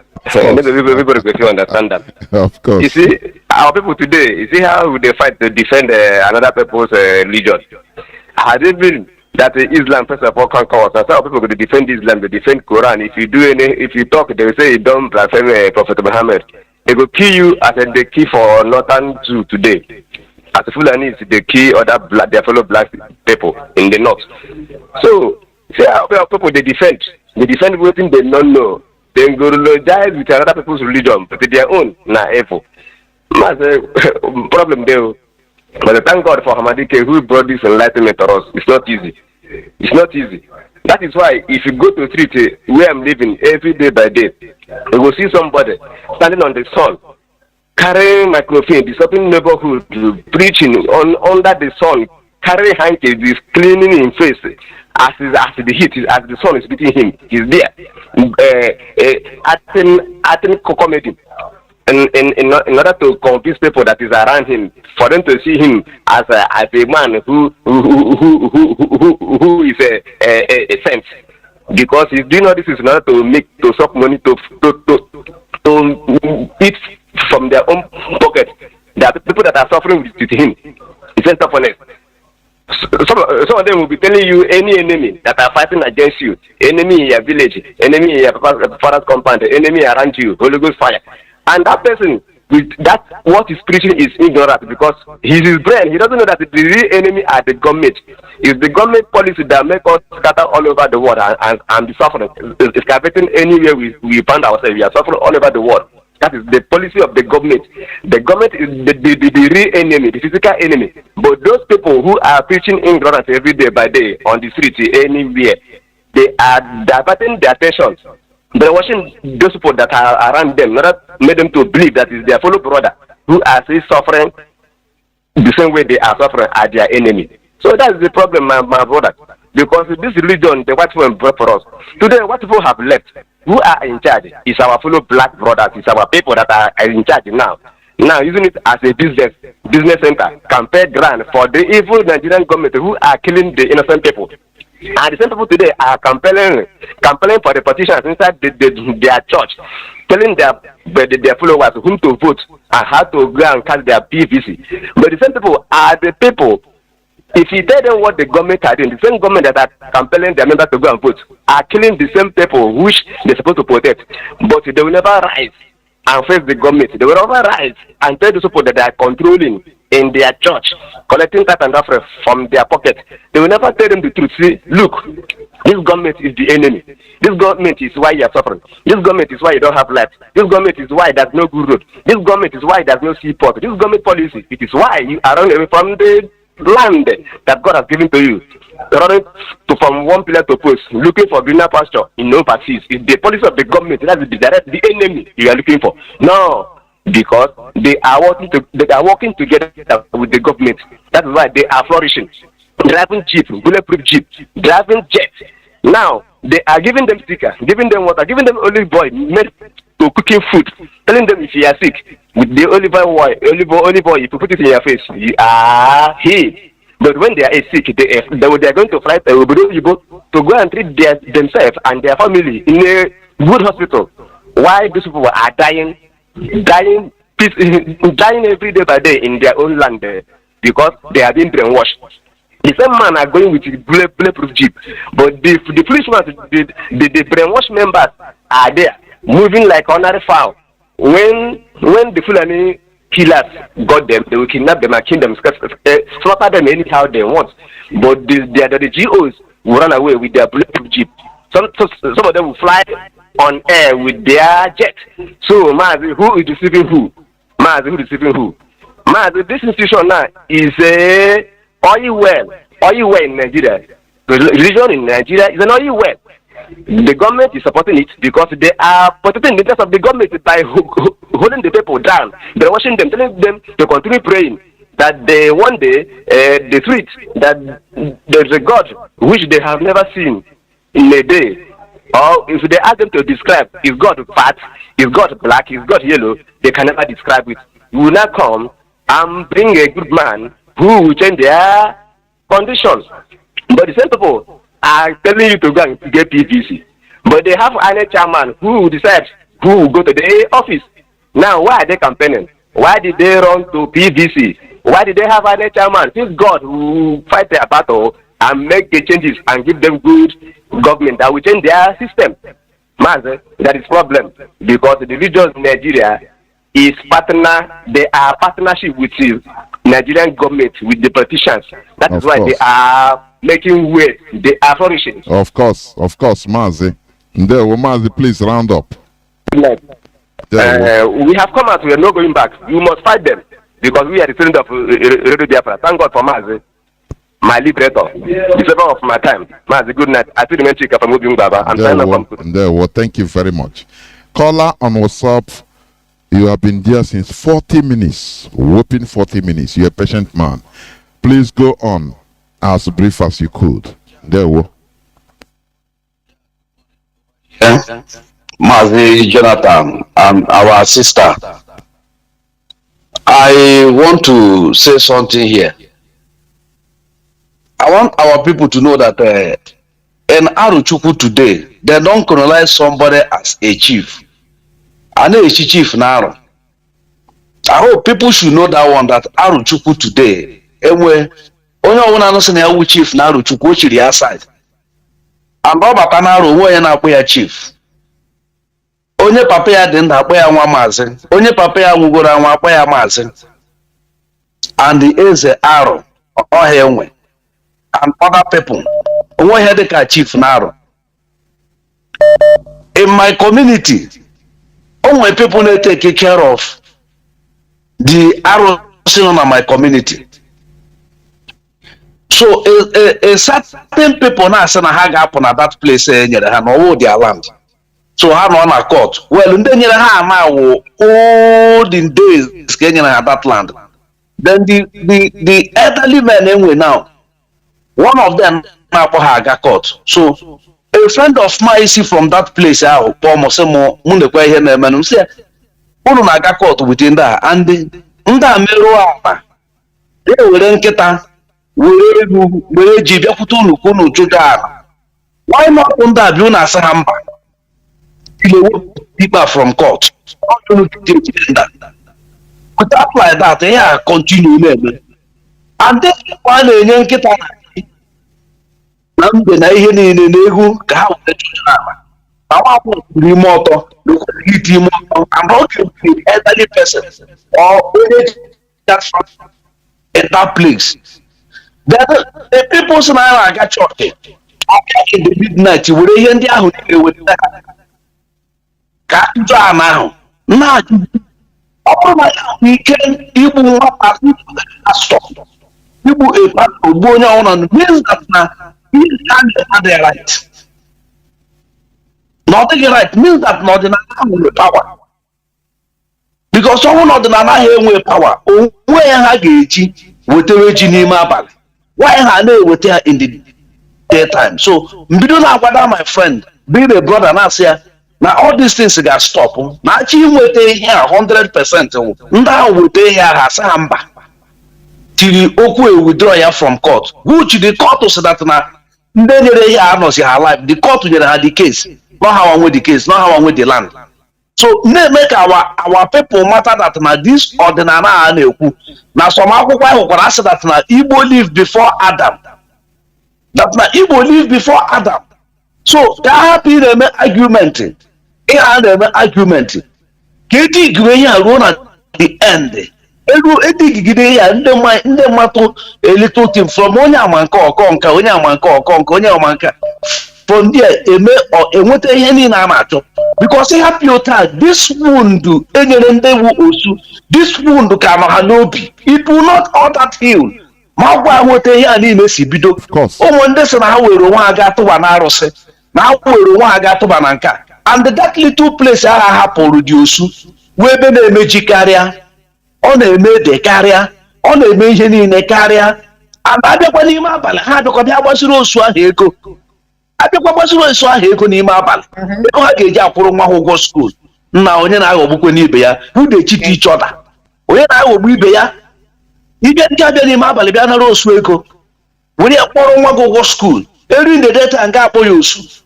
Every the data me for you. I stop what that rubbish. You may have again with the real suit. See a Faragana. Why you need Jackaga? Thank you. Why is Jackaga now for Jordiana? No working a busy with power. Go for Jordiana, go with the real suit. So Suya Nea, due to Sumantuana, Osu Meregia, Gana Wulielu, Gana Wulielu, Sini Winiana, Atoram Kato, Totoya, got together, Rebe, Ogro. Just like this genocide I committed against our people. Maybe I say a story. Nature that pains I got apply now because this radio Biafra, I mean, this pain can never go out in our body till the side to say that I am to die. Oh, I are happy. Our generation to come are happy. Without so, they will not be happy. Or I got happy. Yeah, William Sekampo. And the last one again, can happy Gibogi. The last one again. I don't want our people gamata here that jihad war heba ho kwesịrị where that war stop between the Tifi and the Doma. Between the Tifi and the Doma, the Fulani and the Fulani Jina the Tifi Munchi, and Apaha Munchi, now upon the Doma Akmoto. Those things mean a lot of things.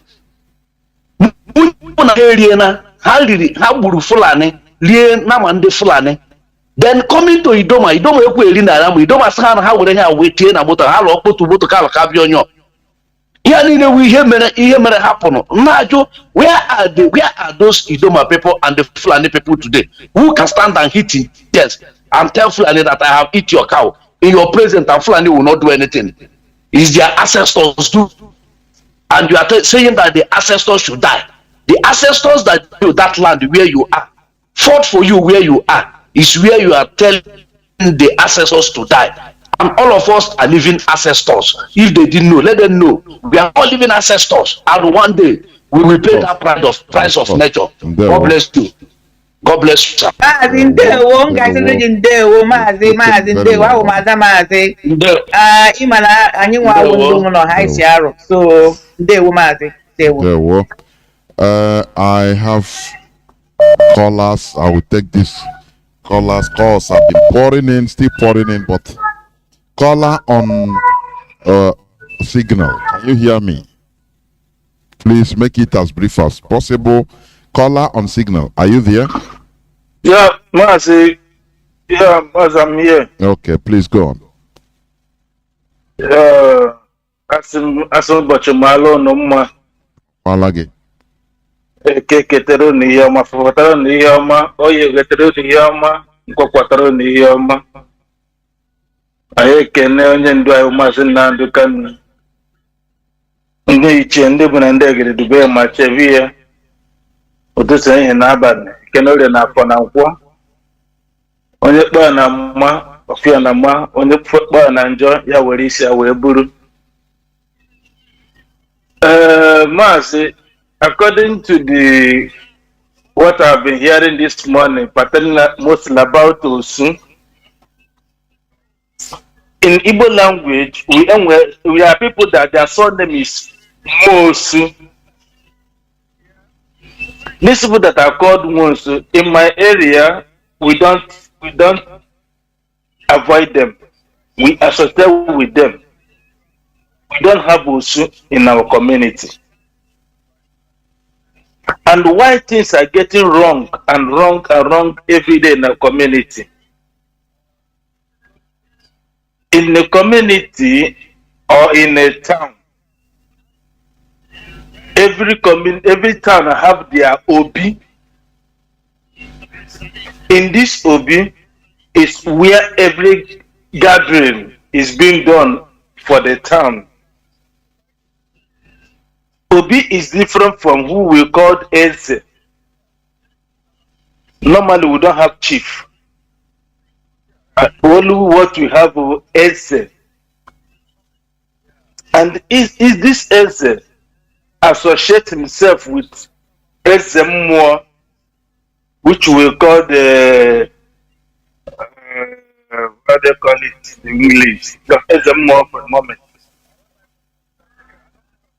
In a community where Eze more is really doing his real work, Mazi, I'm repeating myself.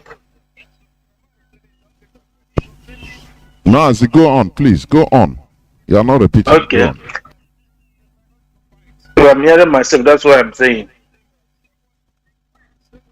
Okay, in a community where they have Ezemo is the spiritual guideline of the community, of the town. Most of the chiefs we have now in the communities, most of their fathers was not involved in anything tradition. If, like me, if my father was not a traditionalist, or maybe Eze, or Onyenze, or Onyozo, I can never become Onyozo without, first of all, giving that royalty to my father before I will receive it. And if it's not in my father's compound, I can never get it. But now, people who don't have that in their own kindred use money to go and buy it from people who have more. As I am now, I have 3 already by my side, which I will give to my children. As onions and also I am. Then any child that is being born in my father's compound, be you a man, you are automatically onions, onyozo. But most kindreds doesn't have that. But they went to the other people who have more, like I have. Someone have called me for to sell one of my own to him for 150,000 naira. I said, no, I cannot do that. I don't know how my father gave it to me. So most of the rubbish we are having now is mercilessly coming from the people we call our traditional rulers now. Formerly, traditional rulers are being fed by the community and the youth who go to farm for the community farmers, and every month you have to go and pay allegiance to the chief of the community and to the SMO. But now governments are taking those people away from us, opposing them on us by paying them. And this started earlier 80s when Babangida took over as president of Nigeria. 80% of chiefs we have now in our communities and the traditional rulers are being opposed on us. How can the land be in peace to us? Before you become a chief, by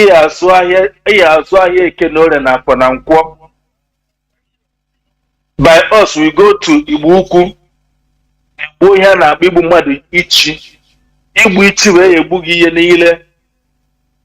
you can never associate yourself with anything else in the community.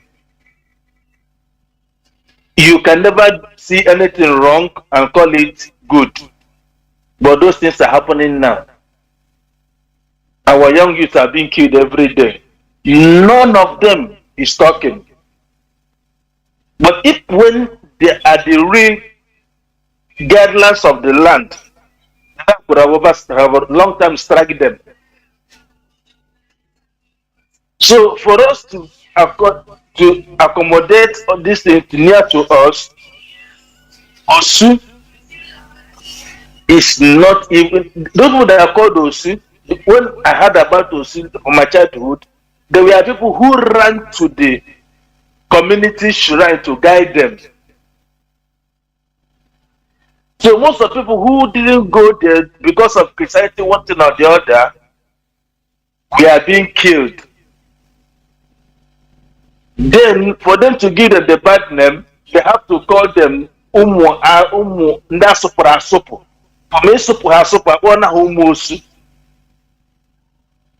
Which is, they are the same our blood lineage, and we still condemn them. But in the night time, we go to them to collect ose, mobo, nu, to cook our food. How can we associate ourselves on our immediate brothers and sisters, and we accept the land to be happy with us? It doesn't work that way. Of course it doesn't. Mazi,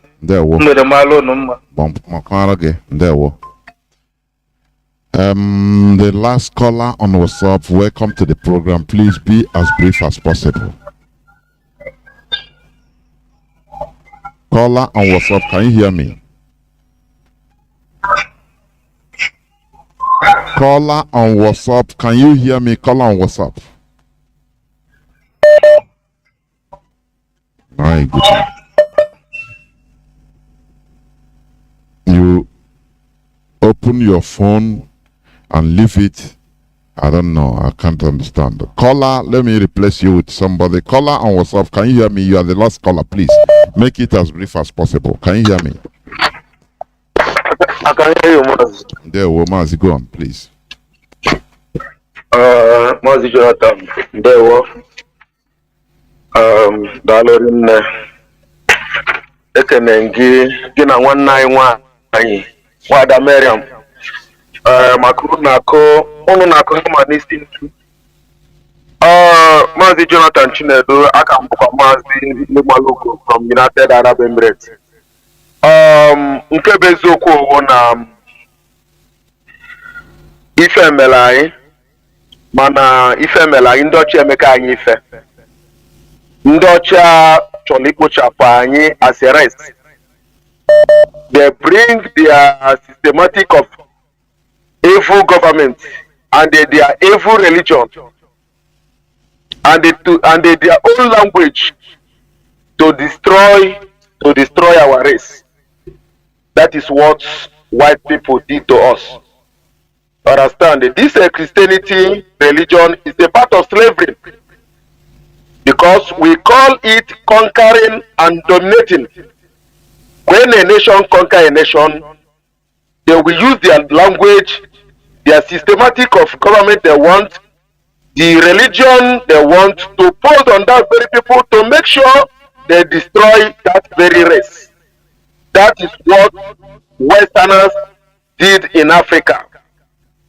So Christianity is a part of slavery that Westerners did in Africa because the so-called Jesus or whatever they call themselves today, they preach in Africa that you will use the blood of Jesus to protect yourself, use the name of Jesus to protect yourself, use this and that to do this and that. But behind, they will go and buy a bulletproof made by a human being to protect themselves. They will call soldier, police, the many security personnel to protect them. But they will tell their morals members to use the blood of Jesus to protect themselves when they know that the blood of Jesus didn't work. So what these people bring to us is a total scam. It's a total scam. And Abatosu, our people need to deep research. Any executive research. Because why am I saying this? In my own community, we have people they call Usu. You know, I'm a little child. I don't understand how those things started. But there is some people they call Usu in our community. Those people born many children, fine ladies. But our people refuse to go and marry those people. Call them Usu. But some youth in our community, we go and make a girlfriend, having a sexual intercourse with those people. But they cannot marry them. They go to them and borrow money, just as our brother says. So we must short. And here get research all these things back with the coming of Biafra. Oh, you want to get research all these things back. Understand? Unlike the program, this program is very good. This thing will take our mind back. Take our mind back to our origin, how we immigrate. Because white people came to destroy everything about us. You can see some of our people will start to defend white people.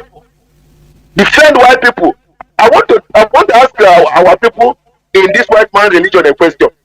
Do you people know that Abraham, that you are called God of Abraham, God of Isaac, God of Isaac and Jacob? Do you know that Abraham is an Arabic man?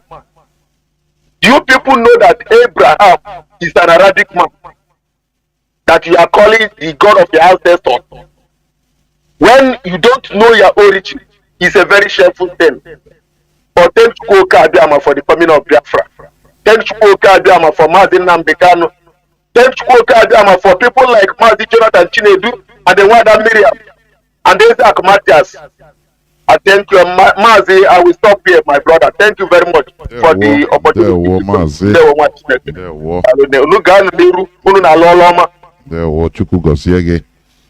Ekeroneke. Well, this is where I'm going to stop taking calls. You have to make your closing remarks, please, before we go. I'm going to make it quick because a lot of people will be sitting in the place for some time. Yeah, Mazi, 4 hours plus. Yeah, quickly. I'm going to submit this way. Let's look at, because I always try to use what is present or not too long ago to refresh our memories. Let's look at Christianity. Before this Christianity took this absolute grip and hold on us, our elders, the traditional healers, we are looked upon as those that held truth in our society.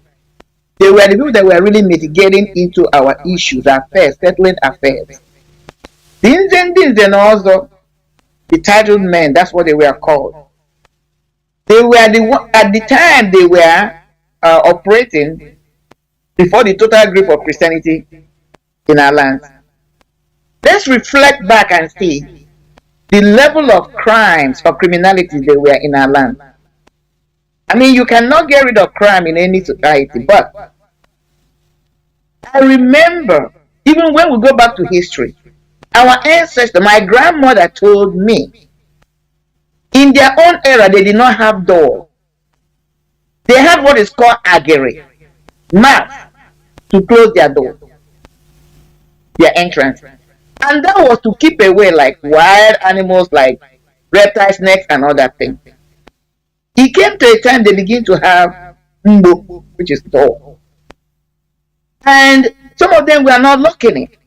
Like I said, I had opportunity to travel. Where I went, as we speak today, they don't lock their doors. They don't lock their doors. And there's nothing like somebody stealing from anybody. Even not too far back, many years back. Now, if some of us can reflect back, when a criminal, a thief, tries to invade your house in the night, all you had to do was to raise an alarm. And the whole community will come out. And the thief will run away. The reverse is the case today. When we have many churches, we have all manner of religion in our society. From every square inch of our communities are taken away by all these Holy Ghost speaking people, with all due respect. But at the time of our ancestors, even not too far away, 20, 40, 50, 60 years ago, if there's a criminal kind of syndicate operating in a particular community, all the individuals will do, the elders, with the eze or whoever is in charge, will come out, bring out all the offer, and then invite and invoke ancestors, and whoever that was doing it will, they will bring you and say, the person will be exposed. And sometimes they will come out and put a mandate, tell the deities that they should, anybody that tries to steal, they don't want stealing, they don't want criminality in the land. That was the police they had. They had no physical police. And there were more peace. And people believed in them. People reverenced them. They were looked upon. Let's look at where we are. I know why I'm bringing this example. And you need to talk about why I have a deep suspicion that the way the Osus have been castigated, I cannot tell you when it started. And that's why I keep invoking. This is a society that has been 500,000 years old. When did this thing start?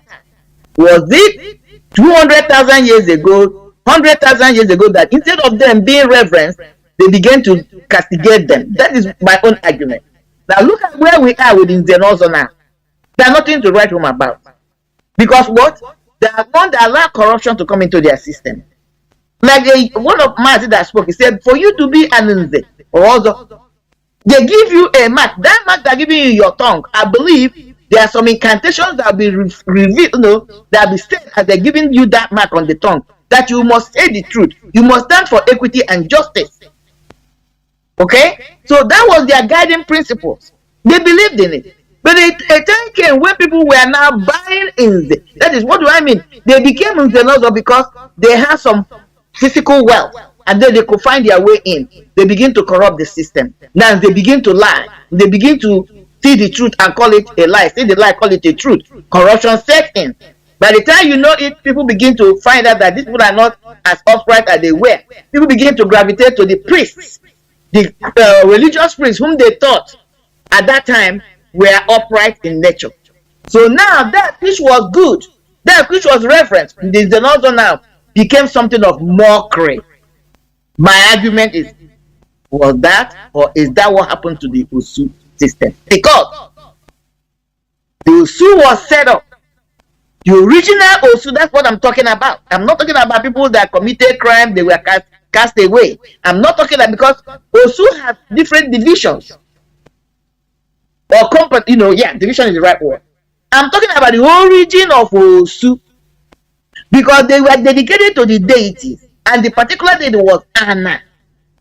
And because Anna, through Anna, all the legislatures of the people affair were carried out. They were like the House of Assembly. Those who enacted the law made sure that they were House of Assembly, they were the judiciary, they were the executive, the executive were the aces.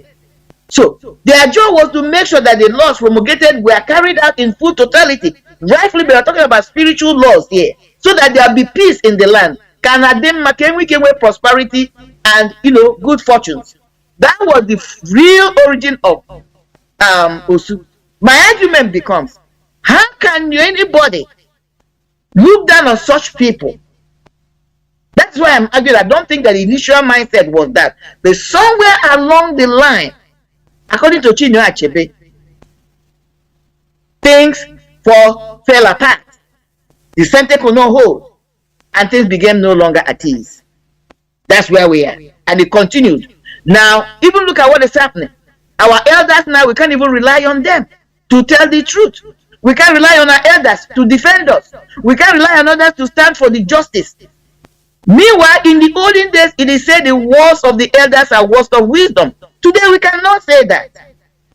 So if somebody is not going to come and tell me that, oh, the words of our elders are never words of wisdom, that is not a statement of truth, because there was a time, if you wanted the truth, if you wanted to know, no matter how old they were, you go to the elders, and when they spoke to you wisdom, knowledge, their brains and minds were intact. It doesn't matter, in fact, the older they were, the more articulate and intelligent they were, because they were the ones really passing the oral stories on the oral history. But today, we cannot talk bad for our elders today.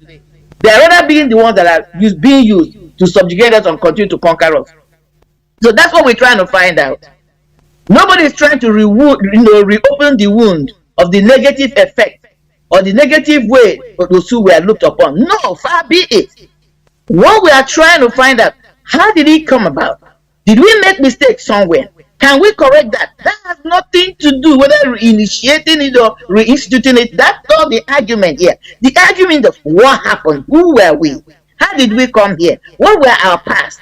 Can we be able to know so that we can continue to pass this oral history? Even when Biafra comes, nobody is asking that everybody will become a nominal and practicer. No. People must understand this. I believe Mazi, even though I don't know, but I have somebody saying, or people saying that Mazi has said, when Biafra comes, you will be free to worship whatever religion you want to worship. But argument somebody like me who believes in traditional worship, who believes in ancestral worship, that's where I am. And I can argue that, I can say that proudly because of my experiences in life. How did we, who will be our custodians? That's my argument. Because when you come to Christian religion, you have the priests, you have the pastors, you have the pope, you have the bishop, you have the nuns, you have the sisters, you have people in the monastery, I meant to say, interceding according to their belief to God on behalf of the people. But when you come to our own traditional religion, who is doing this? This is where somebody like me is coming from. I would like to know, because if this thing was a thing of beauty, just like in the ancient religions, you have people they call temple prostitutes. People don't understand that this prostitute you call prostitute started from the temples. They were women that were dedicated to the temples. They were called temple prostitutes. They were just there for the service of the priest. They were looked upon at that time as a good thing. It was a noble job. But then came when things went haywire. These temple prostitutes, which were temple priestesses, we are now being looked down upon. It became a bad thing. So this is my own argument, because I will be one of those who, by His grace, I'll be alive when Biafra will come. I will be one of those who would like to reinstitute, rediscover the way of our people, the way my ancestors worshipped. I have my reservation why I'm saying that, but it's one of the things I would like to accomplish in my life before the closure of my life. Mazi, I'm going to submit there. Thank you so much. I greet everybody. Thank you for listening. Thank you for your time. By His grace, we'll connect. We'll converge again very soon next week. By His grace. Bye bye. The woman, very articulate you are, as usual. Biafrans and lovers of freedom. Just few things I want to say. Just very few. People should not misunderstand what we are doing here. What we are bringing out here is, a discussion, a raising up discussions, so that people will go into more researches. In IPOB, we are guided by superior argument. That is the reality. And that is how Biafra will be. Superior argument. What we are bringing out here also are facts, the realities facing us, exposing the lies that has been told to us through different ways, through politics, religion, any other thing you can think about. We expose them here so that you can make your choice. After all, that is how Mazi Nnamdi Kanu penetrated into us. We cannot stop it. It's an ideology, a system fixed or started by Mazi Nnamdi Kanu. We are superior argument. During the time of enlightenment in Europe, when you hear enlightenment, it is just an argument like this. Steered argument. If you also watch, you see these monks, Buddhist monks, as a monk, you are being respected.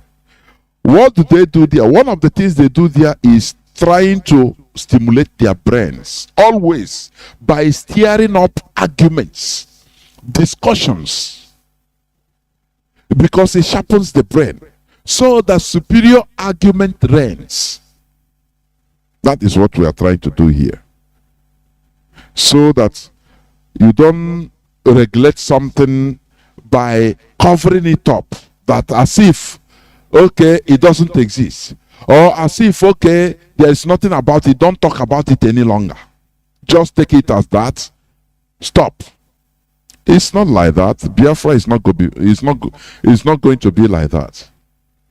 It's just like what we suffered, the Biafran Revolutionary War, which we suffered a lot. Because of it, history was suspended from the Nigeria curriculum in order to make people not to talk about it. Does it solve the problem? The answer is no. It's a very wrong approach. When you say, okay, abolish Osuka's system, abolish it, don't talk about it, but it is there in our system.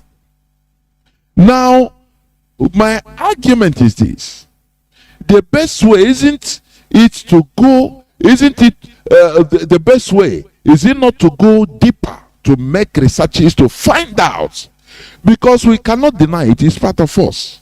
It's part of our system. We cannot deny it. Why is it that these people are called outcasts? Are they really outcasts? The answer is no. Then what really happened? Are we going to stand down and pretend as if nothing is there, whereas it's still existing, and our people are still doing something internally about it, discriminating against it? The best thing is not to reveal it, so that people will discuss about it to find out really what happened. Because when we speak on radio, thousands, if not millions of people are listening. There are people that can know something. There are people that can call or start writing or start going into research in their own scholarly ways in order to find out. That is what we are trying to bring out, so that we should understand what happened. Why is it that other people, other cultures, other values, other religions, they have people, they respect people that are even dedicated to their deities, to their gods. But when it comes to our own, we demonize them, calling them outcasts. And the only solution we think is, okay, don't call them outcasts again. Pretend everybody is equal. It doesn't exist. Case closed.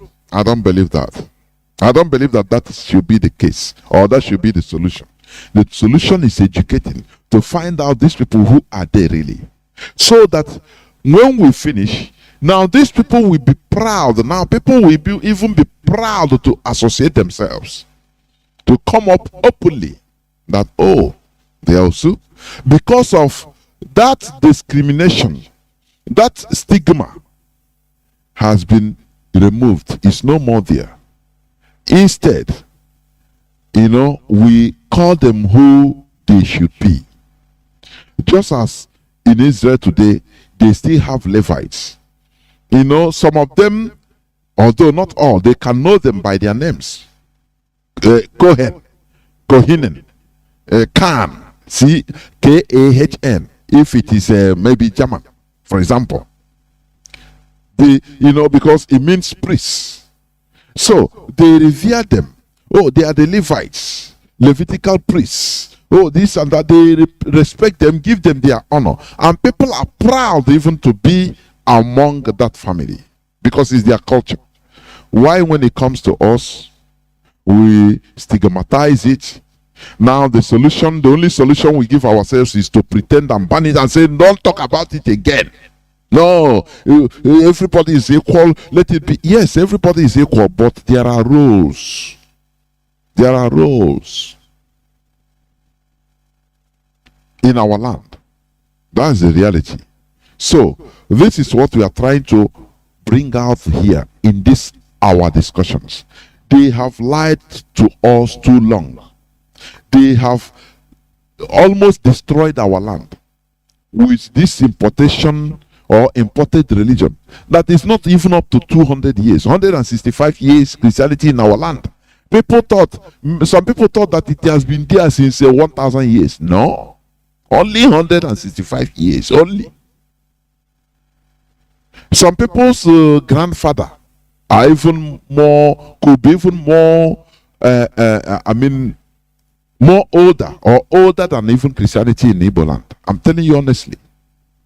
Because it's somebody that is 80 years now.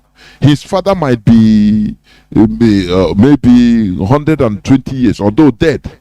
Maybe his grandfather might be more than 200 years, though he's late. So that is the thing. It's not too long.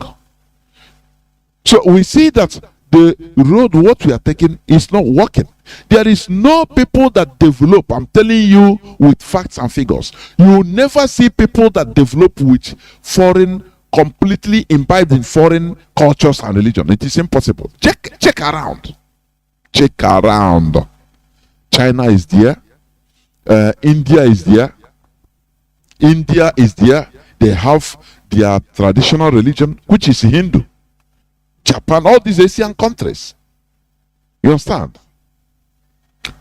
But these other people, like Africans that are forced to imbibe in foreign religions, look at what is happening. The only people that can develop with foreign religion is people that are under conquest today, where the conquerors live with them and continue subjugating them, continue ruling them, like in the Americas.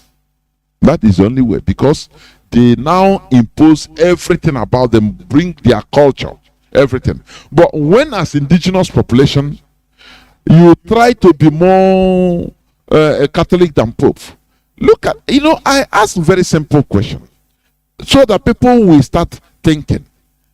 Look at killings in our land.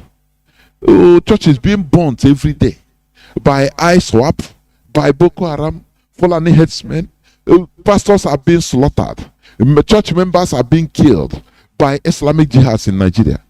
Do you ever see or hear Christians all over the world.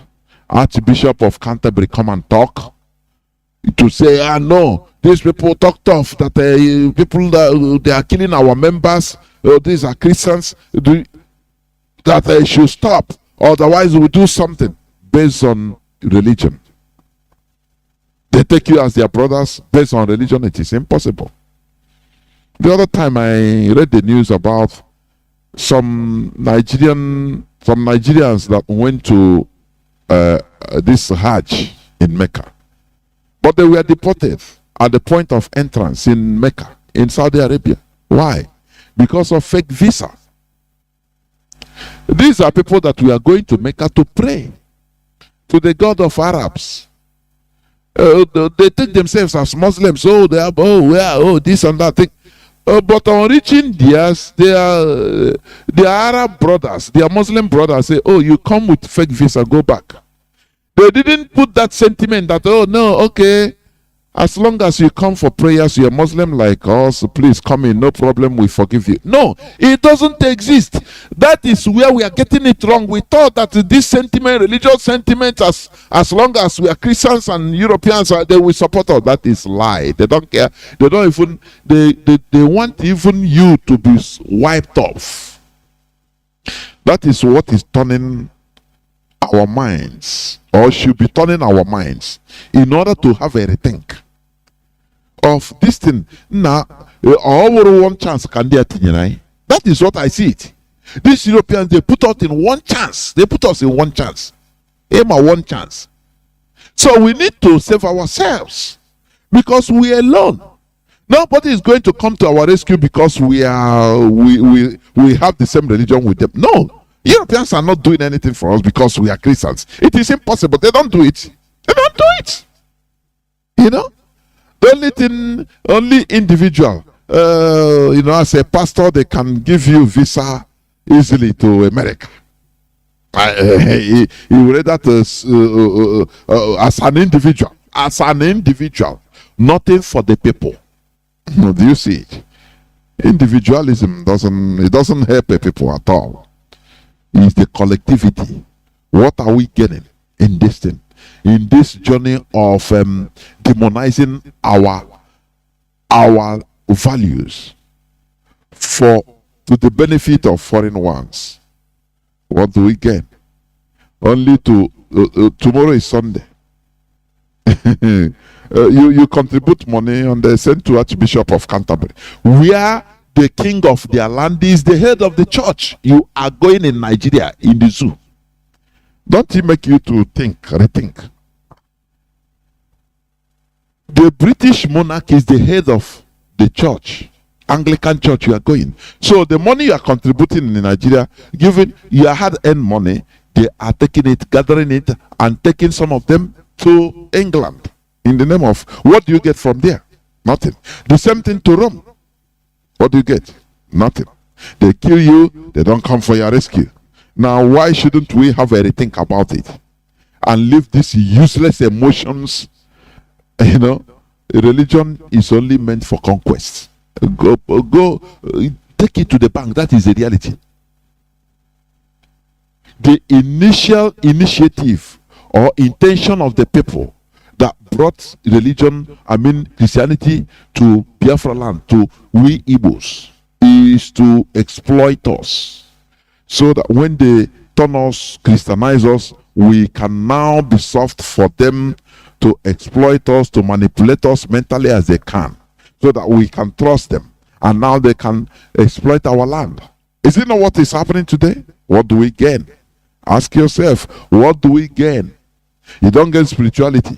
What you get? Only scamming. Pastors that the Jews scamming everybody, scamming each other. We have problems in our families. This one is Assemblies of God. Husband is Deeper Life. This one is families being torn apart. Can't we think? We are in 21st century, where we should think, where we should reason profoundly. That is what we provoke here. Biafra is our religion. Biafra is where we worship. Biafra is our identity. We have no other identity except Biafra. Therefore, We must continue in what we are doing. Our leader must be released. I see somebody, I read a comment, somebody saying, no, we should be talking about our leader's release and stop about religion. And I laugh. Them. Just watch them. Them. Right from time, the same thing. The DOS, how are you going? What are you doing to release our leader?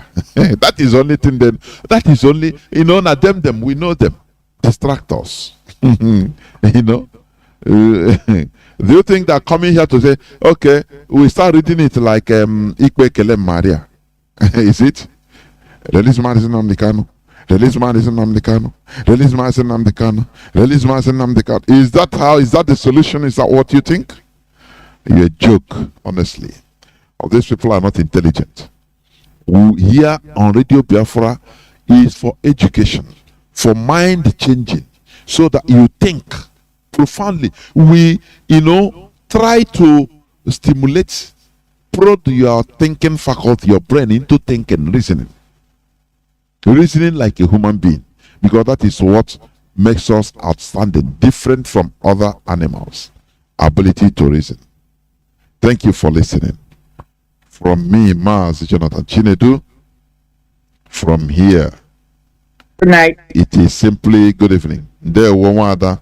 There were. Thank you, Mazi. I have to wait for you to finish. There were. Yeah, brilliant exposure, brilliant exhibition, brilliant outing. That's what I'm going to put.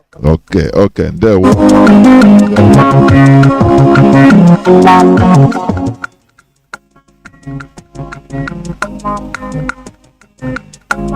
Mafi bona chale Biafra ko bore mako kaya mano rawo. Mafi bona chale Biafra ko kaya mano.